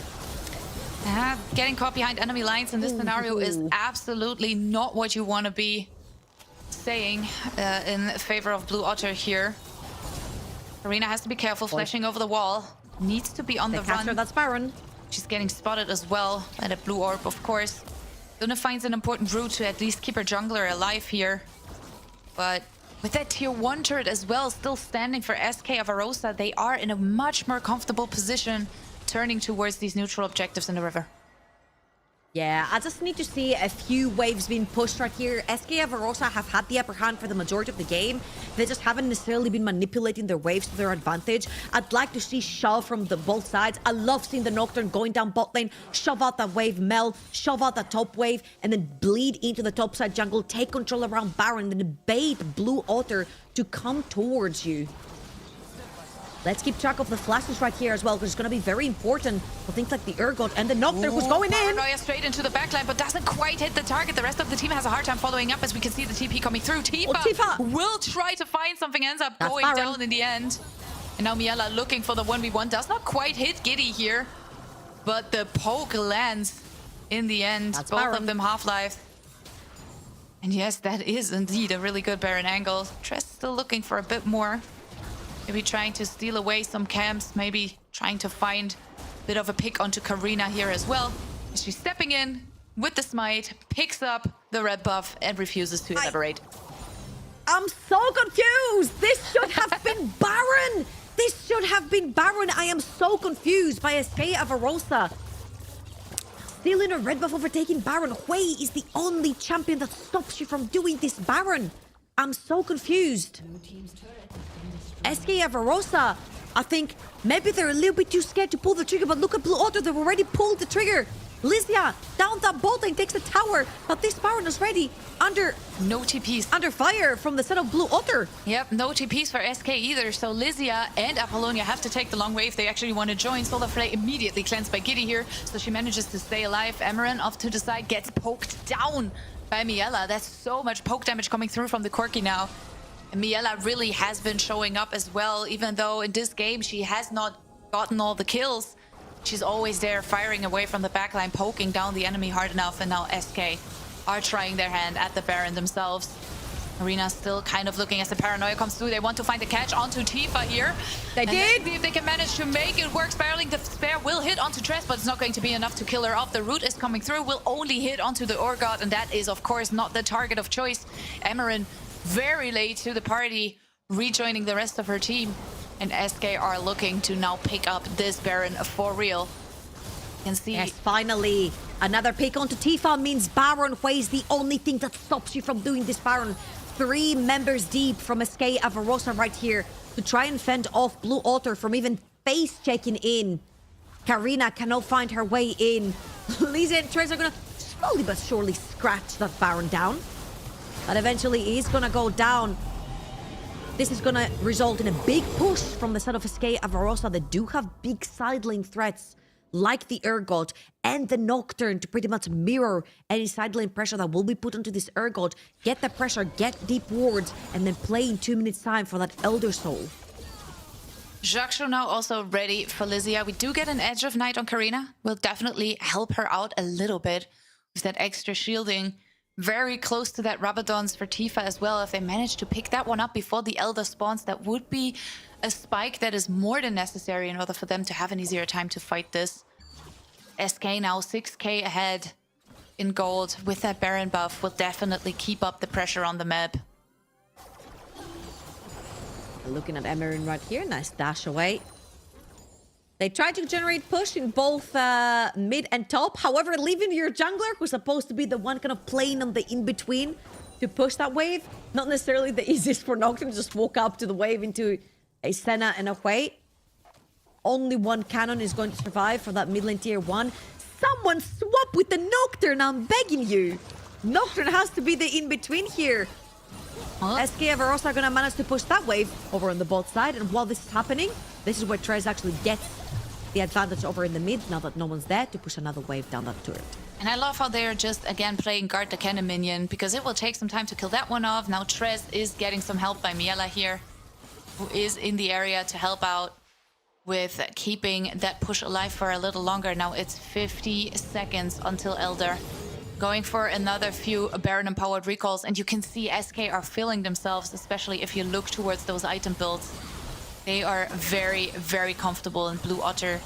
They need a few more item spikes. Maybe Tifa on that Rabadons could be a way to play it, because if anyone can stop SK, it should be Tifa with the range of the way. Yep, double needs to large rod as well. Very, very close to that death cap. And for SK Avarosa, this Baron was not the most successful. They have 45 seconds. They've taken the bot lane tier 2. Bot lane tier 1 cannot even be touched. You see that wave clear that the Hui is producing right here makes it really difficult for SK Avarosa to walk up.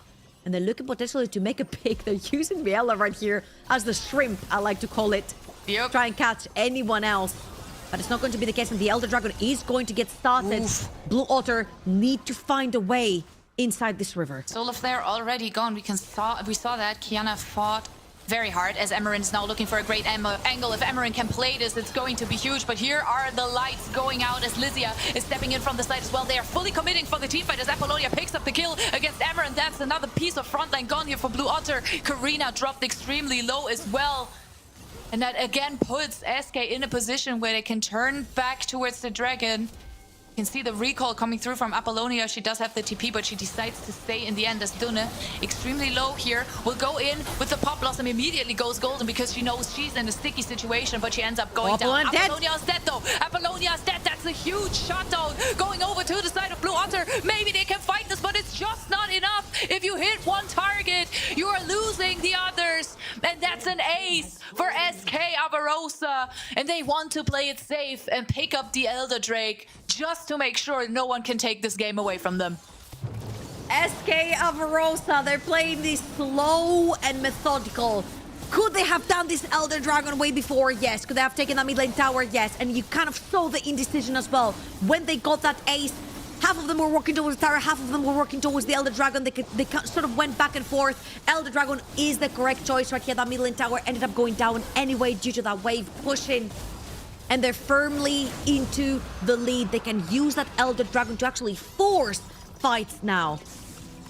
But in case I don't want to, 1 minute 45 seconds. Next Baron up on the menu. Having that Baron, or like rather having that Elder for the Baron fight is going to be huge. You can see the GA coming through for Trez now as well. A few more items completed on both sides. And I gotta say though, it's a little surprising to me that this game has been dragging along, because it feels like SK have the upper hand in so many situations. It's almost surprising to me that they have not had a better chance at ending it. So they really, really have to force it, either on this Elder or on the next Baron. Nocturnal coming through. With that Elder buff, it should be able to kill off Emerin pretty easily. That's Lysia with the kill. Now with the numbers advantage, they can maybe try to push it even further. There is not really a good wave state right now in this bot lane. P coming through from Apollonia though. Let's see how much more they want to force. Yeah, they've got the mid lane push with Lysia onto this Urgot. And then there's a big wave, well, substantially big wave over on the bot side for SK. Yeah. They can actually send it right here. Kiana sees target goes. Ooh, they're going in. Tifa dropping very low. Here comes the Pop Blossom, but again, they're in a sticky situation. Trez with the GA will not die as they go untargetable. Resurrection coming through. Yes, they pick up a kill. Giddy finds a kill against Kiana. Maybe they can do more, but now it's Karina left by her lonesome against the rest of the world. The wave is there, and I fear SK are not looking to turn towards any Baron at all. They still have the Elder buff for another 44 seconds, and SK Avarosa, a team that came in as a favorite after the roster changes they did at the end of last year, they're finally looking to live up to the expectation, even though they might not end the game right here, right now. They have 25 more seconds onto their Elder Dragon. They can actually speedrun that Baron if they want to. But with the ward right there being popped, or the plant right there being popped, and both of those backs being cancelled, I feel like that Baron is still on the cards, don't get me wrong. But again, SK Avarosa have been playing this very slowly and methodically, up to almost a 10,000 goldie, 9.5k. Magi's in Apollonia's inventory as well. And Emerin has not been having a good time at all. And now that I say it, oh, I'm so sorry Here for this. comes the paranoia again. They immediately find Emerin. Emerin really not having an easy time on this pick that we thought could be the difference maker for the side of Blue Otter. And now again, with yet another numbers advantage, SK are setting their sights towards the Baron. An almost 10k gold lead for them. Blue Otter really have to make a little bit of a miracle happen here. They came in as a bit of a wild card, even in Equal Esports Cup, bringing in these well-known names, Tifa, Karina, Giddy. And so far, they have not been able to make it work today. Yes, game one looked good. Ever since then, the coordination was just kind of lacking for the team. So let's see if they can find a miracle, because that's what they need. Blue Otter They still have incredibly scaling champions. Emery just has to find her way to slide into this backline. Redemption going to be used to heal up the wave Ooh, Miela, a little far and forward themselves. That Baron buff evaporated onto the creeps. You see that wave clear from the Senna, from the Hui, over in the mid lane, also pretty big. Mid lane inhibitor tower is going to fall. Double lane siege coming through from SKA Avarosa, and they need to wait for the next wave over on the top of the map to siege that tower too. The second they start sieging that tower and defense comes through, Lysia steps up to take that inhibitor as well. Both of them gonna go down, and SKA Avarosa are one fight away as Kiana's gonna use her ult here as a zoning tool of taking this series 3-1. It's working pretty well in their favor. Again, new wave coming in through that mid lane. These Nexus turrets are getting to go down further and further. Arena looking for an angle, as well as Emerin possibly. They're always using the clone, trying to step a bit further forward, and we can see the wave clear is good on the side of Blue Otter, but whenever they finish one, the next one keeps pouring in. 1.5 minutes left for SK. They are on a bit of a timer. If they want to pull the trigger, they need to do it now, as Kiana is getting chunked down quite a bit by Giddy here. She's dropping extremely low, and that could be an angle as the paranoia is coming through. Kiana manages to stay alive. But it is a close call. A dance on knife's edge. The first Nexus turret has fallen. And SK, they are not pulling the trigger.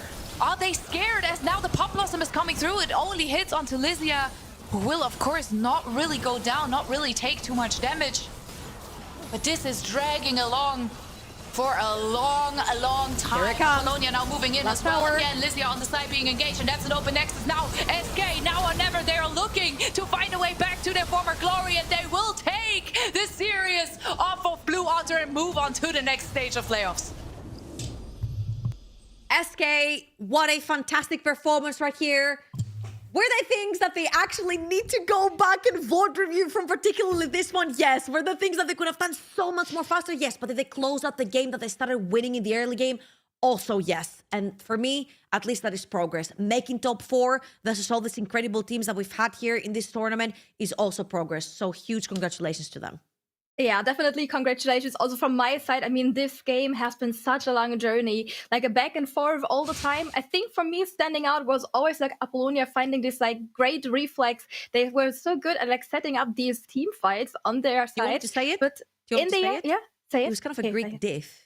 It was kind of a Greek diff. Oh, I mean, we talked about the unholy Mel beforehand when she was selected in the draft, but I think SK just really took their time. They're just really afraid to make like one wrong move, maybe losing the game on an objective. So it took them along. But in the end, good things will take a long time, and SK made it further, clearing out this series 3-1. Are you excited, Mila? How happy are you that this team that crumbled under so much pressure at GEC finally finds success at Game Changers? I mean, honestly, I'm really happy for them, because we've talked about it. They made some amazing roster changes coming into the year, and everyone was like, on paper, this team is a title contender. And then came Prime League, and they didn't manage to actually bring the game that they wanted. They even demoted within Prime League, which is super sad. And then they came into Equal Esports Cup, not even making playoffs, which was heartbreaking. And I finally feel like this is the SK that we know and that we've expected as well. So I'm really happy for them. On the other hand, I'm also a little sad to say goodbye to Blue Otter, because this team has been so much fun to watch. Yeah, definitely. They've been also really a joy over the whole series. Also, the first game has been theirs. They showed such a dominant performance. But I think, especially in like this last game, there were a few things that just make sure that SK got the lead. We can watch into a few replays, because this game, nearly the whole time, was always in the hands of SK Avarosa. Yeah, I feel like it was like kind of like a slow and methodical game, if you will, starting over from like the very beginning that we're seeing right here. I'm pretty sure that was game number 3 that we're seeing right here. So maybe not quite what we just want. So Not the right game, but it's pretty. we can summarize it, okay? Yes. We can summarize it. I'm sure we'll get there eventually. But yeah, actually, the last game, I'm super happy to see how methodically they were playing, because the champions that they were playing against was not easy. The Senna plus the Nico have a lot of range. The Hui has a bunch of wave clear. But the second they were using those summoners that were missing so well. I feel like Trez was choosing her champion choices on the ult was so well played. Every single time a summoner was down, Trez would just come to repeat gank over and over again. And Kiana, I just feel like she had blood in her eyes, man. Like, look at Trez again. She goes in, she just walks back out. You see Lysia with a fantastic flash on the execute right there for the triple fear to go through as well. Like, honestly, hats off to all of them. But my personal MVP would definitely have to be Lysia for this series. Look, I know you said it was a bit of Greek diff as well. I gotta point out the German diff it was. too, okay? Like, it was a bit of German diff as well because Miela, in the 3 games that they won, she finally was able to pop off. And we know her as a very aggressive player. And even in this game, she was more of a facilitator. But I love that she always had the chance to fire away straight out of the backline. And yes, there were very wonky moments. I've mentioned it in the cast as well. I felt like this game dragged on way longer than necessary for how far ahead SK were eventually, but yeah, chapeau to them. They made it work at some point, and I'm very excited to see them face off against the Solari Academy as well. Yeah, I was like shivering the whole time, especially at this Atakan, because it was, oh my god, is gonna SK throw away the lead? What is gonna Blue be able to do with this Atakan? But still, then the next team fights, they found good engages again, were really able to work with the strengths they had. And most of the time, it was like only one catch into an objective or like one catch into maybe the objective in the future. But I think after like this mid lane fight, it became pretty clear that it's only a matter of time until SK is finally able to close out the game. And we can also see it very clearly in the goal difference. There was like never really a debate, never really a comeback per se for the Blue Order. Yeah, but look at the damage dealt. I mean, that was a close call between Tifa and Apollonia there. And I mean, Trouble mentioned it the entire time. If anyone can stop them, it's gotta be Tifa. Even though Giddy as well, with the scaling factor at some point, was very dangerous. Man, I'm telling you, this weight champion on 3 to 4 items is the most unfair thing I've ever seen. This weight champion on 5 items is more unfair than a Cassante. Than Cassante at his best days, okay? Like, I've seen this champion turn around a 10,000 gold lead, or gold deficit rather, at EMEA Masters. So that's all I need to say right there. I feel like, yeah. Also, she had a target on her back. Every single time Tifa didn't have flash, they actually knew that this was the target they needed to go for, and they punished it very nicely every single time. So again, commiserations to Blue Otter. The road is being cut short, but of course, congratulations to SKA Verosa, because they did not have a very good showing at Equal Esports Cup, which is actually hosted by their mother organization, right? Yes. But right now, they're in the redemption arc. Yeah, definitely. It is like really nice to see, because I had like the chance to talk to these players also in a boot camp before the year, and they were like so excited. They were like, yeah, this feels like the Riot's place to be. It feels like home and family. We're gonna smash the whole tournament. We're gonna smash the cup. We're gonna win everything. And then expectations had to be like kind of rolled back a bit. And I really love that they managed to get back on track and bring their best selves, and now we're smashing the competition. I think we can, I mean, we will have an interview with Miela later, but maybe we can make a little view onto the bracket, where we'll see who will be SK's next opponent, because we already had Solari winning yesterday, so we'll have a little rematch going on for them too, where the two teams are gonna battle it out, but not today. It's gonna or not tomorrow. It's gonna be at the Friday, I think, and we will be able to see these wonderful teams clash. Do you have like, I mean, if we like think about it, Solari against SK is definitely a lot of hype. Do you have like any expectations for that yet, Mila? Ooh, my expectation is that it's going to be a bloodbath similar to what we saw yesterday, because I mean, if we look at this, if you weren't here yesterday, I mean, I feel sorry for you, because that was a banger. Zerons going to all 5 games to eventually be beaten by Solari was crazy. And then, of course, SK taking us to 4 games today. So that's what I would expect. I do want to point out that SK, of course, also have a very well-known, very, very strong coaching staff that will definitely look into whatever Solari Academy has been doing in the past. And yeah, I'm honestly, I'm just really, really excited to see how it's going to go. Yeah, definitely. I'm really also hoping to see this bot lane clash with Clev going up against Miela. They've both have been really active into the chat.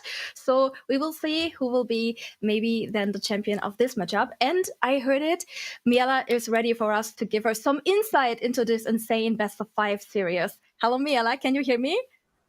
Yes, I do. Hello. This is like the continuation of the little interview that we had in the morning, which we unfortunately couldn't show. So I definitely kind of get some questions again. No, yeah, no, it was like so nice. But maybe directly first, how are you feeling after this series? I am feeling so great. It is like it is not normal how happy I am. Like every single one of us deserves to finally like get a victory after this long and hard year, and I'm just feeling great. Yeah, we were like really scared for SK after the first loss. Do you think you needed that loss to come back with a 3-game winning streak? Oh, who's this? It's Teddy. Oh, it's Teddy. Greetings to Teddy. Most definitely. I think I said it from the beginning of the year, and I will say it continuously. We as a team are having like I think we as a team are individually like one of the best teams in this tournament. I think like individually across the board we have insane players, but the biggest issues for us are like our nerves, right? If it goes into officials, we are panicking, and that's not so good if you play best of ones or back in EC where you have like 2 games that both count each point. So going to best of 5s, like I was really saying, guys, just have to get out of groups, and best of 5s we are unleashed, right? Because we can drop the first game always, and then we are chill. Especially for me, I am the biggest scaredy cat there is in game 1. But after that, I'm locked in. I mean, we had like this 4th game, which went on for a long time. I mean, you never dropped the ball. You always had the gold lead. Why did it take so long to close it out? Was it the nerves? Partially, I would say. I think it was mainly because we were getting a lot of empty kills. So we were getting kills while objectives were not really takeable, you know? So we were getting a kill, enemy could contest like objective or objective was up and then repeat, right? For example, on the Atakan and on the Drake that got stolen, it is just like not the right time where we used our ult. But I think at the end it worked, right? So we can be happy that we didn't choke. Definitely. I mean, I asked you earlier this day what stress brought you to the team, but because we couldn't show the interview, maybe you still want to like summarize the decision behind bringing Tress into the team and what she offers you in the jungle? You need to imagine, Kiana and I are just have hyper ADHD. We are just like dogs in bot lane. We are perma fist fighting, and often it goes wrong. Often it goes right. But if it goes wrong, there's stress and saying, Kiana, stop it, please, you need to focus. And yeah, I mean, she's just our team mom, right? So she just coordinates everything. She is supporting, and especially if I am like hyperactive, so I call for everything, I want to fight everything, but she says no. And that is like the biggest skill that we needed for this team. And yeah, she's bringing it. I mean, that's so important to have like a figure that can also be like little slap on the hand, be like, okay, we don't fight now, we can fight in 1 minute when the objective is up. Then maybe also, do you have like a little like battle cry or battle shout for going into the series against Solari? What are you expecting maybe also from playing against Clef again? I don't know. I think our best of 1 was going pretty solid, but then I ran with the Ray and ultimate and my entire team, so it was lost basically. So if I don't do this, we might have a good shot, especially after game 1, because game 1 will be a lose. So write that down. My battle cry is I'm playing against a lot of my friends. They're like almost everyone out of this team is like one of closer friends of mine. So I'm just really excited to play against them. They're really talented and good players, and I think I'm just hyped to get my revenge and have like a good game, and especially a lot of bot lane fighting. Like Clef, I know you were on the stream. If you hear me, we battle it out, okay? I don't want any 6. I don't want any smolder. I just want to have raw fist fighting on bot, and the winner gets the win, okay? I see you. Don't run away. You know you want it. That sounds so great. We're just gonna serious ban the smolder for like the whole best of 5. Nobody gets to pick it. Which leaves me first to say thank you for you to coming in for the interview, and to leave you like the open mic. Do you have like anyone maybe you want to greet or have some nice words for the fans in the chat? First, I have to greet like everyone supporting, especially like the Discord server with my old teammates and Lily that have been spectating. Thank you all for that, and especially biggest thank you to everyone watching the stream right here in the LEC channel. It's such a big honor for our female non-binary scene to be streamed on that channel, and especially, please keep on supporting. I know there has been a lot of hate and there has been a lot of negative comments, but every single lovely comment, every single support balances it out. And I just appreciate you all for sticking in, supporting us, and please continue. Like, our scene needs this, and every one of you gives us that step further. Thank you so much for these nice words, Miela, and thank you also for being such a vocal role model of the scene, also inspiring so many players out there. And then I would send you into your well-deserved evening, and also congratulations to your whole team again. Thank you. Thank you. Oh, I love talking to Miela. She's always like so hyped, so energetic, and also so lovely. And I'm really looking forward to what she promised against the duel versus Clef. If we see the smaller Clef. No, it's done. The other 4 players Yeah. are not allowed to join the lobby. It's just the 280 carries. You just throw them on the wait, rift. Katarina. You just throw them over. They can pick whatever they want, right? It's a 1v1 at this point. She said, I don't care what you're going to pick. You just can't pick Smolder or any of the stuff. You just remove the other 4 teammates. It's a 1v1 Yes. battle to the death. And she said it. The winner gets to win. Inspirational. We just gonna go to Howling Abyss straight away and no items buying. You know That's what? not allowed. I will use that. Do you know wall tattoos? The winner gets the win is going to be a wall tattoo on top of my bed. I will put it right there. It's awesome. It's the next inspirational quote Yes. on your Instagram feed, Oh, right, yes, my Miela? Insta story every morning. I'll put that tomorrow morning. I swear I will do it. But definitely also Miela, also so inspiring to us and also to the whole scene. Which is also very inspiring is our schedule for the next days, because we're not gonna get 2 days of Game Changers Rising. No, we are gonna get more, because tomorrow the first seed of Group A and Group B are gonna battle it out, the group first places. And this is also a very exciting match because these teams have very different backgrounds. We have our EC winner and scene dominator G2 Hell playing against our dark horse of the whole tournament. What are your tips and maybe also your expectations for tomorrow, starting with Treble? Oh, well, let's say the big ticket right here, right? Whoever wins gets to go straight to the final.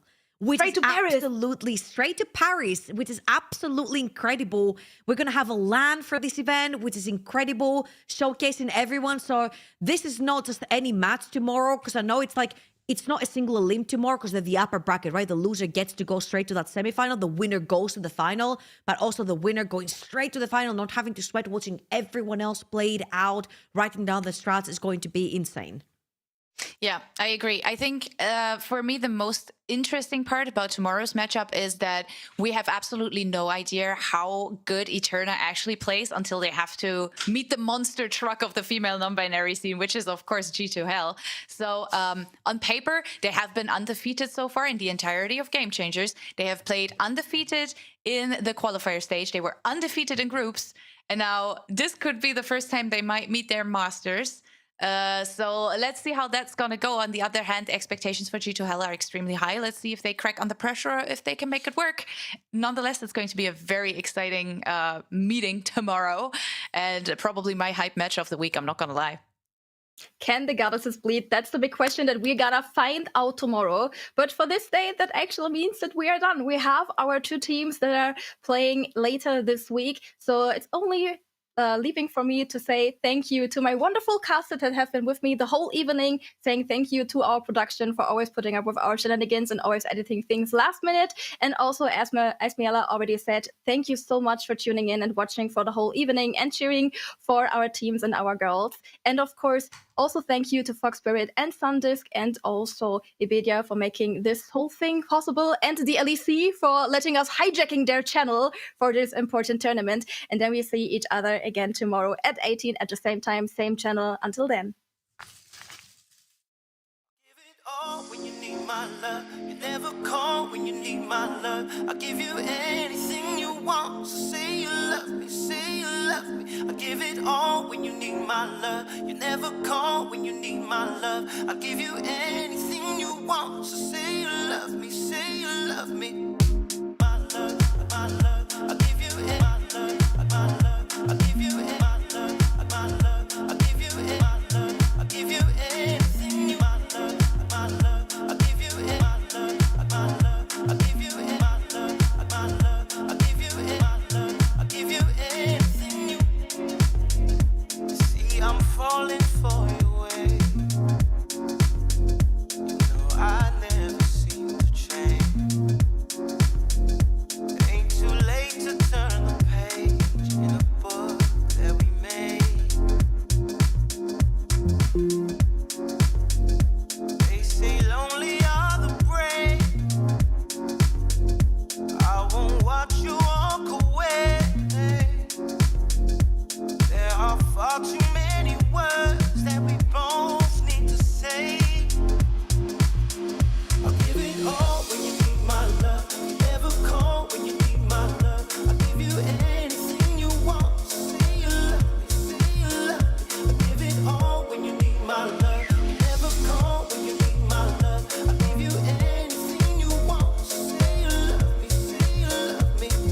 my love. I'll give you anything you want. Say you love me, say you love me. I'll give it all when you need my love. You never call when you need my love. I'll give you anything you want. Say you love me, say you love me.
Losing breath, chasing you all over.